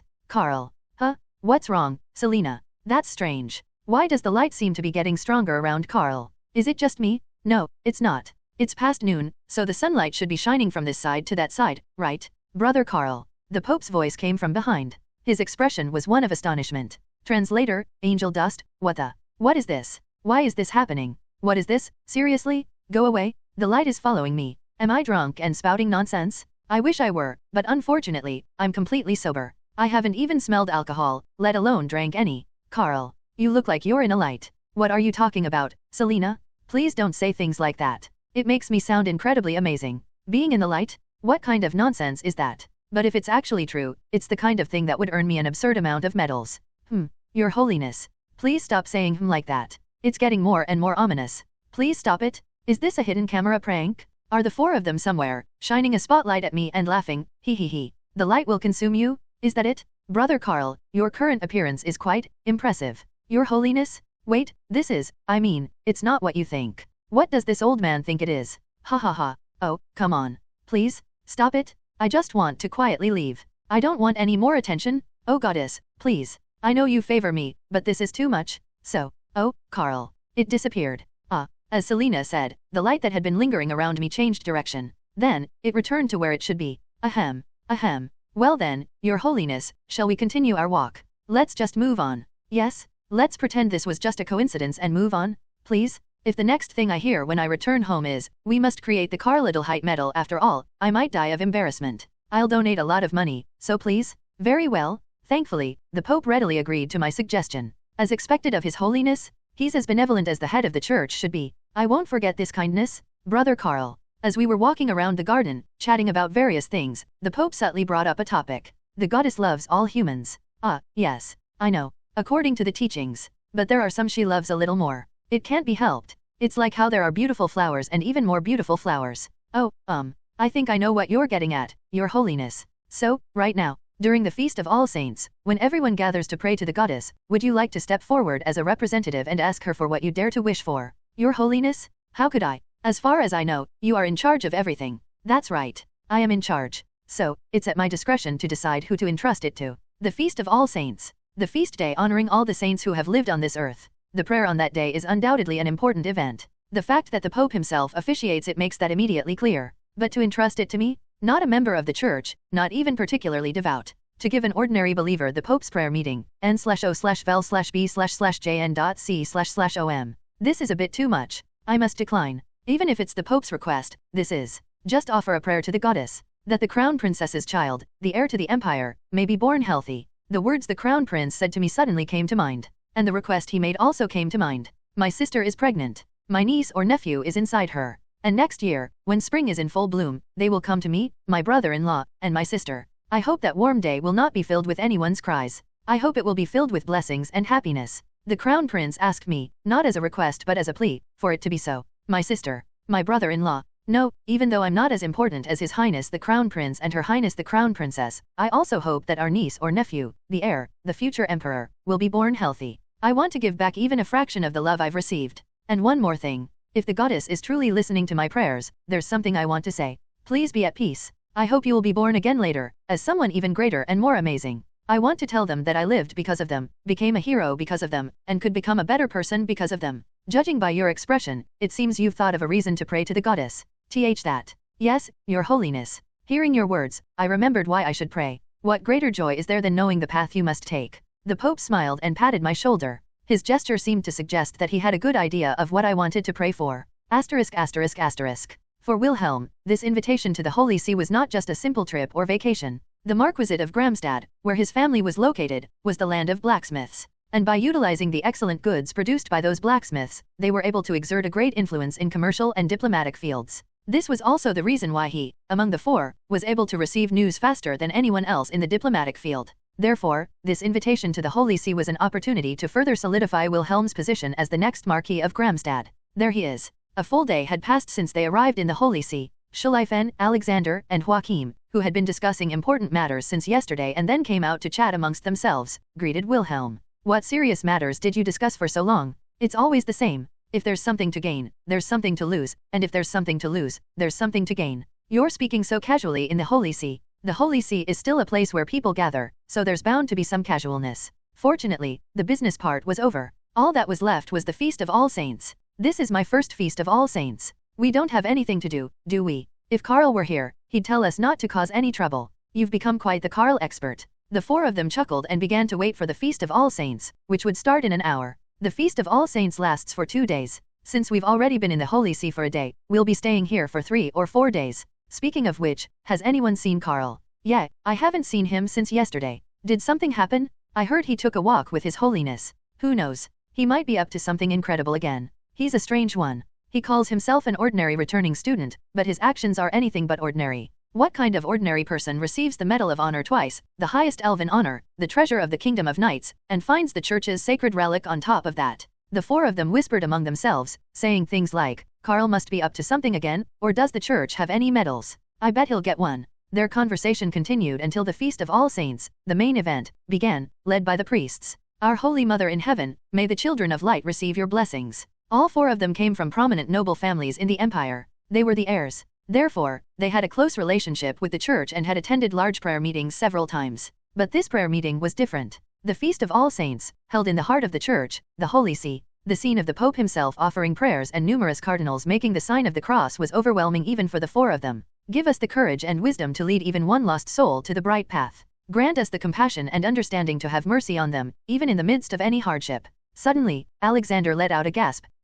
Joachim, wondering why he was acting like this in the middle of the prayer meeting, looked up. Karl. He murmured someone's name in a barely audible voice. Schleifen and Wilhelm also raised their heads, wondering what was going on. Karl was indeed carefully making his way through the church officials. I wondered why he was doing this during such a solemn ceremony, but it seemed he wasn't moving for personal reasons. If that were the case, he wouldn't be escorted by high-ranking priests and even Cardinal Ignacio, the Grand Inquisitor. What could it be? Why is Karl moving during a prayer meeting led by the Pope himself? As the four of them racked their brains, Karl reached the Pope's side. The Pope smiled slightly and led him to the grand altar, where the statue of the goddess stood. Karl, after conversing with the Pope, made the sign of the cross and knelt. Only then did the four of them understand what was happening. The Pope stepped back, and Karl took his place. In the Holy See, on the Feast of All Saints, a completely different person was leading the prayer. What the hell is this? Karl, you crazy bastard? You said you didn't want this. That lunatic? If the Empire finds out about this, this is bad. He's going to be showered with medals. As the four of them screamed inwardly, they tried to focus on the prayer again. Gasps erupted from all around. People expressed their admiration as if they had seen something they shouldn't have. And soon, the four of them, who had witnessed the same scene, did the same. Wow. Whoa. Crazy bastard. He's insane. The moment Karl knelt to pray, a pure white light suddenly shone directly towards him. Even though the light should have been shining in a different direction, that radiant light remained fixed on Karl, only growing brighter. If the four of them remembered their past lives like someone else did, they might have shouted, "The second coming of Karl. All hail Karl Adelheit." Karl stepped forward. He carefully made the sign of the cross and began to pray. Selina, seated in the front thanks to the Pope's consideration, and her grandfather, Roem, were both present. Selina had a good idea of what Karl was praying for. He's probably praying for the peace and well-being of his family, his friends, and everyone in the Empire, right? Oh, and of course, for Selina and her family too. It was an incredible event. The Feast of All Saints, the church's grand festival, and the Pope had given up the center of the prayer. How could she not be happy that he was offering prayers for everyone, including herself, in that place? Then, Karl added that there was one more thing, a smile on his face as he continued. As it happens, my sister, the Crown Princess, is expecting. I'll ask that my niece or nephew, the heir, our future emperor, come to us in good health. Oh, and as the Crown Prince requested, it would be even better if it's a lovely girl. She had heard just before coming to the Holy See that the crown princess of the empire was finally pregnant with an heir. The emperor was so overjoyed at the news that, in a gesture of goodwill, reduced sentences for non-violent offenders. The fact that the crown prince had asked Karl for such a favor, even though he was the crown princess's brother, was evidence of the high level of trust he had in Karl. It was a prayer truly befitting Karl. The way he thought of others before himself. It wasn't hypocrisy, nor was it for fame or anything else. It wasn't excessive self-sacrifice either. It was just, truly, as Karl had said, the actions of an ordinary, yet heroic person. An ordinary returning student. An ordinary person. And an ordinary hero. That's why Selena loved Karl. He didn't seek the spotlight or strive for a higher position. But it was precisely that quality that made him the most radiant and noble. She wanted to be like that too, by Karl's side. She wanted to watch him, admire him, and cheer him on. Huh? At the sudden sounds of exclamation from all around, Selena glanced around. The reactions were strange. The people of the Holy See, who had been quietly praying until now, were suddenly clasping their hands tightly, tears welling up in their eyes. Surprised by the sudden change, Selena turned to her grandfather, Roem, who was beside her. But she soon stopped. Her grandfather was already shedding tears. With a sigh or a gasp escaping his lips, he held his hands tightly together, looking deeply moved. What's going on? Why is everyone acting like this? As Selena wondered, she shifted her gaze forward. And immediately afterward, she too reacted similarly to her grandfather. Despite being indoors, the dazzling light pouring through the windows, it was as if all the light in the world, all the sunlight shining down throughout the day, was concentrated on this very spot, at this very moment. It was so dazzling that it even created the illusion of a shimmering haze. It's the will of the goddess. It's the will of the goddess. The goddess is watching over this place. Fortunately or unfortunately, Karl didn't seem to notice the change yet. What might have started as a request had now become the most heartfelt prayer. And right now, some being who could answer his prayers was responding. The will of the goddess, the will of the goddess. The Pope, the cardinals, the priests, Roem, and Selena, and the quartet facing them all desperately suppressed their voices, lest they disturb this sacred scene. They all desperately restrained themselves, so as not to disturb Karl's prayer or displease the great being who was answering him. Of course, Karl wasn't so dense as to not notice the change. Seemingly realizing something was amiss, Karl opened his eyes and glanced back. And he realized. The room, which had been brightly lit for the prayer meeting, now seemed strangely dim. And he realized that this feeling was due to the unbelievable light pouring down on him. At the same time, he noticed that everyone behind him, without exception, was staring at him. Wait, this is... Karl stood up, flustered, the lights scattered back to their original places as if nothing had happened. What remained was a slightly warmer temperature than usual and gasps coming from all around. Brother Karl. Even the Pope couldn't be indifferent to this situation. He tried to steady his trembling voice and moved his legs towards Karl, which felt like they might give out at any moment. Your Holiness, about what just happened, it was really a coincidence, a coincidence. Ah, never mind, Your Holiness. Coincidence? How could it be a coincidence? Even if it were, how could such a light suddenly shine on him alone? Karl was seriously worried that the priests here might all kneel and start talking about divine blessings, when JNN. If you don't mind me asking, what did you pray to the goddess for just now? Of course not, Your Holiness. It's not a bother at all. I simply prayed for the peace and well-being of my family, my friends, and the entire empire. It was a natural and formal response. Karl took a brief breath and moved on. And as you may already know, the crown princess of the empire is expecting. I also asked for the goddess to watch over the little life, who will be responsible for the future of the empire and, personally, my niece or nephew. This was honestly a bit embarrassing. It felt like I was already proving myself to be a doting uncle. Fortunately, or unfortunately, no one laughed at Karl's words, though the Pope, cardinals, and priests might have been expected to. Is that all you asked for? The Pope's voice held a hint of doubt. It didn't seem like that was the end. It felt like there was something he hadn't said yet. The Pope's eyes and voice seemed to be asking. Karl looked at the Pope for a moment, then carefully opened his mouth, showing a hint of hesitation. Actually, I made one more request. A request. Yes, Your Holiness. I asked for my comrades to be at peace. I believed that all the miracles that have happened to me were because they were watching over me. I told them that their youngest is doing well on his own now, so they can rest easy. TL/N, IF**CK. PR/N, I know man. I know people hugging. The Pope finally understood, all his questions answered, and he held Karl's hands.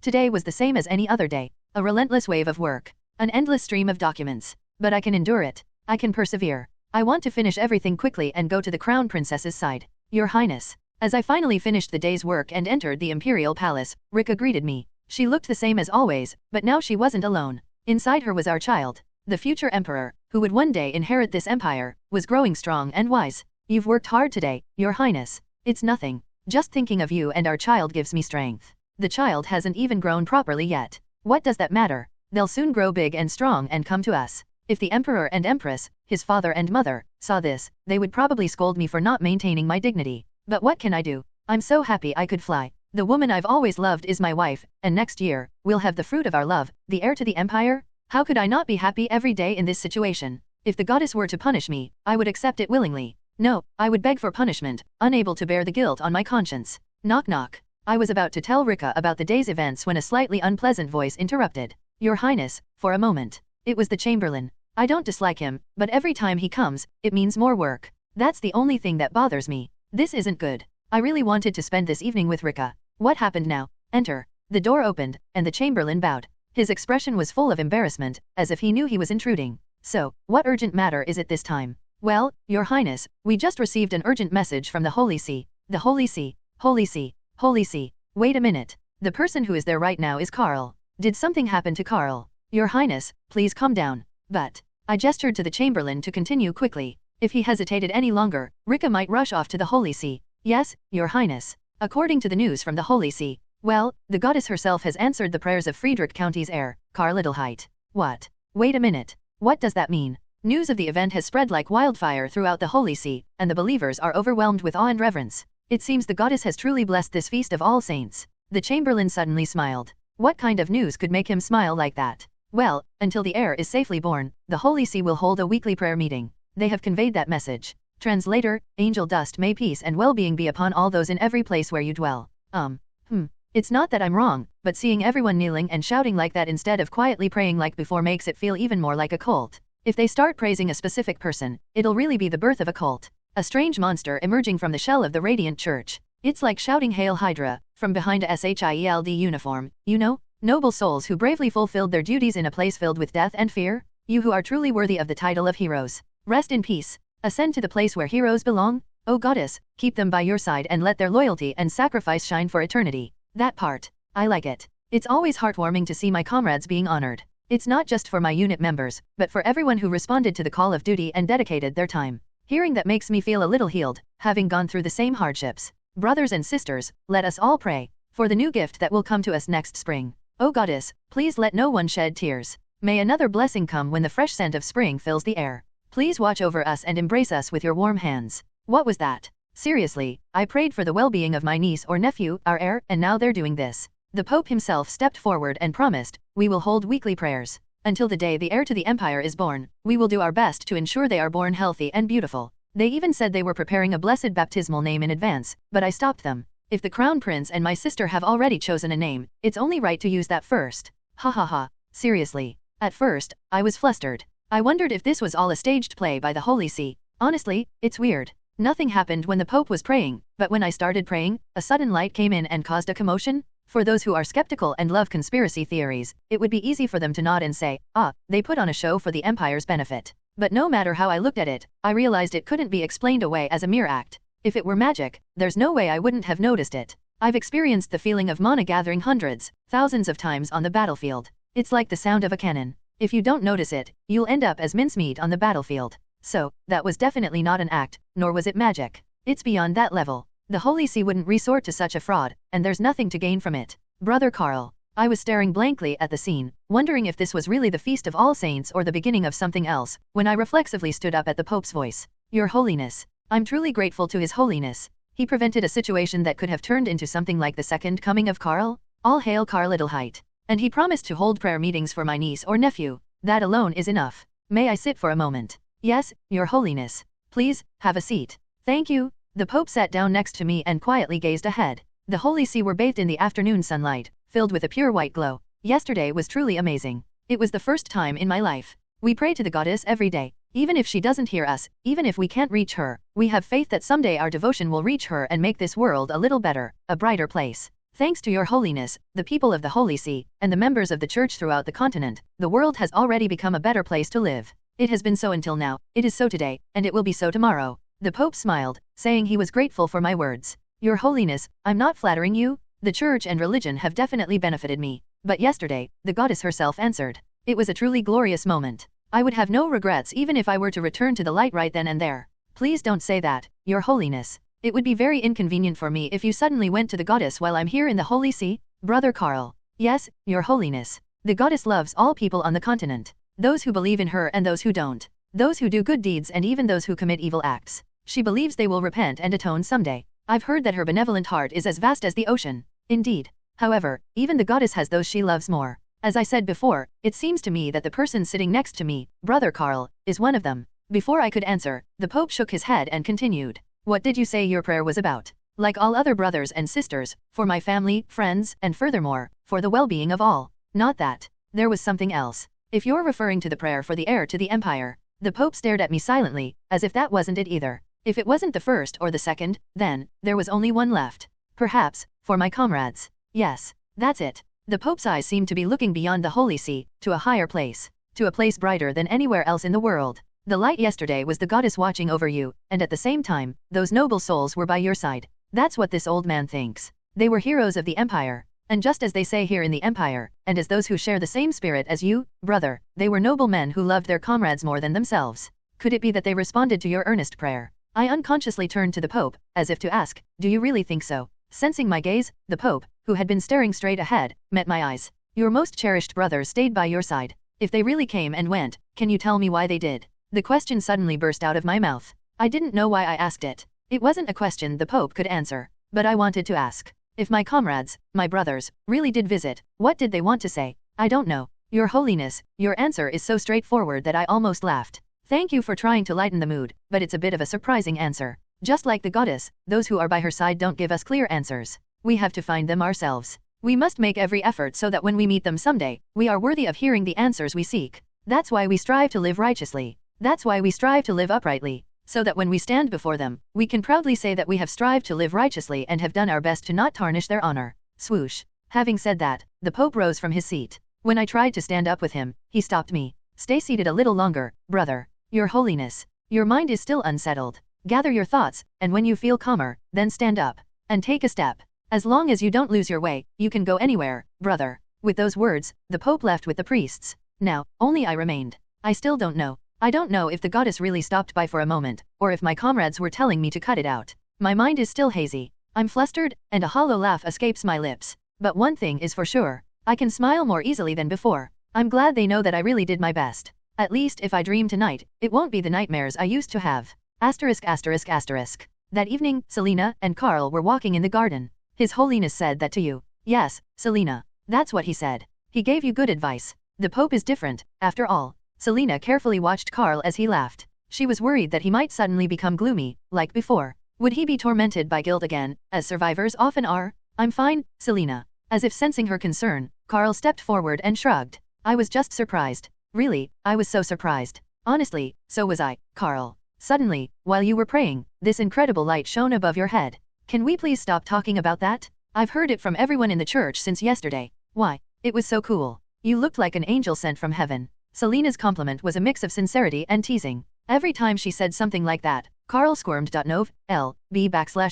JNN. He wondered if his mischievous comrades had set this up to tease him. The two continued their walk, chatting about this and that. The stars in the night sky twinkled endlessly, the cool night breeze flowed pleasantly, and the scent of grass and the sounds of insects stimulated their senses, passing by like a faint melody. There were a lot of things going on this time too, weren't there, Karl? Yes, there were. I don't know how it always ends up like this. They laughed, facing each other, but the laughter faded, and an awkwardness settled between them. No, it wasn't awkwardness, but rather, shyness. That might be a more accurate description. Both Karl and Selina knew. They knew what the atmosphere was urging them to do. It felt like it was the right thing to do, the perfect timing. The two hesitated. And as if to urge them on, the moonlight grew increasingly intense. Oh, come on. Karl had a feeling something was strange. He wondered why this area was getting brighter. After the midday sun, is the moonlight now shining on us? Please stop, he pleaded silently. Despite Karl's grumbling, the moonlight didn't recede. It was as if it was shouting, go ahead, I'll give you courage, so go for it. It reminded him of his mischievous comrades on the battlefield.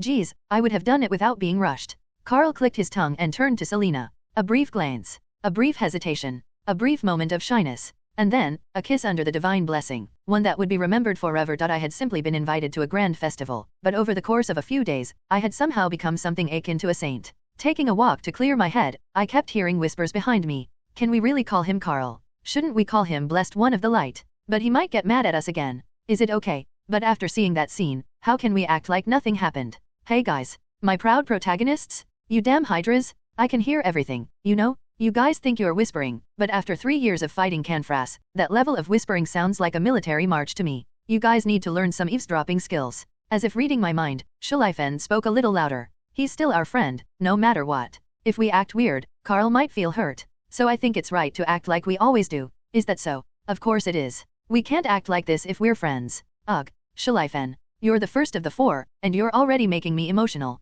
right? Of course I'd be hurt. If you suddenly started distancing yourselves because I got some light, would I even be human if I wasn't hurt? Of course, I deliberately didn't say anything and waited for the 4 of them to talk to me like they usually did. To be honest, the past few days have been exhausting. Everywhere I go in the Holy See, everyone kneels and shouts, "Benefactor. Blessed one," as if they're about to pray. Thankfully, they respected my wishes not to make a fuss, otherwise, the Radiant Church might have turned into the Church of Karl Adelheit. To make matters worse, this happened right during the Feast of All Saints. Now people in the church are saying that I should be canonized. TL/N, canonize, in the Roman Catholic Church, officially declare, a dead person, to be a saint. It was absurd. Canonized? Not even beatification, but canonized? TL/N, beatification, in the Roman Catholic Church, declaration by the Pope that a dead person is in a state of bliss, constituting a first step towards canonization and permitting public veneration. I didn't die a martyr for the Church, nor did I receive a miracle. It's a bit of a stretch to call receiving some light a miracle, or is it?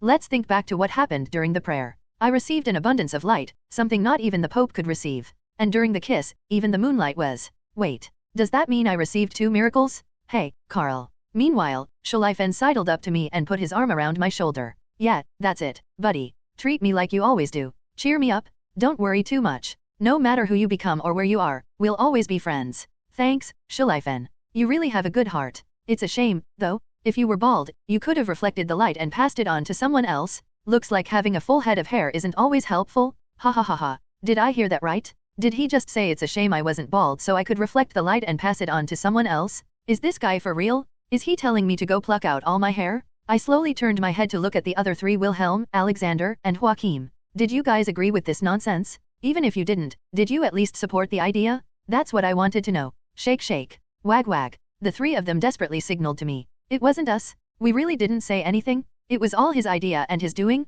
We're innocent, young Master Karl Adelheit. Schleifen. Yes, Karl. There was nothing more to say. I drew the holy sword from my sheath. Or rather, the holy greatsword. Whoa, Karl. It's okay. His Holiness the Pope blessed it, so it's a holy sword now. Good people don't get hurt when they're stabbed with it. What are you talking about? Whether it's a magic sword or a holy sword, people bleed when they're stabbed. I think I can stab you without drawing blood. You trust the glorious Medal of Honor recipient, right? What does that have to do with anything? After about 5 minutes of playing tag with Schleifen, who absolutely refused to accept his fate, I saw a group of priests approaching in the distance. You're lucky, Schleifen. If it weren't for the priests, I would have stabbed you at least once. There you are, blessed one. And the other 4 as well. His Holiness the Pope is looking for you. Let's go. I barely managed to suppress the urge to say, looking for me again. I couldn't show my annoyance in front of someone who called me blessed one. Besides, the Pope had promised to pray for my family, friends, comrades, and my soon-to-be niece or nephew. Maybe being next to the Pope isn't so bad. If I'm anywhere else, the people of the Holy See will surely be staring and praying.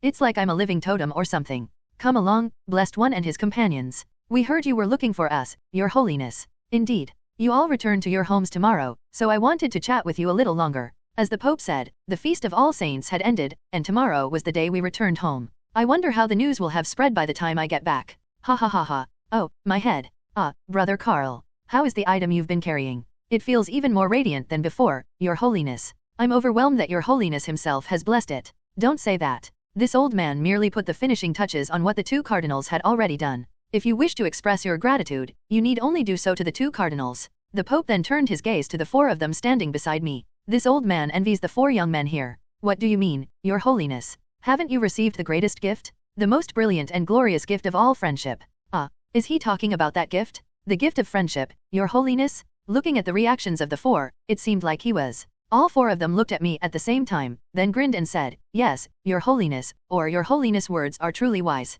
A friend is already the greatest gift in a person's life. And if that friend is someone worthy of respect, it's an even greater gift. So, you 4 young men, please do your best to live up to the name of friend alongside Brother Karl. We most certainly will, Your Holiness. Seeing them so serious made me laugh in spite of myself. Still, the Pope wasn't entirely wrong. I had indeed influenced them, and they had influenced me in return. Friendship is the greatest gift in life. As expected, the words of our elders are always precious. May you build a brighter future, young souls. The world you change is one that an old man like me could not, but always wished to. I pray that you will achieve it. ******. Marquis of Navplion, former head of the Ifrit family, Roem. A devout believer of the Radiant Church. Until a few days ago, he had considered himself incredibly lucky to have been invited to the Holy See thanks to his granddaughter's fiancé, and to even have an audience with the Pope. Father. The current head of the Ifrit family and the Marquis of Navplion appeared on the other side of the communication device. He seemed quite surprised by his father's sudden call. Marquis, what's the matter? Why did you call so suddenly?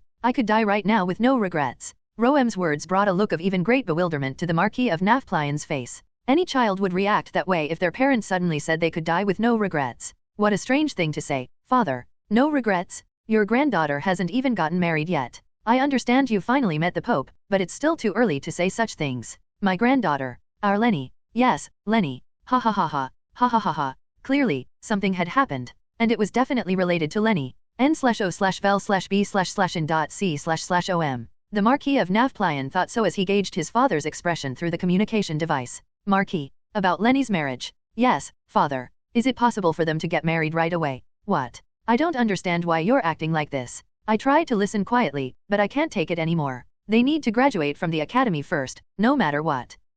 I see. Father. Why are you acting like this? You're saying things that are shocking to hear as your son, and then you suddenly change the subject to Lenny's wedding. I want to know why. Why, indeed. That's a natural question, isn't it? Roem thought to himself and replied. Marquis. I assure you, Lenny's marriage will be the greatest fortune for our family since its founding. The greatest fortune, you say? The Marquis repeated his father's words, then nodded. He wasn't wrong. Lenny. Selina. Her lover was Karl Adelheit. He had been awarded the Empire's highest honor, the Medal of Honor, twice. He was treated as a state guest in Heisens and Lasker, and even called a benefactor by the church. The Marquisate of Navplion was certainly a great place, but it couldn't compare to Karl's current influence. So, taking such a young man as a son-in-law was indeed a fortune. But, father's reaction seemed to go beyond even that. Don't be surprised and listen carefully, Marquis. My granddaughter's fiancé, the benefactor of the church, is actually a blessed individual. Father. God himself caressed the young man's cheek, patted his shoulder, and stroked his head. It was a miracle. There's no other way to describe it.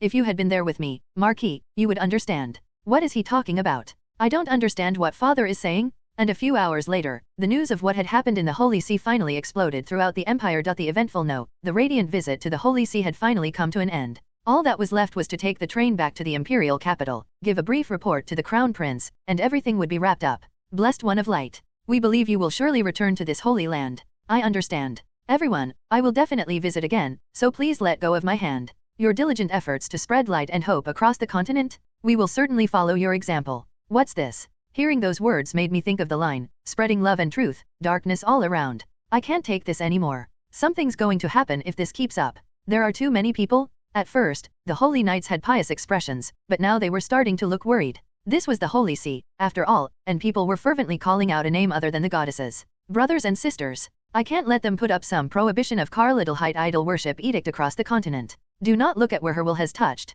It might have been a bit abrupt, but this was the Holy See, the heart of the church and the center of its teachings. And everyone gathered here quickly understood what I was trying to say. Simply seek to understand her will. They finished the verse of the teaching I had started. That's right, everyone. You get it, right. Goddess must have something she wants to say through me. Shouldn't we all ponder and reflect on what that is every day? Wouldn't that be what she truly desires? To put it simply, stop bothering me and go pray. Of course, if you ask if the people here would take it that way, 9 out of 10 would say no. In any case, my words weren't completely ineffective. Thankfully, the commotion died down somewhat. The holy knights also looked at me with expressions that clearly said, "Thank you so much. You saved us." Leaving the ordinary believers and priests behind, I exchanged final farewells with the Pope, accompanied by the cardinals. I hope to see you again. I'll try to visit from time to time to pay my respects. From the church's perspective, it was beneficial for them, the one who experienced the miracle, though I still wonder if it was truly a miracle, to visit the Holy See frequently. And for me, it was far more advantageous to maintain a close relationship with the Holy See, not only for myself and the Adelheit family but also for the prestige of the empire.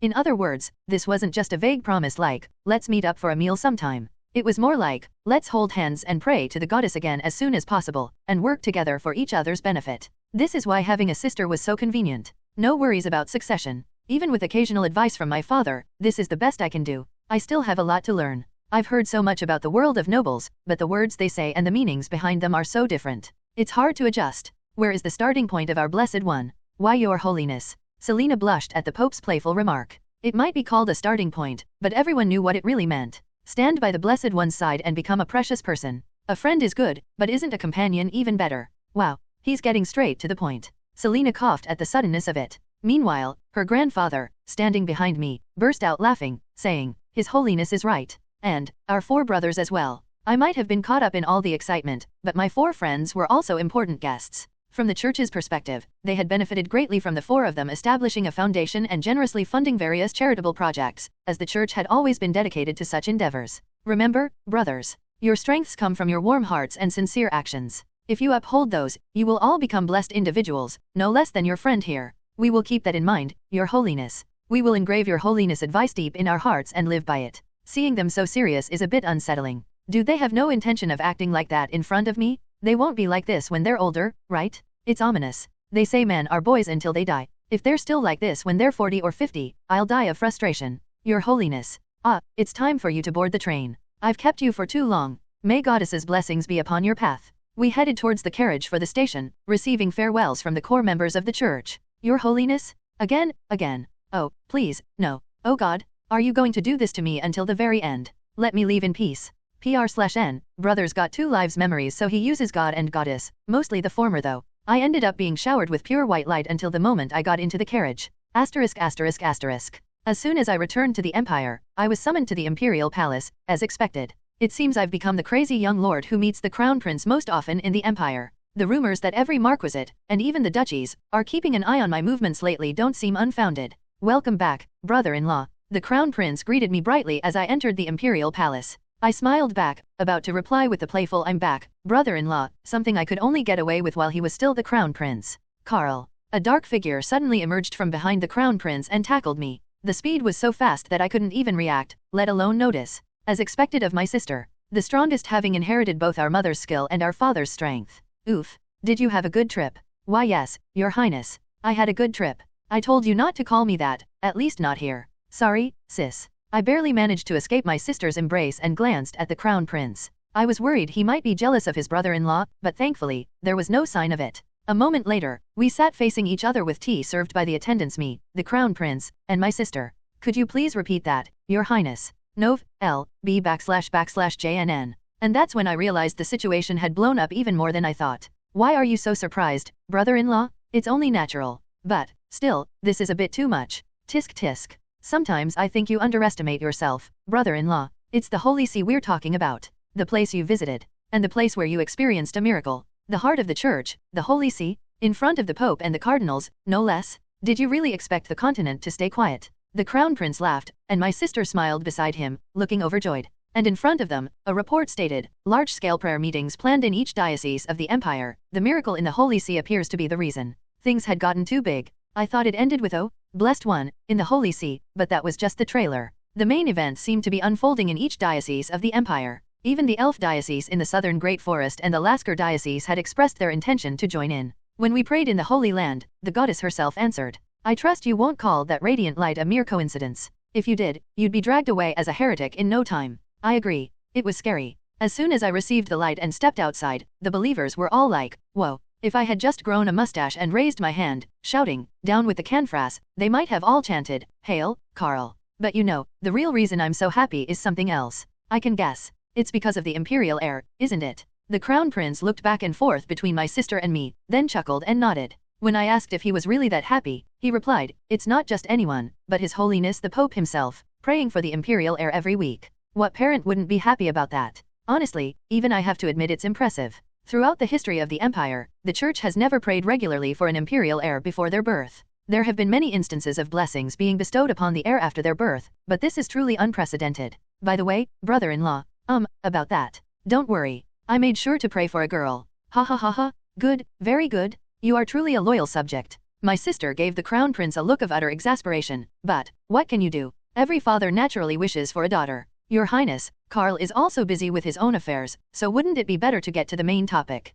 You're right, Rika. My apologies. The main topic? Wait, so everything up until now wasn't the main topic? As I looked back and forth between the two, the Crown Prince cleared his throat and straightened his posture. Young Lord Karl Adelheit. Yes, Your Highness. Since you are the one who brought us all these great blessings and gifts, I wish to entrust you with the rest as well. Will you accept? Your Highness. Will you do it? Yes. Anything I can do, but what is it that you're asking of me? What? What is it? Why are you being so serious? Are you going to use me somewhere again? Are you going to send me to a military unit or a diocese to appease the public? Our imperial heir's name. Huh? Not me. Not Rika. Not even His Majesty. I want you to give them their name. Naming the imperial heir. I can understand that. That much I can understand. But that heir happens to be my nephew? The child who, if they're born healthy and grow up well, will one day become emperor? And I, of all people, am supposed to name them? Your Highness, asking me to name the imperial heir is a bit. Do you not want to? It's not that I don't want to, but, how should I put it? There's never been a case where a mere subject dared to name the imperial heir.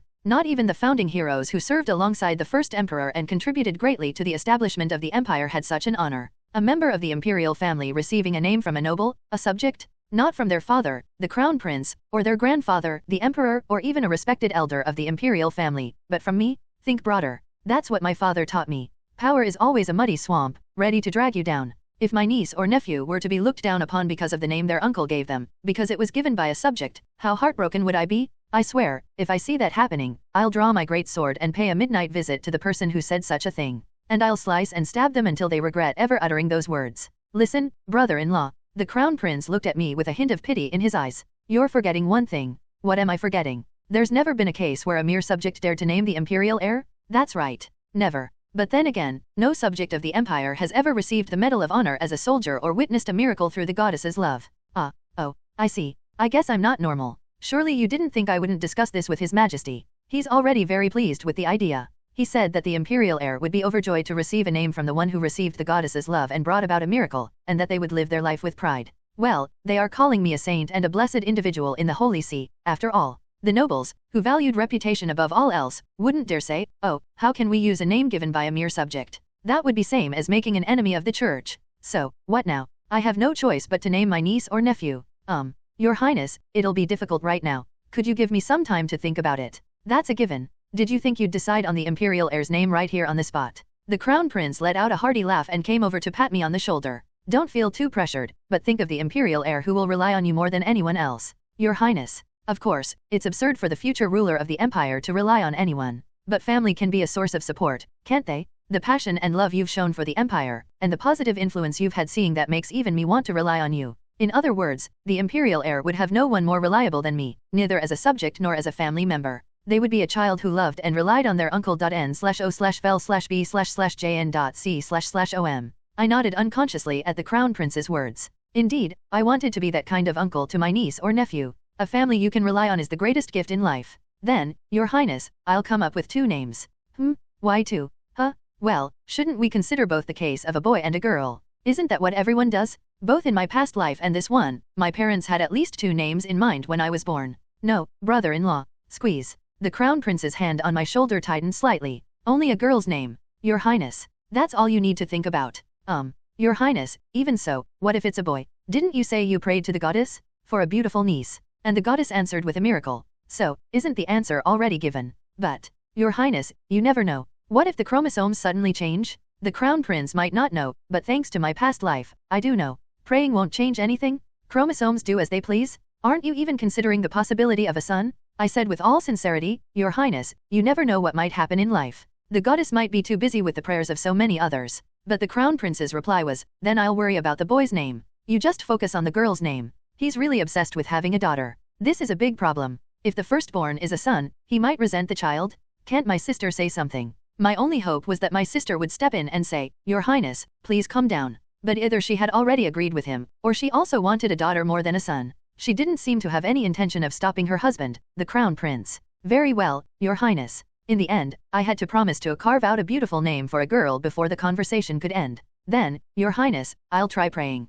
Here. I received some light or a miracle in the Holy See. I thought it would be good to pray again as soon as possible. Who knows? Maybe if I pray, the light will come again and give me an answer. Honestly, in a world with past lives and magic, wouldn't the goddess be able to overcome something like chromosomes?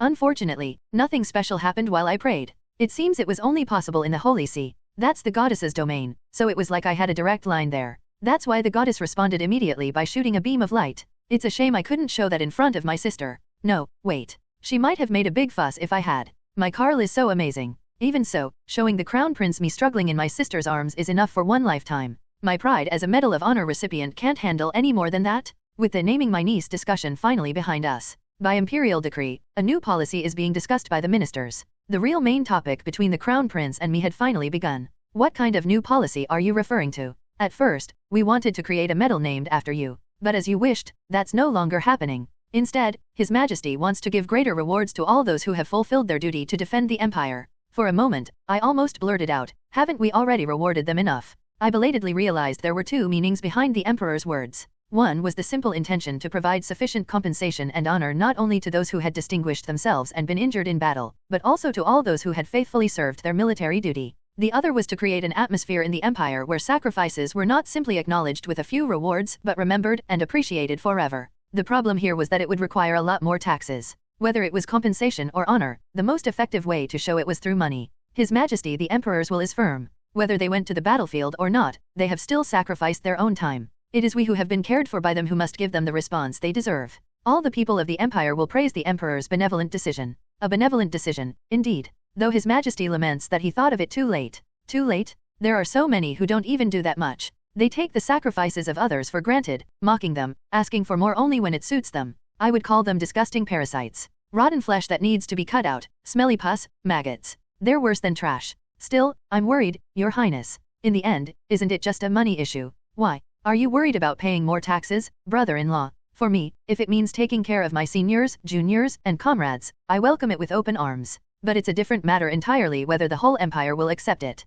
The Crown Prince nodded in agreement. This could be seen as coercion. If it becomes a forced compensation for sacrifice, it could backfire and kill the genuine sentiment behind it. That's why your presence is even more important, brother-in-law. Me again. What can you do? You know better than anyone what your position is now. Ugh, he's got a point. Perhaps I am the reason the Emperor made such a decision. It's a good cause, and it'll yield good results. In fact, it would be wise to strike while the iron is hot. Asterisk asterisk asterisk. Karl left the imperial palace. Rika, who had been watching him go, smiled at the warmth of the crown prince's embrace from behind. I didn't know you wanted a daughter that much. I've told you before, but I took good care of my little sister. I don't know what he thinks, but I did. Still, it seems like a daughter is better than a younger sister. What are you going to do when she grows up and gets married? I'll be clinging to my granddaughter, I suppose, and getting scolded by my daughter. The crown prince laughed and was about to suggest they go in and rest. Swoosh. Your Highness. Rika. Sunlight suddenly flooded over Rika, who was sitting by the window. The sun was clearly in the afternoon sky, far away.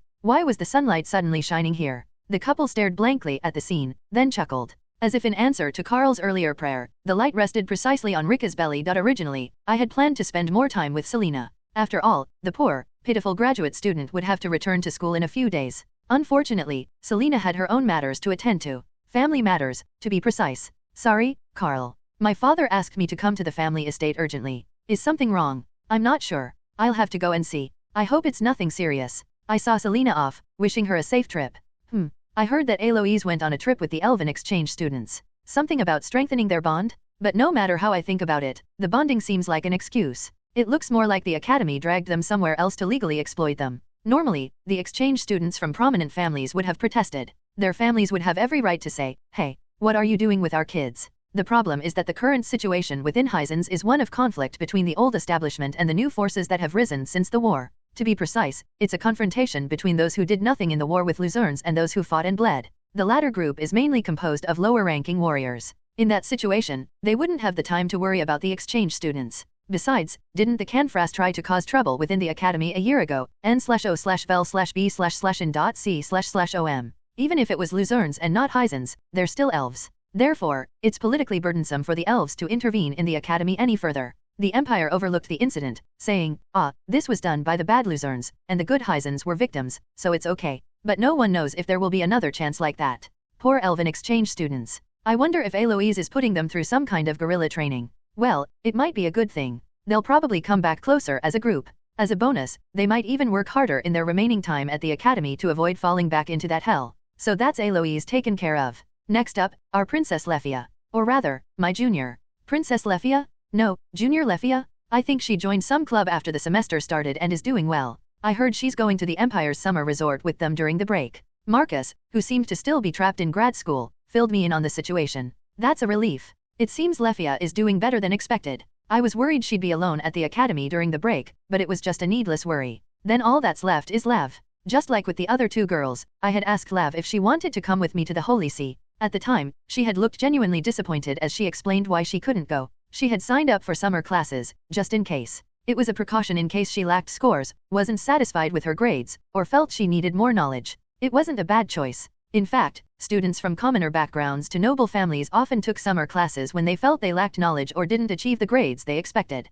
So, naturally, I thought I'd find Lav attending lectures when I came to the academy. She's not here. Indeed, she wasn't. For some reason, Lav was nowhere to be found in the academy. I checked the lounges, the library, and every corner of the academy, but I couldn't find her. Where could she have gone? There was no point in just running around anymore. So, I decided to ask some first-year students about Lav's whereabouts. Lavrenti? I'm not sure. Sorry, senior. She was in summer classes until yesterday. But I don't see her today. Wait a minute. I think I heard something yesterday. Senior. I remember her saying she was going there today. The place where her friends are sleeping, she said. Hearing that, I knew where Lav had gone, skipping even the classes she was so dedicated to. The place where her comrades who had fought alongside her rested. The Ellington National Cemetery of the Empire. Lavrenti looked around blankly. It wasn't a special place. It was similar to other cemeteries, maybe a little smaller. Unfortunately, it couldn't be helped. It was only natural that there was a gap between those who had achieved great things and those who hadn't. Have you all been well? Some of them she had known before being selected as a sharpshooter. Others were from a small unit she had been assigned to protect on her first mission as a sharpshooter. And finally, there was the one who had fought alongside her as a fellow sharpshooter. They all fought bravely. And most of them died. Some may have survived, but as with everything, there were more regrets about what couldn't be protected than what was. I entered the academy. I'm continuing my studies in a truly meaningful way for the first time, and it's much harder than I thought. I felt like my head was splitting open. Sharpshooters didn't just have sniping duties. Sometimes they would hold the middle of the Allied forces' attack route, keeping an eye out for enemies who might try to slip through the cracks. Sometimes they would go ahead and hinder the enemy's reinforcements. They also protected combat engineers doing dangerous frontline work and eliminated enemy mages or other sharpshooters, the highest priority targets in a fierce battle. The missions were all different. But one thing was always the same. The harsh reality that every time her gun fired and a bullet pierced an enemy, one less ally would die. If she missed, an ally would bleed and fall in their place. In the past, on the battlefield, Lavrenti had earned the nickname White Feather. Her official sniper record was 93 kills. Unofficially, it was said that she had easily surpassed 300. When she was deployed, her allies would feel reassured, knowing their backs were covered. But Lavrenti herself remembered. Even with that impressive sniper record, she hadn't always been that way. No matter how many hundreds she sniped, no matter how many thousands she saved, what always remained were the bitter memories of the few she couldn't save, and the guilt. I brought some special alcohol today. It's expensive stuff. Remember that. At least she was lucky, Lavrenti thought. Because right next to her was someone with even worse memories. Compared to him, she was fortunate. Karl Adelheit. Her mentor. A very warm person. And the man she had given her heart to. Compared to the pain he had endured, hers was nothing. Thinking that, Lavrenti was about to pour a drink for each of the fallen soldiers in front of their tombstones. Can I offer a drink too, Lav? Huh. Startled, Lavrenti turned her head. Standing there was none other than Karl. While Lavrenti was flustered and didn't know what to do, Karl approached and took the bottle of alcohol. He then filled the glass in front of him, almost to the brim. Master. I come here sometimes too. I come to chat with these damn bastards. I don't know if they're listening or not, but I still talk to them, hoping they'll hear me. Karl put the bottle down, gave a light bow, and looked at Lavrenti. What kind of people were they? They were all good people. I see. That's good. Well, they must have been good people for the goddess to take them so soon. Hearing those words, Lavrenti let out an involuntary sigh. She was worried that she might be causing Karl pain again. Lav. Fortunately, Karl was smiling. Not a bright smile, but a smile nonetheless. As your senior. As your mentor.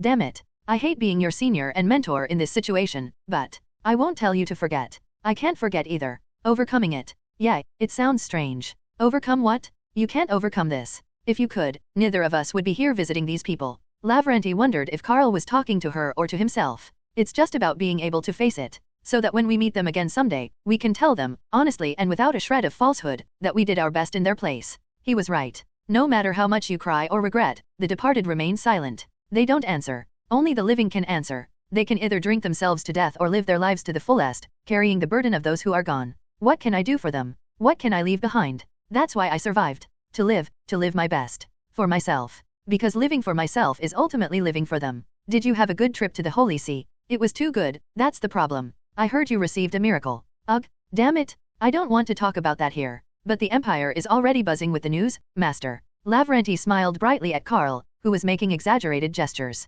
They shared the same scars, the same pain. So, couldn't they understand and comfort each other? It was a bit disappointing that it wasn't the first time, but what could she do? She couldn't give up. But did you really receive a miracle? Not at all. I just received some light. Master, people call that a miracle. The two chatted, the sunlight pouring down on them a little brighter than usual. I often wished I could share my military stories, but I had no one to tell them to. I wanted to turn those painful memories into fond ones, to laugh and reminisce about them with someone who'd say, I've been there too. But that was impossible. After all, who else but a crazy noble would enlist as a common soldier? The quartet had some training, but that was it. Selina listened intently and offered support, but her knowledge was limited. Eloise was an officer from a foreign military, and Lefia, well, there was no need to explain. That's why I was so grateful for Lav's presence. It was a relief to have someone who shared the same memories. Those bastards? Why would they leave crap in the trenches they dug? Ugh, I've been there. Luckily, I didn't step in it. Damn 3rd Platoon. They think they can do whatever they want because it's not their trench. Recently, I've been meeting with the families of former Medal of Honor recipients, my direct seniors.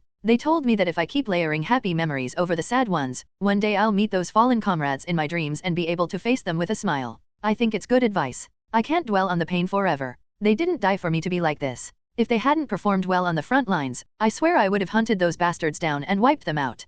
Perhaps they fought their hardest, knowing how you'd react, Master. Is that so? Damn those guys. They knew better than to mess with the company's top dog. Live well and be happy. Be so successful that they'd be proud to see you. No matter how hard it gets, no matter how much you regret it, live on. Because the days you regret were the past that your comrades sacrificed their lives to give you. But Lav, you were a sharpshooter. Why were you on the front lines so often? Our front lines were dangerous at times. I often disobeyed orders and fought alongside the soldiers. Wow, I didn't know Lav had that in her. Disobeying orders, no less. I'm glad she is a damn good shooter. If she wasn't, the superiors would have sent her to the rear lines immediately. It's surprising. I didn't know you had that in you. Huh? Oh, I learned it all from you, Master. From me. When did I teach her that? I swear, I never taught her anything like that. Didn't you rush to the front lines, or even into enemy territory, to save your comrades countless times, Master? I thought you were telling others to do the same. Absolutely not. I was just out of my mind. My direct superiors must have been going crazy. I was disobedient, always rushing into close combat, disobeying orders to save my men.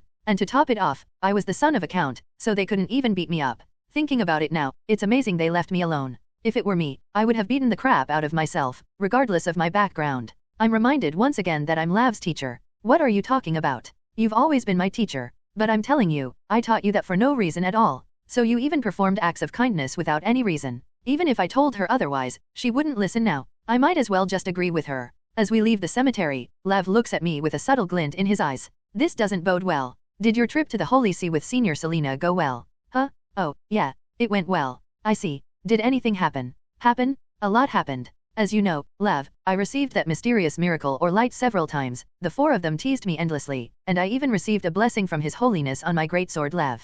I felt a strange gaze and turned to see Lav looking at me. To be precise, there was a hint of a glare in his eyes. There's no need to hide it from me, Master. Huh. It's really okay. I already had an inkling. No, I mean, which part? I spoke with Senior Selina about how far things would go, and what we could promise each other. Wait, did she just say promised each other and how far things would go? Does that mean what I think it means? Suddenly, I remember the first kiss I shared with Selina in the Holy See. Ah, yes. The moonlight was beautiful. I'll ask again, Master. Did anything happen? It's okay. I'm already in agreement. In agreement. Hearing those words, a sudden surge of courage welled up within me. It should be okay to tell her, right? If Lav already knows, Selina wouldn't mind if I was honest, would she? A kiss. A kiss. Yes, a kiss. Just a kiss. Yes. Really. Really. At my confirmation, Lav hums and keeps looking at me. Then, she suddenly mutters, "Thank you for your honest answer, Master. Thanks to you, I've gained an advantage." Wait a minute. Lav? Don't tell me. I have a bad feeling about this.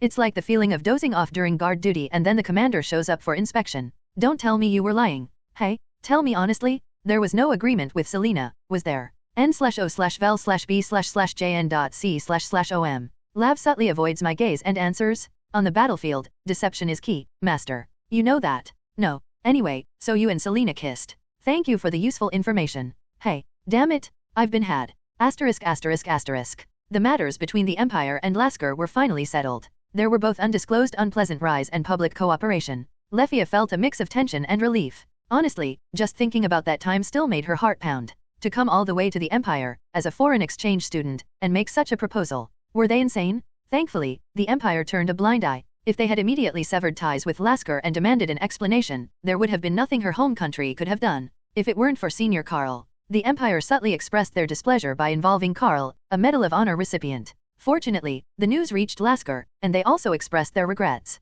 Afterwards, the Empire demanded a sort of compensation by sending a congratulatory delegation for the new queen's coronation. Lasker accepted, seeing it as an indirect way to acknowledge the Empire's superiority. In addition, it was confirmed that the fear of the Baba Yaga, which had been fading, was still alive and well. In any case, two things were now certain. 1. Lasker was no longer a powerful nation rivaling the Empire, but simply a neighboring country with friendly relations. And 2. Lefia herself had to sever almost all ties with her home country. Honestly, it wasn't difficult. There was nothing to regret. Lefia knew herself well. She was a coward, a princess who lacked the courage befitting her royal bloodline. Thus, her status as a princess was only a heavy shackle, and she decided it was better to cut it off quickly. So, she gave up her title as a princess and decided to stay in the Empire after her studies were over. Her home country accepted this and even offered some support. However, the question remained. How would the Empire view her? That was the problem. Thwack. Eek. What are you doing, Lefia? Spacing out like that after coming all this way?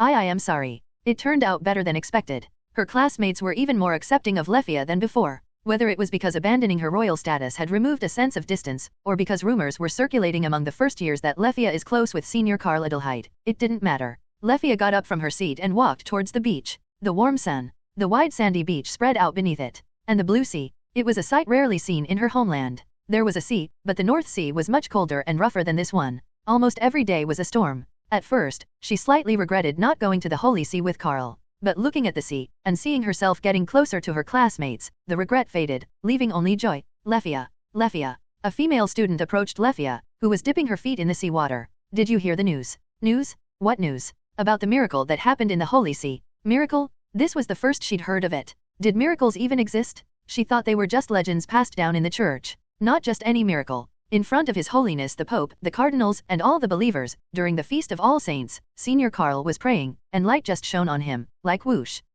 Wait. Who was bathed in light? Lefia was flustered and asked without thinking. Who received the miracle? Senior Karl? What, didn't he contact you? Why would he contact me about that? Because you seem close to Senior Karl. It was a misunderstanding. They weren't close at all. They just happened to be entangled. Lefia hurriedly explained, not wanting any strange misunderstandings to arise. But, Junior Lefia. Eek. That very evening, Lefia and her companions ran into Karl. Translator, Angel Dust Young Lord Karl Adelheit. We wish to hold a prayer meeting for you in the southern part of the Empire. If you could attend, it would be an unparalleled honor for the southern territories. Ministry of Internal Affairs, to young Lord Karl Adelheit, with apologies for the inconvenience, we inquire about the possibility of your attendance at a prayer meeting in the capital. If you confirm your attendance, Cardinal Nicolaus, head of the First Diocese, will accompany you from the beginning. Greetings, Benefactor. This is Auxiliary Bishop Reclem of the 4th Diocese. I apologize for this sudden contact. I was wondering if you could visit the 4th Diocese one more time. TL/N, weird AHH name Moai.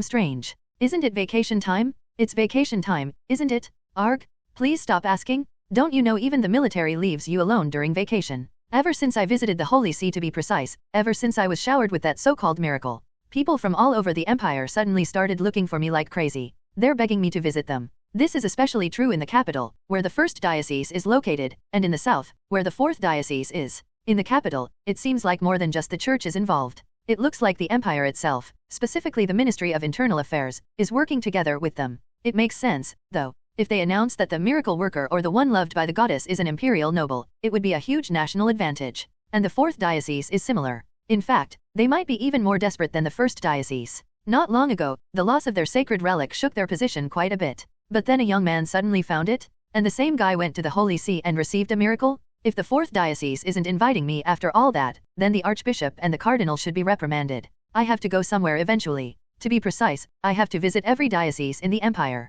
But from the 1st to the 5th Diocese, which one should I visit first? That's the important question. Alright. Then I'll visit the 4th Diocese in the south first. And then, in order, the 5th Diocese in the north, the 2nd Diocese in the east, the 3rd Diocese in the west. Finally, I'll go to the First Diocese in the capital. If I time it right, I can go straight back to the academy when the vacation ends, don't you think? That was the best decision I could make. The 4th Diocese was the first place I got directly involved with the church, so it seemed fitting to go there first. N/O/vel/b//in.c//om. And the reason I chose the First Diocese for last is not just because my vacation ends around that time, but also because the first and last events are always the most memorable. Right. This is how it should be. Honestly, considering the cardinals who blessed my great sword, this is the right thing to do. So, less than a week after returning from the Holy See, I ended up in the 4th diocese in the southern part of the empire. And as soon as I arrived, I was surrounded by Cardinal Adelheit, the head of the 4th diocese, and various church officials, and was called a benefactor, a blessed one, and even a saint.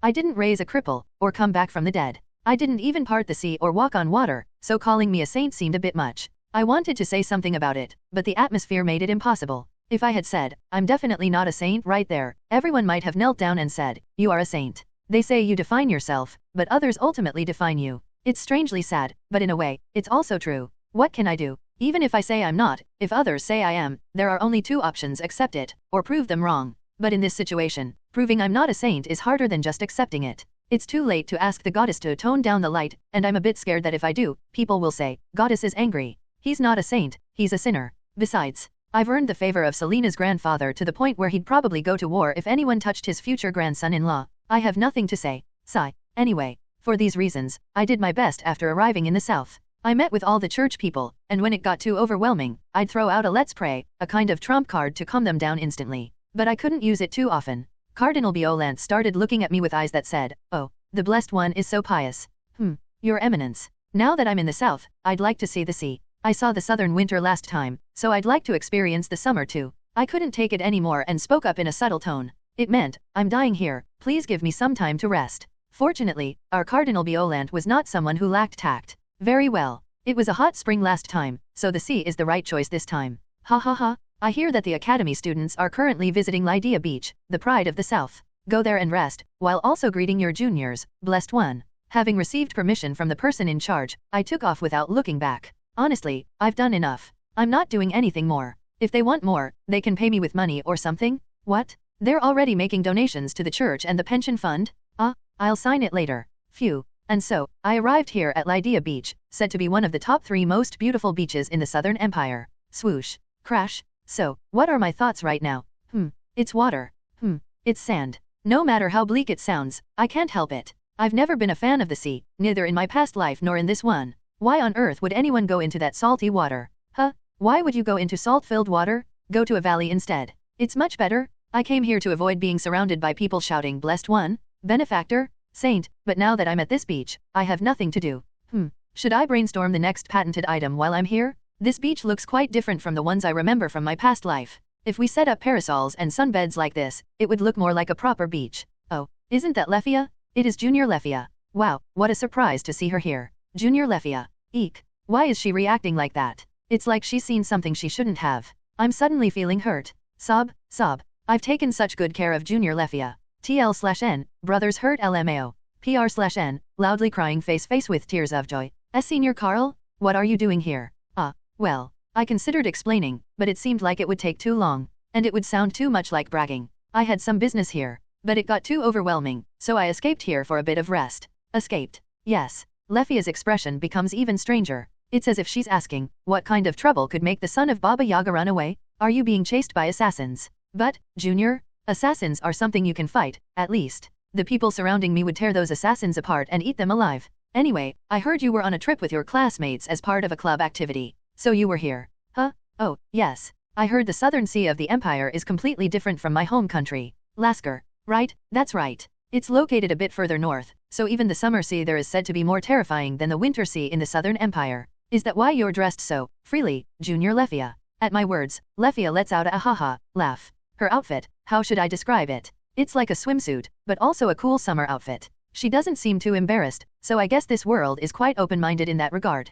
There's another junior here as well. Sorry, I was busy greeting Junior Lefia. Not at all, Senior Karl. It's an honor to meet you. That's odd. Is this junior an aspiring officer? If she wasn't interested in the military, there's no reason for her to react like, I heard the news. You received a miracle in the Holy See, benefactor of the church, blessed one of the light, a saint? To meet someone like you in person.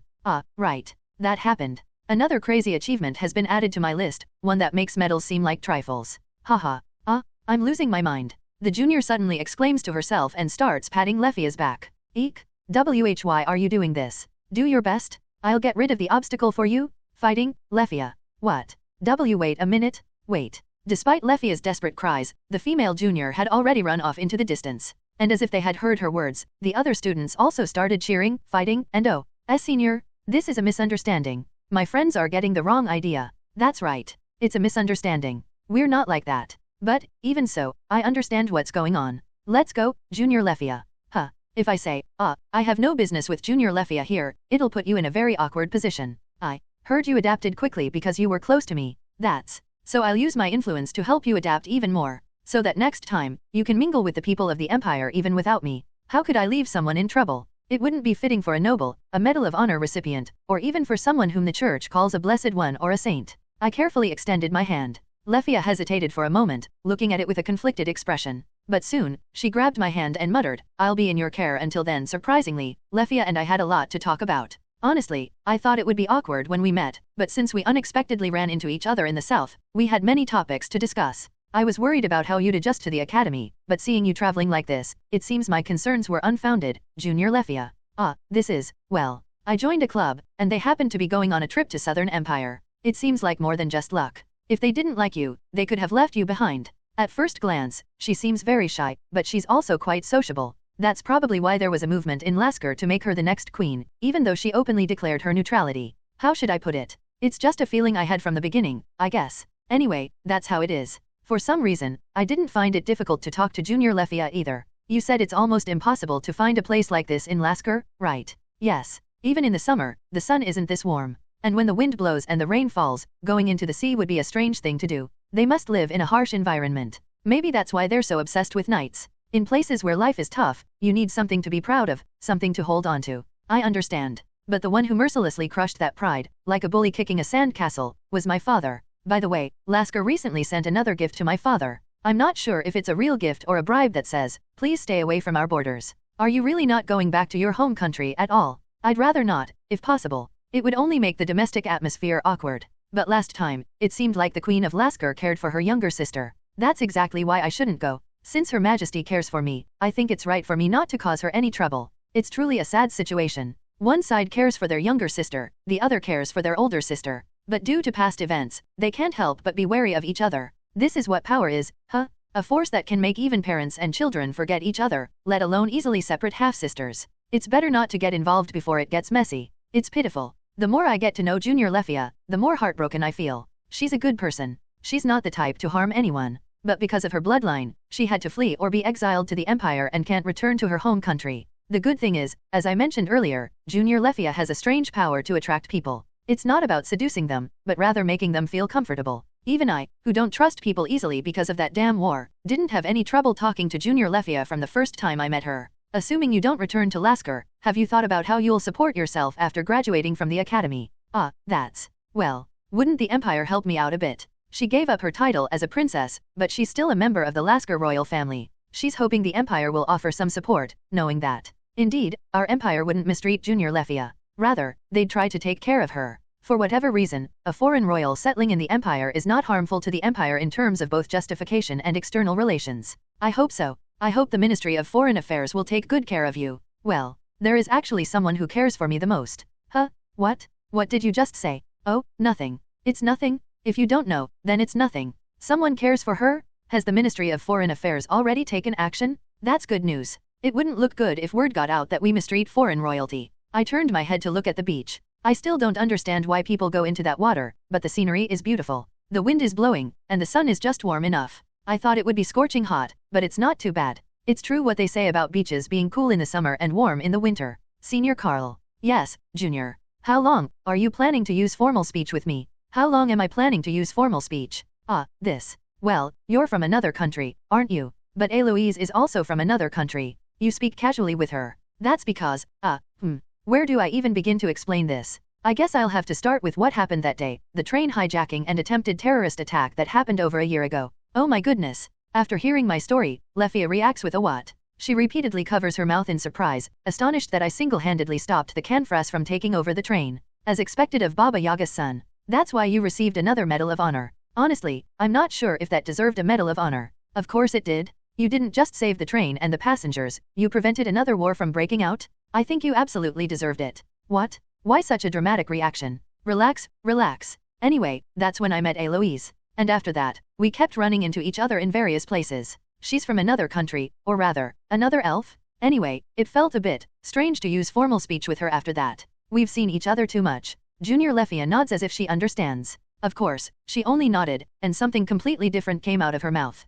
But you've seen me a lot too. Huh. Senior, you're close with Eloise, but we've also talked a lot. Wait, does she want me to drop the formalities? I was being considerate because she's a princess? She doesn't appreciate my kindness? This senior is a little disappointed in his junior? If you insist, then let's drop the formalities from now on. No, I'll drop the formalities, Junior Lefia. Thank you, senior. Honestly, it was awkward for me to be addressed formally by you. Why would it be awkward? There's no reason for it to be a problem. There is, isn't there? You're a two-time recipient of the Imperial Medal of Honor, you carry the sword of one of the 12 Knights of Lasker, and now the church calls you a blessed one. It's a bit much for you to use formal speech with me. Come to think of it, she's right. I'm making her uncomfortable by trying to be polite. Considering how uncomfortable she must have been, it seems like treating her more casually would be better for her to adapt to life in the Empire. Nov.L.B//JNN. How are you getting along with Selena, Eloise, and Lev? You seemed to be getting along well last time I saw you. We're getting along. To be honest, it's not just getting along, they're keeping a close eye on me. Keeping a close eye on you. Aren't you popular with the ladies? Me. That's strange. The people who are interested in me are mostly those who want to give me work, or those who call me blessed one, or those dem 4 troublemakers. That's only natural. As you said, I have the Medal of Honor and all that. I don't think it's just because of that. It's not just because of that? I was about to ask Lefia for more details, but I closed my mouth for a moment because of some people passing by. It's ice cream. We didn't really have that in Lasker. It's because it's hot here. Honestly, I think there's no better vacation than going into the sea for a swim and then having something cold in your mouth. Some kids run up from afar and pay for ice cream. It's not like the 31 flavors ice cream from my past life, but it's still a success with just chocolate, strawberry, and vanilla. That kid has strawberry, and that kid has chocolate. Then the kid next to him should obviously have vanilla to maintain the balance. Here, mint chocolate ice cream. Here you go. Thank you. Oh, for fuck's sake. Why do the misdeeds of the 4 troublemakers keep popping up just when I forget about them? These damn brats. Was this the future of the Empire you truly desired? You demonic fiends? I flinch involuntarily, and Lefia shivers slightly beside me. What do you think of mint chocolate, Senior Karl? Me? Well, I respect individual tastes, but I'd rather not have it offered to me. As I always say, mint has its own flavor, and chocolate has its own flavor. You wouldn't mix fried chicken and soup just because you like them both, right? It's the same thing. Are you by any chance positive about mint chocolate? I don't like it either. Why combine them when you can enjoy them separately? Lefia and I looked at each other. Lefia and I looked at each other. We both confirmed our shared distaste for mint chocolate, and then we burst out. I ended up doing a nationwide tour of the Empire, something even the Crown Prince hasn't done. Unbelievable. Starting with the 4th diocese in the south, I went through the rest of the dioceses and finally reached the 1st diocese in the capital. By then, I realized that the vacation was almost over. It was a continuous stream of time that couldn't be described as just busy. As soon as one event ended, I'd be on a carriage or a train, heading to the next location to pray and wave to the people. Every time, the devout believers would swarm me like teenage girls meeting their favorite idol, cheering so loudly that I was worried I might get crushed to death. Where was it again? In the 2nd diocese in the east, I was surrounded by both war veterans praising me as a hero and believers worshipping me as a saint. I was lifted up in the air for a whole hour. The priest who was guiding me and the 2 special affairs agents who were guarding me were also lifted up with me. Thankfully, the security forces came and rescued me. Otherwise, I probably would have been floating around all day without touching the ground. The thought I had then? So this is what Aladdin must have felt like riding the magic carpet. If only someone with blue skin and a beard had shown up to slap me on stage, it would have been perfect. Hey, are you alright, young lord? Please come down quickly. I couldn't help but laugh and say, I'm fine, haha, to the terrified security forces. Honestly, it's not like they were doing it out of malice, they were just overwhelmed with emotion. Anyway, my eventful pilgrimage across the Empire as a returning student came to an end. The scary part is that it's not completely over, it's just over for now. I'm already scheduled to visit the Holy See again this winter break, followed by another nationwide tour. It's sad that my vacations don't feel like vacations anymore. I'm just grateful that the summer break is ending soon and the 2nd semester is starting, so I can escape. Kaya haha, welcome back, Senior Karl. No, wait. Should I call you Saint Karl Adelheit? After finishing up my business in the 1st diocese and returning, the one who greeted me was none other than Eloise. Are you enjoying teasing me? I'm not teasing you. I'm impressed. How does that come across as teasing? Then how is that impressive? You have no idea how hard it was for me? Everywhere I went, people swarmed me. Ugh, damn it. Talking about it makes it sound like I'm bragging. Benefactor? Blessed one. Saint. Ugh. If they don't calm down, I swear I'll grow a mustache during the next pilgrimage, raise my hand, and shout, down with the canfras. The moment I do that, everyone will probably shout hail, and rush to the south. TL/N, I might be mistaken but. Is bro talking bout H***? Skull skull. PR/N, loudly crying face. And then we'll have to create separate living quarters for the elves and lock them all up with soap. Ahem, I got carried away. TL/N, that's crazy. PR/N, TF. Karl. As I was suppressing the Übermensch within me, Eloise suddenly tapped me on the shoulder. TL/N, *Übermensch, often translated as Overman or Superman, is a concept from the philosophy of Friedrich Nietzsche. It represents a potential future for humanity, where individuals overcome traditional morality and societal constraints to create their own values and live life to its fullest potential. I reflexively turned around, then stopped myself. I've been through this before. If I fall for it again, am I even human? Even the Canfras aren't this stupid. I'm not falling for it. Falling for what? You're not wearing some weird outfit with a normal-looking coat over it, are you? Huh. If you're not dressed properly, you're not getting away with it. Eloise falls silent. It seems my prediction was correct. As expected of this arrow elf. If you don't look at me, I'll run around the academy in this outfit. What? And I'll shout, I love Karl, while I'm at it. What? What is this crazy elf talking about? This is a new kind of blackmail? I was so dumbfounded that I turned around to give her a lecture to bring her to her senses. Huh. Tada. What? She's dressed normally. It's not like she's showing more skin than fabric. In fact, she's dressed more modestly than usual? Is this really Eloise? It's not even winter, it's summer? Ah. What's with that look? Are you disappointed? That I'm not stripping down like I used to?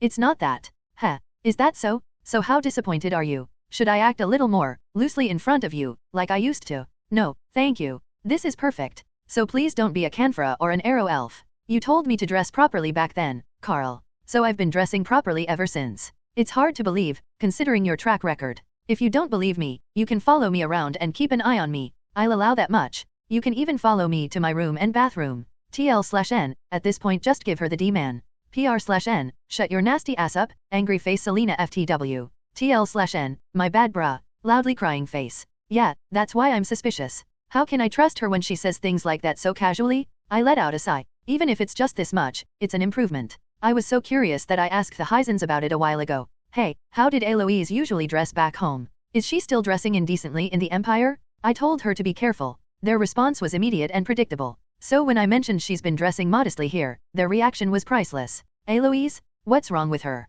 She's still young. It's not like she's on her deathbed. Wow, if her own people say that, I can't even imagine how wild she used to be. And now she's dressing so conservatively that she's practically covered up even in the summer. I never knew you could be such an obedient elf. It's not an obedient elf, it's an obedient woman. I can play dead if my boyfriend asks me to. Here or not, Karl. No, please don't. A Medal of Honor recipient brings an elf and shouts bang, and the elf pretends to die with a Kia. I imagined it for a moment. And the conclusion is, no matter how you look at it, it's a crazy situation. Meanwhile, Eloise came up beside me and suddenly started rubbing her head against mine. TL/N, which one? Smirking face. PR/N, ist this guy. TL/N, face with tears of joy N/O/vel/B//in.C//om. When I asked her what she was doing, she whined, I did well, so praise me quickly, give me praise. I wondered if she was really a long-lived elf. She acts like a child. Well, she has been keeping her promise, so it's only right to praise her. Oh, what's this? I thought you'd push me away.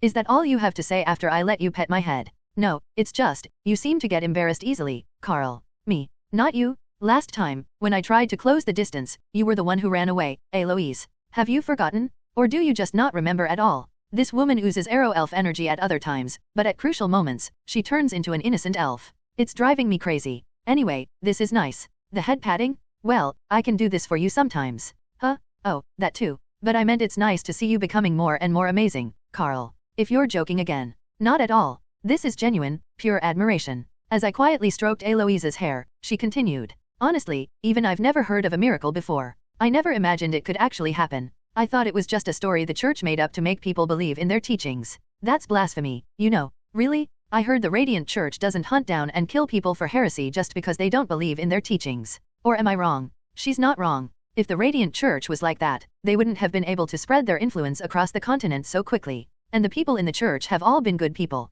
Even they are amazed that a miracle actually happened. And to the Empire's war hero, the most honored recipient of the Medal of Honor, that means Karl did something truly amazing. But the seniors before me also. Come on. Humility is good, but too much of it is strange. Eloise suddenly stood up and lightly tapped my head. Ow, that hurts. Right now, Karl, I think it's right for you to accept all of this. It's just too much. After all, I'm just. Do you think the goddess would do this for no reason? That's exactly what's scary. There can't be no reason, but why me? The opposite would also be worrying. No reason for this kindness? Unconditional favor can be burdensome for the receiver, you know? Well, I'm happy for you. I'm happy that my man is becoming even more successful. Did you get Selena's permission for that? Like I need to. Yes, you do, elf. If you don't, then who? Asterisk asterisk asterisk. Summer vacation ended, and the academy entered the second semester with its students. Normally, they would be chatting about the new semester, the upcoming festivals, and various events in the empire, but this time, it was different. All the students were buzzing about a piece of news that had come from afar, and it was the main topic of conversation whenever they gathered. Is it true? Is it really happening? It seems almost certain. All the dioceses in the empire are buzzing about it. When was the last time it happened? It was mentioned in history class. It was almost 100 years ago. The news that had even the academy students in a frenzy was none other than the Seventh Luminous Council. And soon after, all the cardinals from each diocese began to move to the Holy See in large numbers. The Luminous Council. A council where all clergymen from across the continent gather to discuss matters of doctrine, rituals, and norms. It's not held frequently, as its influence is immense whenever it convenes. Considering that the most recent council was held over 100 years ago, and the topic of discussion then was whether to embrace or reject certain religions that didn't align with the teachings of the light. The Luminous Council is about to be held once again in the Holy See, and the topic of this council is none other than a certain someone. We will now begin the Seventh Luminous Council. After the prayer, everyone took their seats at the words of Cardinal Ignacio, the Grand Inquisitor. As I mentioned earlier, the topic of this council is the recent miracle and how to interpret the goddess's will in relation to it. We will also discuss whether to elevate the individual in question to the rank of saint. There have been many miracles recorded in the history of the Radiant Church. Rain falling after years of drought, the sick suddenly recovering, plagues sweeping the world subsiding. There were clergymen of the church who witnessed these miracles, and the believers all called them saints. The saints whose names are inscribed in the Radiant Church all shared their final moments with such miracles. Perhaps this is why Karl was reluctant to call that light a miracle. It was just a brief flash of light after a prayer. Honestly, that's all it was. The plague didn't go away, and the dying didn't come back to life. Compared to the existing saints and miracles, it was understandable for him to feel ashamed. Yes, until then, that is. Cardinal Adelheit, Archbishop of the 4th Diocese of the Empire, requests to speak. Please speak, Brother Adelheit. The miracle is still ongoing. It began with the discovery of the Church's lost sacred relic. Shamefully, our 4th Diocese searched everywhere but couldn't find it, yet the Blessed One found it immediately. Perhaps the light was already shining on him from that moment. The members of the 4th Diocese nodded in unison. Indeed, divine power was emanating like a mirage from the rock where the sword was found, or rather, the cross-section that Karl had cut. Cardinal Raskin, prefect of the Congregation for the Relics, adds to the Archbishop of the 4th Diocese's opinion. Upon close examination of the recovered sword of St. Louis, we have found additional divine power that was not previously recorded. This is mainly found in the rosaries held by saints, which means, it seems that the aura of another saint has been added to the place where the aura of St. Louis resided. The cardinals, archbishops, and other clergy all nodded in agreement. The prefect of the Congregation for the Relics has spent his entire life studying, managing, and staying close to sacred relics. Whatever he says about sacred relics must be believed. Some argue that a brief manifestation of light should not be considered a miracle, but what's important is not just the event itself, but what happened afterward. The piety of the believers in the empire has increased. Also, the voices of all who have come together to offer their prayers to the goddess have become deeper and more earnest, gathering a united will. Isn't that the will to reach the light written in the doctrine?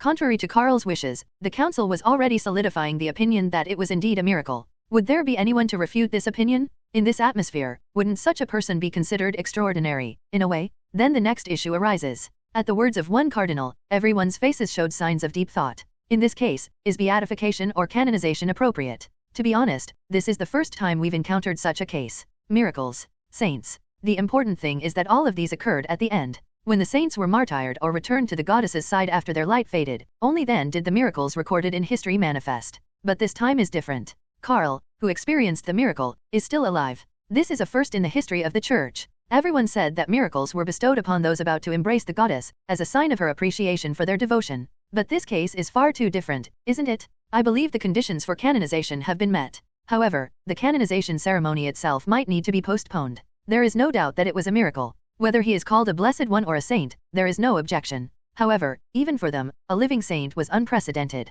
Who had ever been called a saint while still alive? Not even the first pope. The positions of other saints must also be considered. If someone living is suddenly canonized, no one knows how it will affect the perception of the old saints. If their positions are shaken, the history of the Church will naturally be shaken as well. We must approach this cautiously. Then how about beatifying him first and canonizing him later? That's not a reasonable suggestion. The news of the miracle has already spread throughout all the dioceses. If we end it with beatification in this situation, we'll be accused of heresy. If it were just an ordinary young noble who received a miracle, they could have done that. The problem is, he's not. He was already praised as a war hero in the Empire even before receiving the miracle. He's a noble who has experienced the life of a soldier. He fulfilled not only the duties he had to bear, but also those he didn't have to. On top of that, the elves paid him their highest honor. The knights entrusted him with the sword of the one they respected most, vowing to reclaim it someday. In such a situation, if the church appears to be intentionally belittling him, it's obvious that we'll be caught up in troublesome rumors, whether they're true or not. Your Holiness. As the council's progress was unexpectedly slow, the auxiliary bishop next to the Pope spoke to him.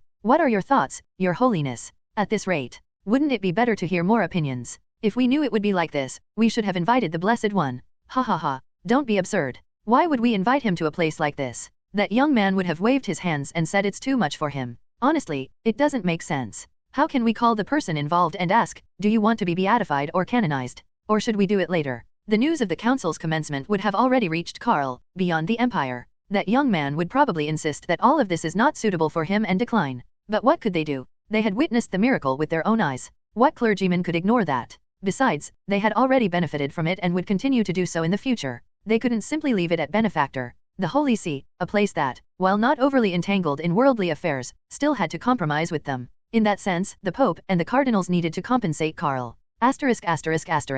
The council went through a series of adjournments and reconvenings after its opening. There were no heated arguments. They simply strived to find the best solution for the past, present, and future. Their decision could determine the future direction of the church. How should they handle the existence of a living saint? As the council passed the 4th day and reached the 5th, then, we will conclude the discussion on the canonization of the Blessed One. Finally, all matters were settled. So, what happened, Karl? What do you mean, what happened? Of course, I sent a message to the Holy See. I said that having a living saint isn't right, for the sake of the previous saints of the church and the other heroes of the empire. Being a living saint is too much of a hassle, so I decided to put it off. Besides, I'm not really keen on getting the title of saint while I'm still alive. Saint Karl Adelheit? Wow, the moment I get that title, I'll be under immense pressure, far more than any medal. I wouldn't be able to curse or act like I normally do. It would be like my whole body being bound by the doctrine. Who in their right mind would want that while they're alive? The church suggested beatification, but I refused that too. Same reason as before. I'm just too frivolous. The title of Blessed One is enough for me while I'm alive. You underestimate yourself too much, Karl. I smiled at Selena's words. Underestimate myself? This is being realistic. Oh, right. But I did ask them for one thing. What? If I'm ever canonized, I asked them to assign patron saints to me. Patron saints. Nov. L. B //JNN. TL/N, patron saints, refers to saints who are believed to have a special affinity with a particular person, place, or cause and offer them protection or intercession. Apparently, saints always have attendants who assist them. Even during the canonization ceremony in the Holy See, I saw that there were at least 2, and sometimes more than 4, people standing next to the portraits of the saints. Yes, specifically, our 4 troublemakers. Schleifen, Wilhelm, Alexander, and Joachim. I asked them to put them all by my side. Please. I really mean it. I can't be the only one eternally enshrined in history, right? My friends, you'll be enshrined with me forever? It's unbelievable how enjoyable the start of a new semester can be. I love the academy. Oh ho ho, I love the start of a new semester. To be more precise, it's not the start of the semester itself that's enjoyable, but rather what I get to see because of it. Karl, you bastard. Karl Adelheit. The screams of the quartet really create a perfect harmony. Oh my, I really love it. I've always wished for the day they'd scream because of me, and here I am, getting my revenge. Ha ha ha, now you will understand how I feel? This is what it means to taste your own medicine, reincarnated style? You guys can go crazy because of me for once? Karl, what the hell did you do? Why did the Office of Sainthood Causes from the Holy See suddenly contact us? Explain. Patron saint? Patron saint? You asked them to include us in that portrait. Why? I didn't do anything. Why the hell? You're asking the obvious. You guys still don't know your sins? Oh, woe is me. Your foolishness knows no bounds. Did you have a drink during the day? This is merely to absolve you of your original sin of spreading that evil mint chocolate. What nonsense. Oh ho, nonsense, you say? Would you dare speak that way to this blessed individual who has received a miracle from the goddess? To the man who will one day be canonized? Wilhelm, are you a heretic by any chance? I can almost picture the scene where the armed priest squad appears from behind, shouting amen. Just as well, I wield a greatsword similar to a bayonet, don't I? Would you like to fall like straw? AHH. Fortunately, the church isn't that extreme. No, just tell us why. Why on earth are we getting the patron saint positions all of a sudden? So what? Even a guy like me will return to the side of light and become a saint, so it's only natural that you who hang out with me get at least that much status. Still, I don't want to be eternally enshrined next to your portrait. We're friends, aren't we? Friends go to hell together. If we're friends, shouldn't you stop us from going to hell with you? Sigh. These faithless friends of mine. I did this all for you? They may say otherwise, but they surely understand, don't they? They know exactly what it means for me to name them as my patron saints and the impact it will have on them. Just so you know, being named a patron saint isn't something that's given to just anyone. Only those who are deemed worthy to be alongside canonized saints receive this honor. These are the people who, during the saint's lifetime, closely supported them and had their own influence. If a saint is said to have received a miracle from goddess, then a patron saint can be seen as a supporter or friend who helped the saint up until the moment the miracle was received. You guys act like you don't get it, but I know your minds are racing. What are you talking about? Becoming a patron saint? Having your portraits included in a holy painting that will hang in the Holy See forever? Do you really not understand what this means? Can't you imagine the influence it will have? Compared to me, those four are far more aristocratic. Unlike me, who recently became a minor lord and heir, those guys were born heirs. So, they probably made political calculations the moment they heard about becoming patron saints. If you really don't want to do it, just tell me. I'll call it off. Really? Yeah, really. But instead of just calling it off, I'll say, oh, it turns out this friend has such and such flaws and is therefore disqualified from being a patron saint. So just keep that in mind. How is that calling it off? You're just forcing us to do it. Oh ho, Schleifen. As expected from the first Hydra, you're quick-wit. Yes, that's right. That's the correct answer. I'm setting these unreasonable conditions precisely because I'm determined to make you do it. Keh haha. Despite their reactions, they're probably being told by their family heads or other family members that this is a tremendous honor. They were personally invited to the canonization ceremony in the Holy See. That alone is proof that they have performed deeds recognized by the Church. In the noble world, having a close relationship with the Radiant Church, which has continental influence, is considered almost as significant and honorable as having ties with the imperial family. But here, it's not just a simple friendly relationship. Becoming the patron saints of someone who will someday join the ranks of the saints? And it's not even the Holy See that selected them, but rather the pre-saint who received a miracle from goddess who said, these guys are more than worthy to be my patron saints, so please place them by my side. In the same imperial county and marquisate, those four hold exceptionally prominent positions. In terms of social prestige, they might even rival the ducal families. Even among the ducal families, who are political partners of the imperial family, there has never been a saint, blessed, or even a patron saint. The higher one is in the political hierarchy, the less likely they are to be closely involved with the church. So, them becoming patron saints is not a loss in any way. In short, you all should be grateful to me. No way. Damn it. He's right, so I can't even argue. Alexander and Joachim are clutching their heads and groaning. Meanwhile, Schleifen folds his arms and starts pondering deeply. What now? Whenever he comes up with something, it always ends badly. Wait a minute, Karl. Is the Empire just going to let this slide? Nov. L. B //JNN. You're not being canonized right now, but it's a guaranteed future canonization. So eventually, Karl, you will be a saint. Oh, and by saint, I don't mean the secular kind. I know that, you idiot, Schleifen. Just making sure. Wilhelm, anyway. Look at them bickering again in that short moment. Honestly, Schleifen and Wilhelm should be thankful they're both men. If they were both women, they'd probably fight until they died, and if one of them was a different gender, they'd fight, fall in love, get married, and still fight until they died. Anyway, he's asking if the Empire will just let a future saint pass by quietly. Wait. So Schleifen is suggesting, we should all get caught in the blast together? Be reasonable. I've never heard of giving medals in such cases. Are you sure, Karl? Of course, probably. Damn it, really? Medals, again? No way. They wouldn't give out medals for something like this? On the surface, I denied it. But I couldn't help but feel uneasy. If this is the case, wouldn't it be better to get a definitive answer for some peace of mind? Asterisk asterisk asterisk. And that's why you came to me. Lately, I've been meeting my brother-in-law more often. And almost every time, it's because my brother-in-law is just too outstanding. But today is different. He suddenly asked for a meeting, and out of the blue, he said, Your Highness, am I getting another medal? This is a big deal to me. I'm sure it is. My brother-in-law calls them heavy iron trinkets. Some people would do anything to receive one of those trinkets. It's not just a trinket, though. It's proof of hard work and honor. Of course, he doesn't mean to dismiss them. It's just that he believes his actions are simply the right thing to do, not something that needs a medal. To get to the point, no, you won't be getting a medal.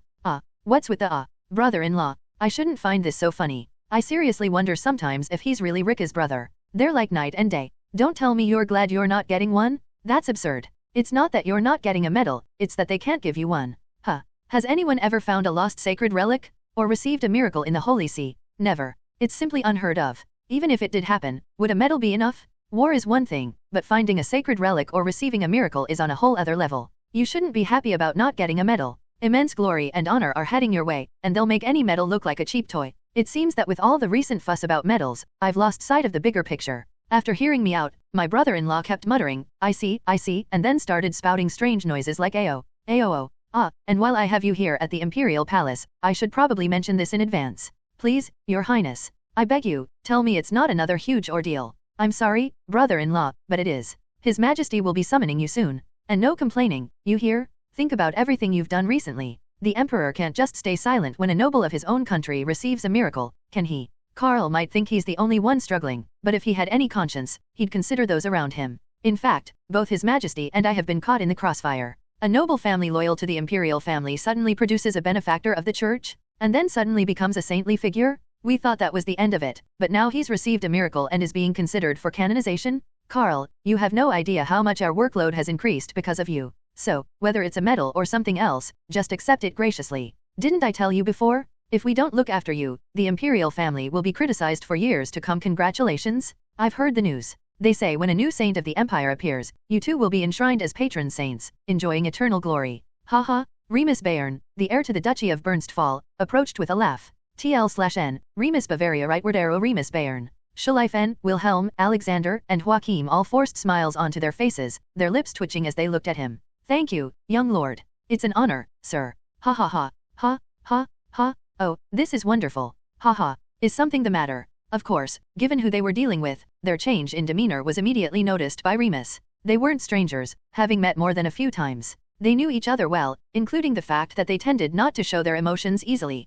They weren't enemies, but there was no need to reveal too much. The five heirs faithfully adhered to that simple principle. Whenever and wherever they met, they always wore a calm smile, their eyes gleaming with a sharp light. But this time was different. And not just a little different. They were practically broadcasting their feelings. What do you mean? Something wrong, young lord? You all look stiff. Your smiles are forced. It seems like something unpleasant has happened. Something unpleasant? Oh, yes. Yes, indeed, young lord. That's exactly what's wrong. Patron saints? Ugh, that bastard Karl has gone and made us all eternally enshrined. They wanted to scream, but they couldn't bring themselves to do it. Their noble status held them back, and they wondered whether the other would even remotely understand. Ha ha ha. My goodness. Schleifen, you have given our family such an incredible gift. Well done, Wilhelm. Well done. Your name will forever shine in our Fritz family. Come here, my son. Today, I will embrace you as a mother should. Al, come quickly. TL/N, Al, short for Alexander. It seems we need to strengthen our ties with the Adelheit family even further. Joachim.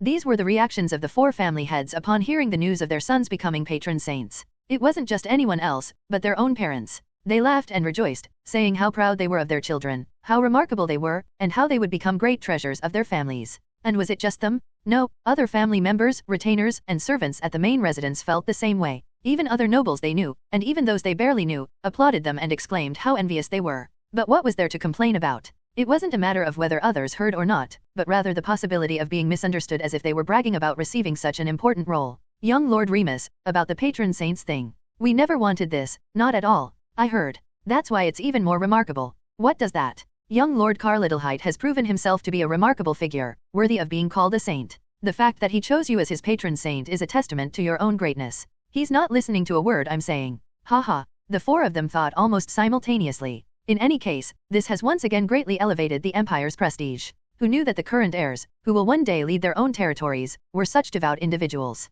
Well, about the devout part, we're not exactly. Modesty is a virtue, but there's no need for it in front of me. You, who joined forces with young Lord Karl and even established the pension foundation, are truly righteous people for the continent. Surely, the goddess recognized this and bestowed a miracle upon young Lord Karl, thereby leading you all on the path to glory. Wilhelm almost reflexively shouted, that's not it. It's not like that, at Remus's words, but thankfully, Alexander and Joachim gave him a warning look before he could. Judging by the Remus's obliviousness, it was clear how the rest of the nobility would react. They would likely be singing their praises, and the more pious among them might even offer prayers of gratitude. Now they understood why Karl was so terrified of receiving medals and honors. Some might find this situation enjoyable, but they certainly didn't. Hey, wait a minute. The four stepped out onto the balcony to calm their upset stomachs. Then, Alexander grabbed the other three and spoke. We can't just let this happen. What are you talking about all of a sudden? We should really make Karl pay for this? We can't just let him get away with this. Do you have a good idea, then? Should we pray diligently and hope for a result like, from now on, let Karl be surrounded by a blinding light? If not that, how can we get back at him without causing any harm? Joachim, Wilhelm, and even Schleifen were skeptical. Listen, I've thought really hard about this. But Alexander showed no signs of giving up, eagerly presenting his idea. The pension foundation. Let's expand it even more. Nov. L. B / JNN. What? No, it's already huge. If it gets any bigger, we won't be able to handle it. We have plenty of people helping us, and most importantly, we have, him behind us. Officially, the 4 families were in charge of managing the foundation. Officially, they were supported by the Duke's family and several other noble families. And unofficially, the imperial family also had a hand in it. The reason for their unofficial involvement was to avoid the appearance of blatantly taking advantage of the nobles' voluntary good deeds. In any case, Alexander's point was this: they could handle further expansion. If things got a little tricky, the imperial family would help them out in some way. The only question remaining was, why expand the foundation's scale? To spread Karl's name far and wide. What? Karl Adelheit early childhood education centers in every region of the empire. Karl Adelheit hospitals and medical support facilities. Karl Adelheit relief systems. Make his name shine wherever you go. What do you think? This is madness. Utter madness. Has this guy gone completely mad after being burned by Karl's guardianship? Cover the entire empire with Karl Adelheit? Is that even possible? Putting aside all the other issues, the reason for this is simply revenge for being made patron saints? This is ridiculous. This is so stupid. Is this really Alexander's final conclusion? For a while, the 3 remained silent. Then, they finally spoke in unison. Let's do it. ******. What the hell? Why am I suddenly getting goosebumps? They say that chills are never a good sign. This is ominous, very ominous. Could it be that some surviving ghouls are up to no good somewhere? Is something wrong, young lord? No, I'm fine. That's good to hear. At first, the Imperial Knights were quite rigid, but now they were even exchanging casual conversations. Personally, I'm connected to the Imperial family. Officially, I'm a recipient of the Medal of Honor, a clear mark of my dedication to the Empire. Even the most rigid knights wouldn't excessively guard against or show hostility towards someone like me. You may enter the palace. Once again, I'm clocking in at the Imperial Palace. Honestly, is this truly the life of a mere young lord? As I walked further, I noticed the Minister of the Imperial Household Ministry himself coming out to greet me.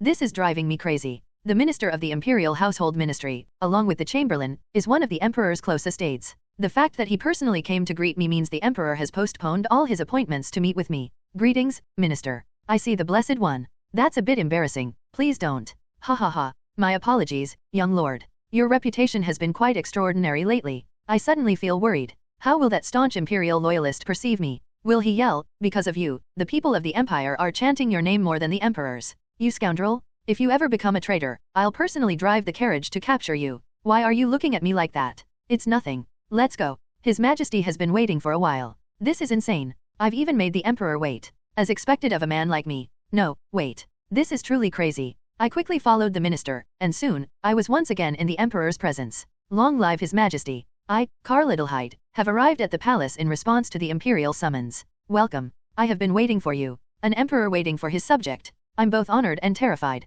What could be the reason this time? Please, have a seat. It pains me to see you kneeling like that. To be granted the privilege of sitting in a chair before the Emperor. Wasn't this only allowed for dukes? The Chamberlain, perhaps sensing my inner thoughts, personally guided me to a chair with a look of surprise on his face. I should have asked the Crown Prince about the reason for the summons. I should have used my brother-in-law card for tea, having fulfilled the Emperor's orders. The Minister of the Imperial Household Ministry stood silently beside his liege.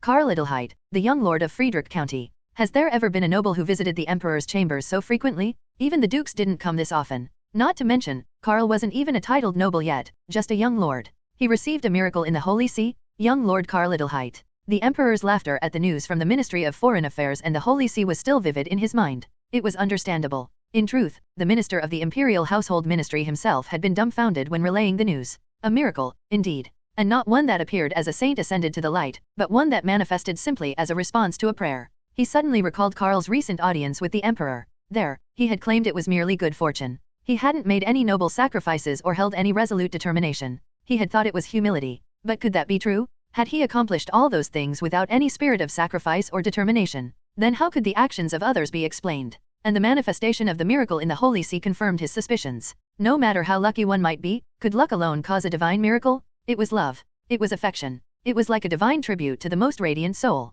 Even the Minister of the Imperial Household Ministry, who had only believed in Goddess as much as anyone else, had come to believe this. Sit. Your Majesty. That must be why he was granted such an immense privilege. A noble, in the presence of the Emperor, sitting on a chair and facing the Emperor himself. The people of the Empire would be shocked if they saw this. Yet, in the end, they would accept it. The Medal of Honor alone was enough, but a divine miracle? How could anyone explain that? Come, sit down. Or do you wish to make me even more uncomfortable? Absolutely not. Karl quickly sat down, startled by the Emperor's playful joke and feigned frown.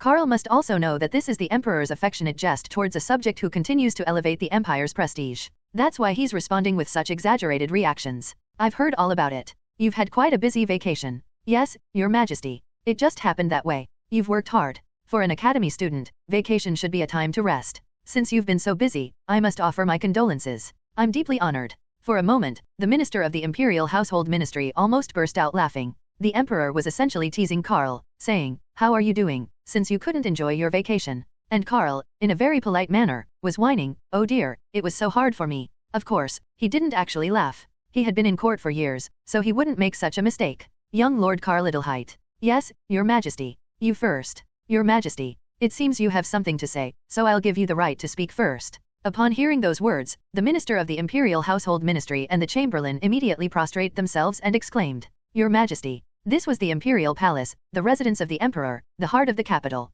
Nothing, except for goddess, could precede the Emperor. The Emperor initiated conversations, told stories, and concluded everything. Yet, he was expressing, "Speak your mind. I will listen." This was a privilege that had only been briefly granted to the founding fathers who had greatly contributed to the establishment of the empire, and only in its very early days. It was a line that even the dukes dared not cross for the sake of imperial authority. "Your Majesty, this is too much. I beseech you to withdraw it." Karl, perhaps also feeling that this was inappropriate, tried to get up from his chair and kneel again. "It is the Emperor's will. I will not accept the refusal." Of course, Karl obediently returned to his seat upon hearing the Emperor's slightly stern response. Then, after a moment of hesitation, Karl decided to just go for it. Honestly, the Emperor had asked him to speak his mind first, so wouldn't this be the right thing to do? There's no need to give me anything more for what happened in the Holy See. It was just, truly, a coincidence. I can continue to work hard for the Empire, but I would rather not receive anything more for the sake of the Empire. Is that your wish? The Emperor quietly gazed at Karl, thinking what a strange fellow he was.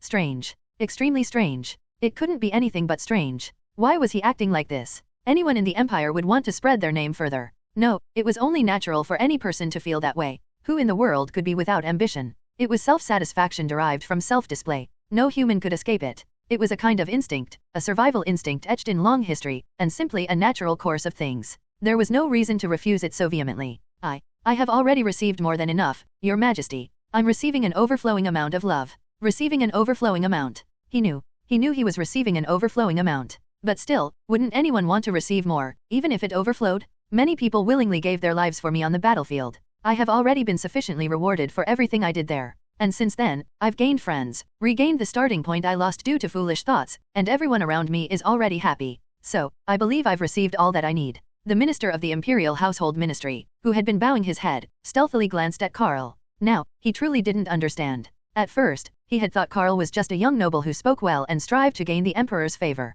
But now, he could vaguely understand why Karl accomplished such great things, why the goddess bestowed miracles upon him, and why he was involved in all sorts of events. Goodness without a thought for good or evil, determination without a desire for anything. Simply following where his heart leads him, he seeks his own light. A phrase he once heard from the Radiant Church came to mind. He didn't know why, but it echoed clearly in his ears. I expected as much. Once again, this is your response. If you keep this up, I'll only want to give you more. Are you perhaps aiming for this? If so, at least I'd be at ease. The Emperor shook his head, looked at Karl for a moment, and then spoke. As you might have already guessed, I can't give you nothing. A divine miracle is no small matter. This situation, where sainthood is being discussed, can't be ignored. You are a noble of this empire, my subject. As the Emperor who receives the loyalty of such a noble subject, I cannot do nothing. If you were still in the military, I would have simply given you another medal of honor. A third medal really isn't necessary. I know. Why worry about it when you can't even receive it anyway? So, I was thinking of creating a medal named after you. The Minister of the Imperial Household Ministry and the Chamberlain felt their minds going blank in real time. The Emperor was having such a casual conversation with a mere young noble. If other nobles saw this, they would rub their eyes in disbelief, wondering if they were hallucinating. So, how about this? The Emperor smiled as he presented a proposal to the ever-loyal subject who had been strengthening the Empire's prestige lately. I wish to reward not you, but all those you hold dear. No, calling it a reward would be an insult. I wish to express my gratitude, which should have been done long ago. Not for being wounded or dying in battle, but for willingly fulfilling their duties and serving others, not me. I want to make heroes of them all. It will take time. It will be difficult. There may be opposition, but it will be done. For the sake of this glory. So that this radiance does not end in my reign. For the current crown prince, for the imperial heir growing within the crown princess, for that heir's child, and that child's child. so that this empire may shine brightly for eternity. I intend to do this for that driving force, that power. How does that sound? At the emperor's final words, Karl immediately rose from his seat, as if to say, what more could he ask for? If that is what you wish, even if they are forgotten, those who were steadfast in their duty, who were true to themselves even when no one acknowledged them, those who gave their all and received nothing. If such glory is bestowed upon them, wouldn't that be the source of loyalty that shines for eternity? The emperor smiled at Karl's answer. Yes, with such a response, it seemed doable. Those who were already heroes, and those who never considered themselves heroes. Everyone would become heroes of the empire and be respected. There would be no mockery of nameless, pointless sacrifices. Then, it seems this matter is settled. Next, I shall speak first. As you wish. It's nothing major, Karl. I merely wish to lessen your burden. Your Majesty. As Karl looked up, puzzled, the emperor pointed at Karl's chest. You have too many medals, Karl. It must be quite a hassle to wear them all at official events. Yes, it is. So, I'd like to propose a replacement for those medals. What should I call it? Yes, let's call it a medal bar. What do you think? He would create a medal bar and give him a few more medals along with it. N/O/vel/B/C/in.C//OM. Honestly, he couldn't not give them. The rewards for others were one thing, but Karl's were a given. Still, with a medal bar, he wouldn't have to carry the weight, so it would lessen his burden, wouldn't it? The emperor, picturing Karl's delighted face at the thought of a medal bar, smiled a little wickedly. Oh, a medal bar, a medal bar? His Majesty has some sense after all. I was just about to rack my brains for ideas from my past life to suggest this, but I didn't expect him to beat me to it. It wasn't always like this, but every official imperial event was absolute torture. How many medals am I supposed to have on my chest? I kid you not, the left side of my chest could probably stop a few bullets. The weight is no joke, either. It's not an exaggeration to say my body's balance is slightly tilted to the left because of the medals. Sounds exaggerated? Sadly, it's true. Don't believe me? You don't, do you? I'm telling you, it's real. Do you know? Right now, as you're talking about the medal bar, your face is the brightest it's ever been. It's baffling. Did you want this that badly? My apologies, Your Majesty. But it couldn't be helped. The truth is, I was thinking just a little bit that having so many medals was inconvenient. That's not to say I'm belittling the Empire's medals in any way. I hastily tried to add more, but the Emperor waved his hand as if to say it was fine. He already understood what I meant, and he had no intention of saying anything different, or so he said. Well then, that's settled. I'll have the relevant departments discuss replacing the medals with a medal bar and discuss the medal bar itself. I am eternally grateful for your benevolence. Benevolence, my foot. It's even better that you've accepted it this way. Better? What do you mean by that? Honestly, seeing your chest laden with medals must be quite a pitiful sight for others. 1 or 2 is fine, but as they say, too much is as bad as too little. If it's too flashy, it only diminishes its prestige. So, except for the Medal of Honor, I'll have the other medals replaced with a medal bar. And thanks to that, there's no problem with awarding you more medals, he added, and I couldn't help but blurt out, Your Majesty, what's wrong?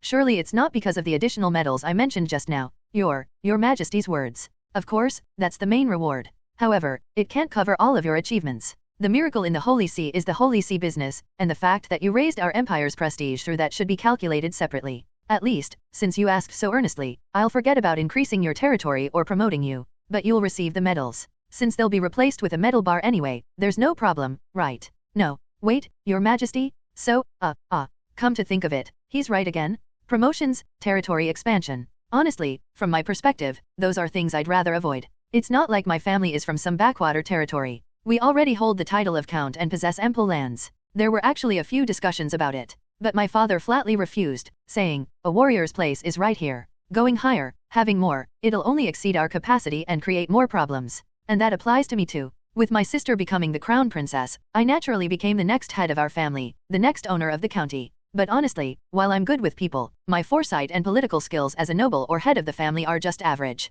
The scope I can handle is right here. In other words, instead of promotions or territory expansion, getting medals might be better. Right. So let's think of it as a good thing. Think. Your Majesty, just 1 medal. 1 is a bit lacking for a noble who received a miracle from goddess and raised the empire's prestige through it. Then just 2. How about 4? 3. Please, just 3, Your Majesty. 4. Nov. L. B / JNN. Your Majesty. 4. Damn it. Where have I seen this before? And of all people, this guy isn't just some random tough guy, he's the emperor, so I can't even argue? Gah? Or we could make it 5. 4. I am eternally grateful for your benevolence. *****. After Karl left the imperial palace, the emperor sat down and laughed heartily for a moment. The chamberlain and the minister of the imperial household ministry watched in silence. Chamberlain. Yes, Your Majesty. How many years have you served alongside me? If you're referring only to your reign as emperor, it's been over 20 years. If you're counting from your time as crown prince, it would be double that, plus another 10 years. That's right. You've been by my side for so long. So I want to ask you, in all that time, have you ever seen a young man like him? No, a noble like him. The chamberlain couldn't answer. No matter how hard he tried to recall, he couldn't think of a single noble who was the same as Karl. Everyone was always driven by ambition, their eyes gleaming at the thought of fame. Their loyalty to the empire, their fervor for the imperial family, ultimately stemmed from such motivations. I can see why the crown prince calls for that young man so often. He's not a burden. Above all, he's enjoyable. With his intentions so transparent yet resolute, from the crown prince's perspective, he must be a brother-in-law he can confide in. Some are already worried that the crown prince and a certain family are becoming too close. The emperor himself had harbored such concerns. After all, this was the future emperor's wife's family, the maternal family of the future emperor's heir. But seeing him now, seeing the future head of the emperor's wife's family, the future head of the maternal family, the emperor strongly felt that such worries were unfounded. At the very least, he'll be a reliable uncle to the imperial grandchild. Of course, people can change, so he couldn't be completely at ease. But that was for the future emperors to worry about. If they turned even a loyal subject like him away, it would be a reflection of their own lack of qualities as emperors. Minister of the Imperial Household Ministry. Yes, Your Majesty. You command. Inform the Ministry of War and Justice to discuss the medal bar. Of course, excluding the Medal of Honor. That can never be diminished. And the emperor paused in thought before continuing. Look into similar cases and find out what kind of medals are awarded in such instances. I will do my best to research all precedents, Your Majesty. There hasn't been anyone canonized while alive, but there have been those who made significant contributions to peace with the Church. If we can figure out what kind of treatment and medals they received later, the next steps will become clear. Also, inform the Ministry of Education to prepare a biography on Karl Adelheit, the heir to the County of Friedrich. It might be a bit early, but seeing how things are, it seems like something we should do right away. Biographies of several loyal nobles had been in the works for some time. However, work on them usually began when the nobles' activities were nearing their end or after their death. There was no precedent for starting one while the subject was still alive and well, especially in their prime. But the Minister of the Imperial Household Ministry, without raising any questions, bowed his head in agreement. I will inform the Ministry of Education and the Ministry of Internal Affairs to begin immediately, Your Majesty. I hear the Holy See are also planning to create a biography of Karl. How embarrassing would it be for the empire to be a step behind? He's a noble of this empire, a subject of the imperial family. It's human nature to want to give more when someone keeps refusing. Ha ha ha. Somehow, it seems like our emperor has taken quite a liking to that young man. He liked him, but the young man kept refusing everything, so at first, the emperor understood, but the things the young man accomplished were all so extraordinary that the emperor seems to have decided to just force them into his hands. *****. Ugh. Medals? I thought he wouldn't give me any, but he's giving them after all. Oh dear, oh my, why the long face? When I returned home, my father and mother, who happened to be in the garden, asked me that. I ran to them and told them about the emperor's outrageous act. Seriously, I told him I really didn't want to receive any more, but he said he'd give me 4. His Majesty's grace is truly vast and deep. Karl, be even more devoted. Yes, sir. Of course, my parents, who had literally dedicated their lives to the empire, were simply overwhelmed by the emperor's kindness. Father, what is it? About the territory expansion, or maybe a promotion too? Are you trying to ask if I'm disappointed? In the past, father had refused those things, but that was in the past. People can change their minds. And if it's not for himself, but for his son's future, he might be a little disappointed. That's what I thought. Karl, remember this. Once you graduate and get married, you'll be the head of our Adelheit family, the lord of the County of Friedrich. Your will is what matters, not your father's. But still, if you declined, you must have had your reasons. I have no intention of prying. So if you've made your decision, stick to it. That's what an Adelheit man does. That's what the lord of the County of Friedrich does. As expected of father. His words are a great help. Honestly, I was a little worried. Of course, you should be prepared for your wife to nag you about it. I also got an earful from your mother about how I should have accepted the territory expansion or promotion instead of declining. Ouch. Honey, wait a minute. Gah. Is it just my imagination, or does it look like father's side is about to be ripped apart? Chapter 149n/o/vel/b/jn.c//om. Why me? Why? Just why? Roderick Fredericks, a full professor at the Imperial Academy and Selena's graduate advisor, clutched his head and screamed internally. Despite his reputation for setting slightly difficult exams, he was considered a good professor by the students. He had a pleasant personality, didn't harbor any sense of superiority despite being a noble, and most importantly, he had a tremendous passion for academics, as befitting a professor. For these reasons, when Selena, the daughter of the Marquis of Nafplion, became his graduate student, Professor Roderick applauded and praised her enthusiasm for learning. Some noble students saw the academy as merely an extension of their social circles. This greatly displeased and frustrated him. They were at the Empire's most prestigious educational institution, the most glorious ivory tower, and what were they doing? Instead of learning something to contribute to the Empire, they spent their time on meaningless social activities, which made him feel suffocated. Then Selina chose to pursue graduate studies.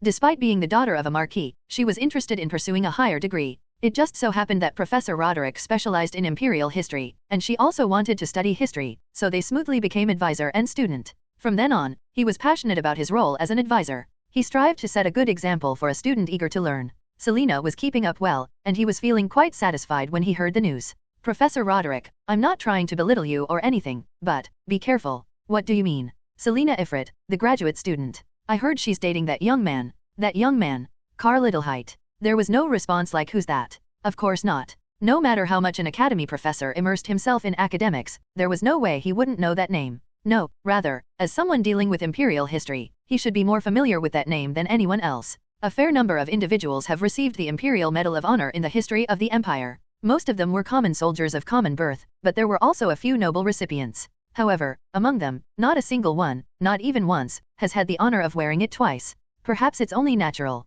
Half of the Medal of Honor recipients, no, more than half, almost 70% received it posthumously. Most of the remaining 30% received it while so severely injured that they could no longer fight. It was a miracle they were even alive. So how could anyone receive it twice? That's preposterous. But it actually happened. He received the Imperial Medal of Honor twice. Once for single-handedly breaking through enemy lines and rescuing hundreds of Imperial soldiers. The other time, right after his discharge, he single-handedly stopped Luzerne's elves from hijacking a train for a terrorist attack, saving hundreds of innocent Imperial citizens. When Professor Roderick first heard the news, he thought, am I hearing things? The opponents were all elves. Even average elves were stronger than most Imperial soldiers, and he achieved such an unbelievable feat against elves trained as regular soldiers. And he didn't even do it with other squad members, but completely alone? Good heavens. It was astonishing. Nobles usually associated with other nobles, but he never imagined his graduate student's lover would be the recipient of the Medal of Honor, not just once, but twice. Perhaps that was the turning point. The graduate student, who had been simply admirable, started to seem different.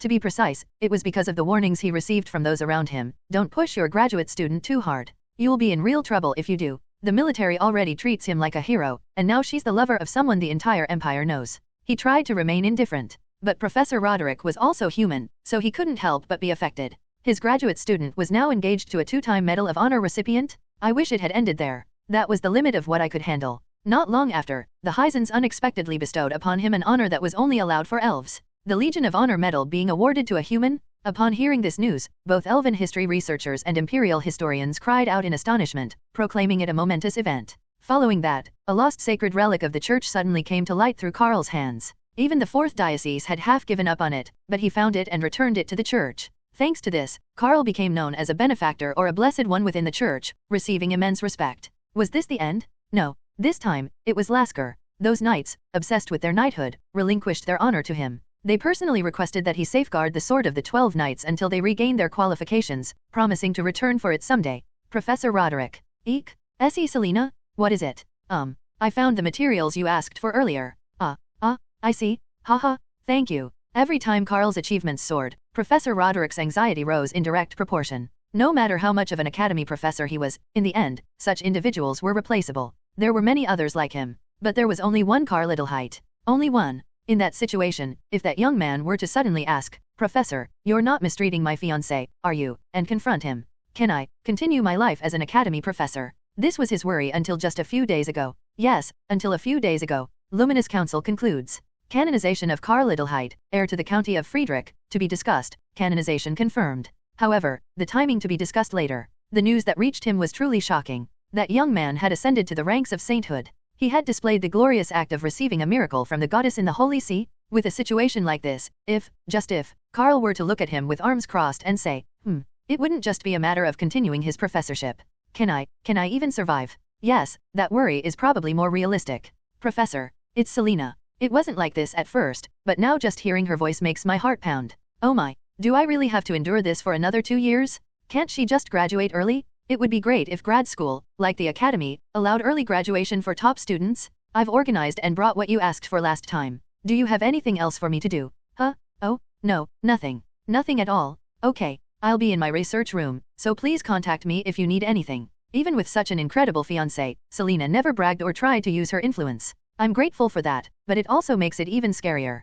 If she flaunted it, it would be easier to understand, but since she's like this, I have no idea where the line is that I shouldn't cross. That professor made brother Karl's fiancée suffer. He dared to harm the one loved by the church's benefactor. You heretic. Burn him, tear him apart, bury him, drown him, ugh. Once again, Professor Roderick, who had briefly fallen asleep, woke up thrashing from a nightmare. Asterisk asterisk asterisk. What's up? You seem to have a lot of free time lately. Not really. It's just that I have more time to focus on my thesis, so naturally, I have some time to clear my head. That's strange. I remember Selena being very busy last semester. Wasn't she also assisting her advisor in addition to preparing her own thesis? Well, having more free time is good for both me and Selena. By the way, I heard you had another audience with His Majesty.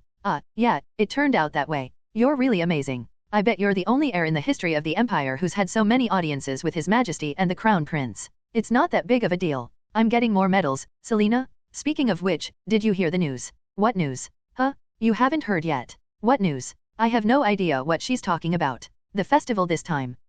Right. It's already that time of year. The Academy's Autumn Festival. I experienced it once last year, and at that time. Karl. It's nothing. Just thinking about last year. I remember the time I crushed the canfras with freshly baked, piping hot bunjapang and hatiak. Their faces were quite a sight back then. The moment they flinched and backed away is still vivid in my mind. Karl, are you okay? Huh? What? No. I mean, like last time. I immediately understood what Selena was worried about. I hadn't fully recovered from the nightmares of the past. The sight of those bastards trying to harm those close to me again made my eyes turn red. It's okay, Selena. Really. The good thing is that I've gotten much better since then. I won't go crazy and beat those canfras to a pulp like I did back then. Of course, I'll still be angry enough to break a limb or two and hand them over to the Special Affairs Department. Anyway, the Student Council said they have a favor to ask of you for this festival. Me? What kind of favor? They want you to give a congratulatory speech before the start of the Academy's Autumn Festival. No. A congratulatory speech at the festival? This is driving me crazy. Autumn has arrived at the Academy. And that means the festival is just around the corner. He. The president of the Academy's Student Council, Carly Rhodes, let out a very satisfied laugh. Until the previous Student Council, the Autumn Festival had been a time of joy and, at the same time, a time of agony. Planning a festival to satisfy countless students and faculty members, all with different backgrounds, ages, and genders, was an incredibly difficult task. There was even a saying among the Student Council members, a Student Council member who enjoys the festival is not a true member. But this time is different. At least until next year when I'm still the Student Council president? He. There's no reason to worry. The ultimate attraction, no matter when or how it's used, is right here. Welcome, Senior. I'm Carly Rhodes, the current Student Council president. Yes. Nice to meet you, President.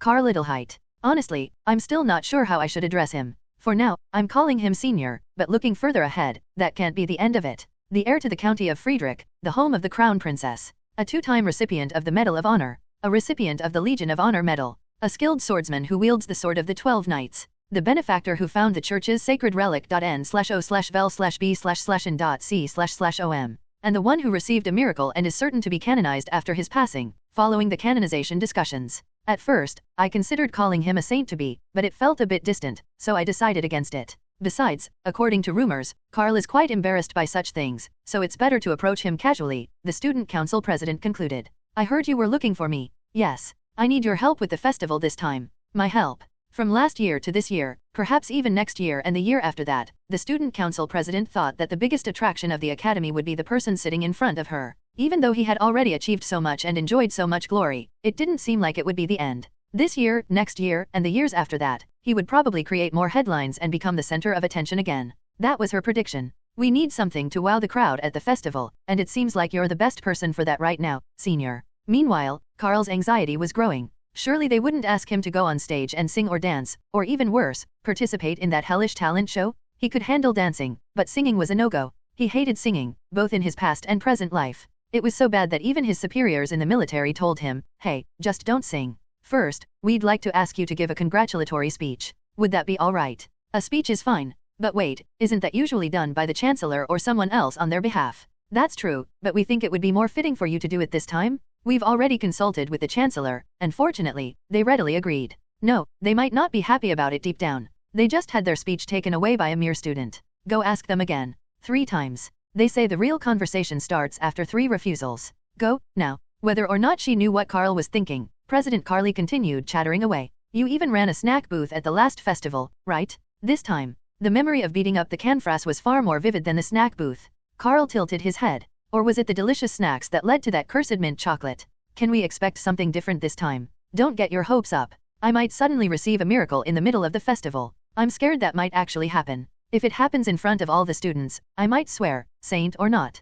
Karl subtly protested. Shouldn't the festival be about all the students? Isn't too much spotlight on me a bit much? Of course, the student council president immediately crushed his protest with a not at all. Then, we'll be counting on you, senior. All right, I'll do my best. Please, let nothing happen. Please. Asterisk asterisk asterisk. So, you guys are going to have to work hard too. You say that like you never made us work before. These guys. When did I ever make you work? You were the ones who clung to me? When I voiced my frustration, the four of them looked at me with a strange expression. So, what are we doing for the festival this time? Bunjapang and Hatiak again. Not this time. Since they're already successful, there's a high chance that someone else will prepare those even if we don't. Besides, it's the best tactic and strategy to not use something you've already used once. Then how about mint chocolate? Finally, Karl will also experience the beauty of Wilhelm, gag him. Yes, sir. After suppressing Schleifen, who was hindering my thoughts, I pondered what to do for the festival. What would be good? What should I do to have a festival worthy of my enormous reputation? Why do you have to do anything? Huh.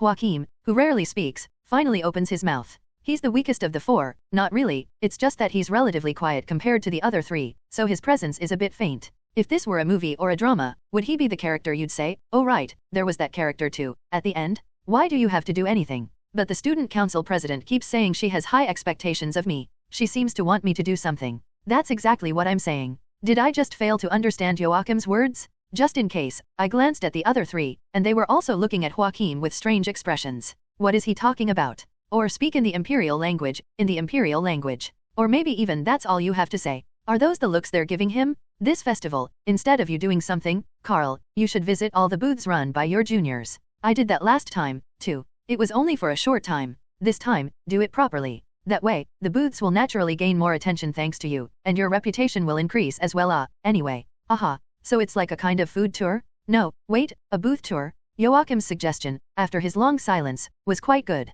That's usually how these types of characters are, quiet until they say something that makes you go, oh, I think I heard something strange at the end, but let's just ignore it for now. I'm reminded once again that these four guys have distinct personalities. There's the eccentric one, the seemingly sharp but actually clumsy one, the one who balances the other two, and finally, the quiet one. That doesn't sound bad, right? I'm much better than those guys. I agree. Then, in recognition of my contribution, how about getting me out of the position of patron saint? What are you talking about? No way. You're not seriously trying to betray your friends for something like this, are you?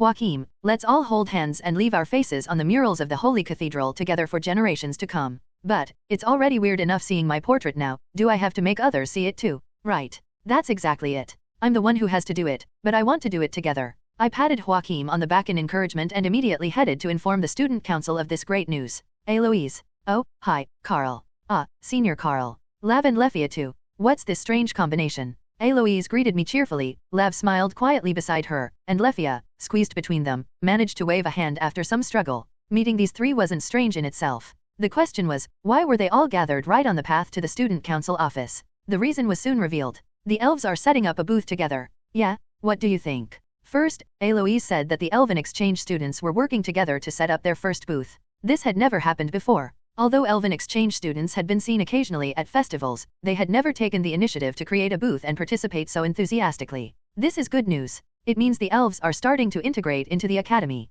The Empire had already established a cooperative atmosphere with the elves, so it was a welcome development for the young people who would one day lead the Empire to become closer to the elves. What's the theme? We'll decide that from now on. Never mind. It was worrisome that Eloise was in charge of that, though. Is Lav doing the same? Yes. I'm planning to set up a booth with the commoner students. Master. Senior. What kind of booth? I apologize, but it's a secret. A trade secret, I see. It would be rude to pry further, so I'll retreat. Junior Lefia, are you also going because of a booth? Yes. Mine isn't a secret. I haven't decided on a theme yet. I'm just going to apply for a booth. All three of them have their own booths. This means I have 3 places I must visit during the festival. I was once again impressed by Joachim's foresight. If I had been messing around like last time, I wouldn't have been able to see the booths these 3 are running. The Academy's Autumn Festival. At that event, none other than Karl Adelheit will be giving the congratulatory speech. Brother Karl might offer some words of wisdom. It would be an honor if he could attend and grace the occasion with his presence. It's a semi-formal affair, and it would be awkward if we didn't attend. If someone of his stature were to express any disappointment with the elves, it could create quite a stir. I'm curious to hear what kind of congratulatory speech an honorable knight would give. I will officially request permission to travel to the Empire. For their own reasons, congratulatory guests suddenly started gathering for the Academy's festival. Even Adelheit, who had no particular connection to Karl, said, if we don't go, won't we be the only ones left out? And word reached the Empire that they would be sending mages. As a result, the Imperial Ministry of Foreign Affairs was in an uproar. Why? Just why? Did these guys all take drugs or something? It was only natural for the Minister of Foreign Affairs to clutch his head and lament the sudden influx of work.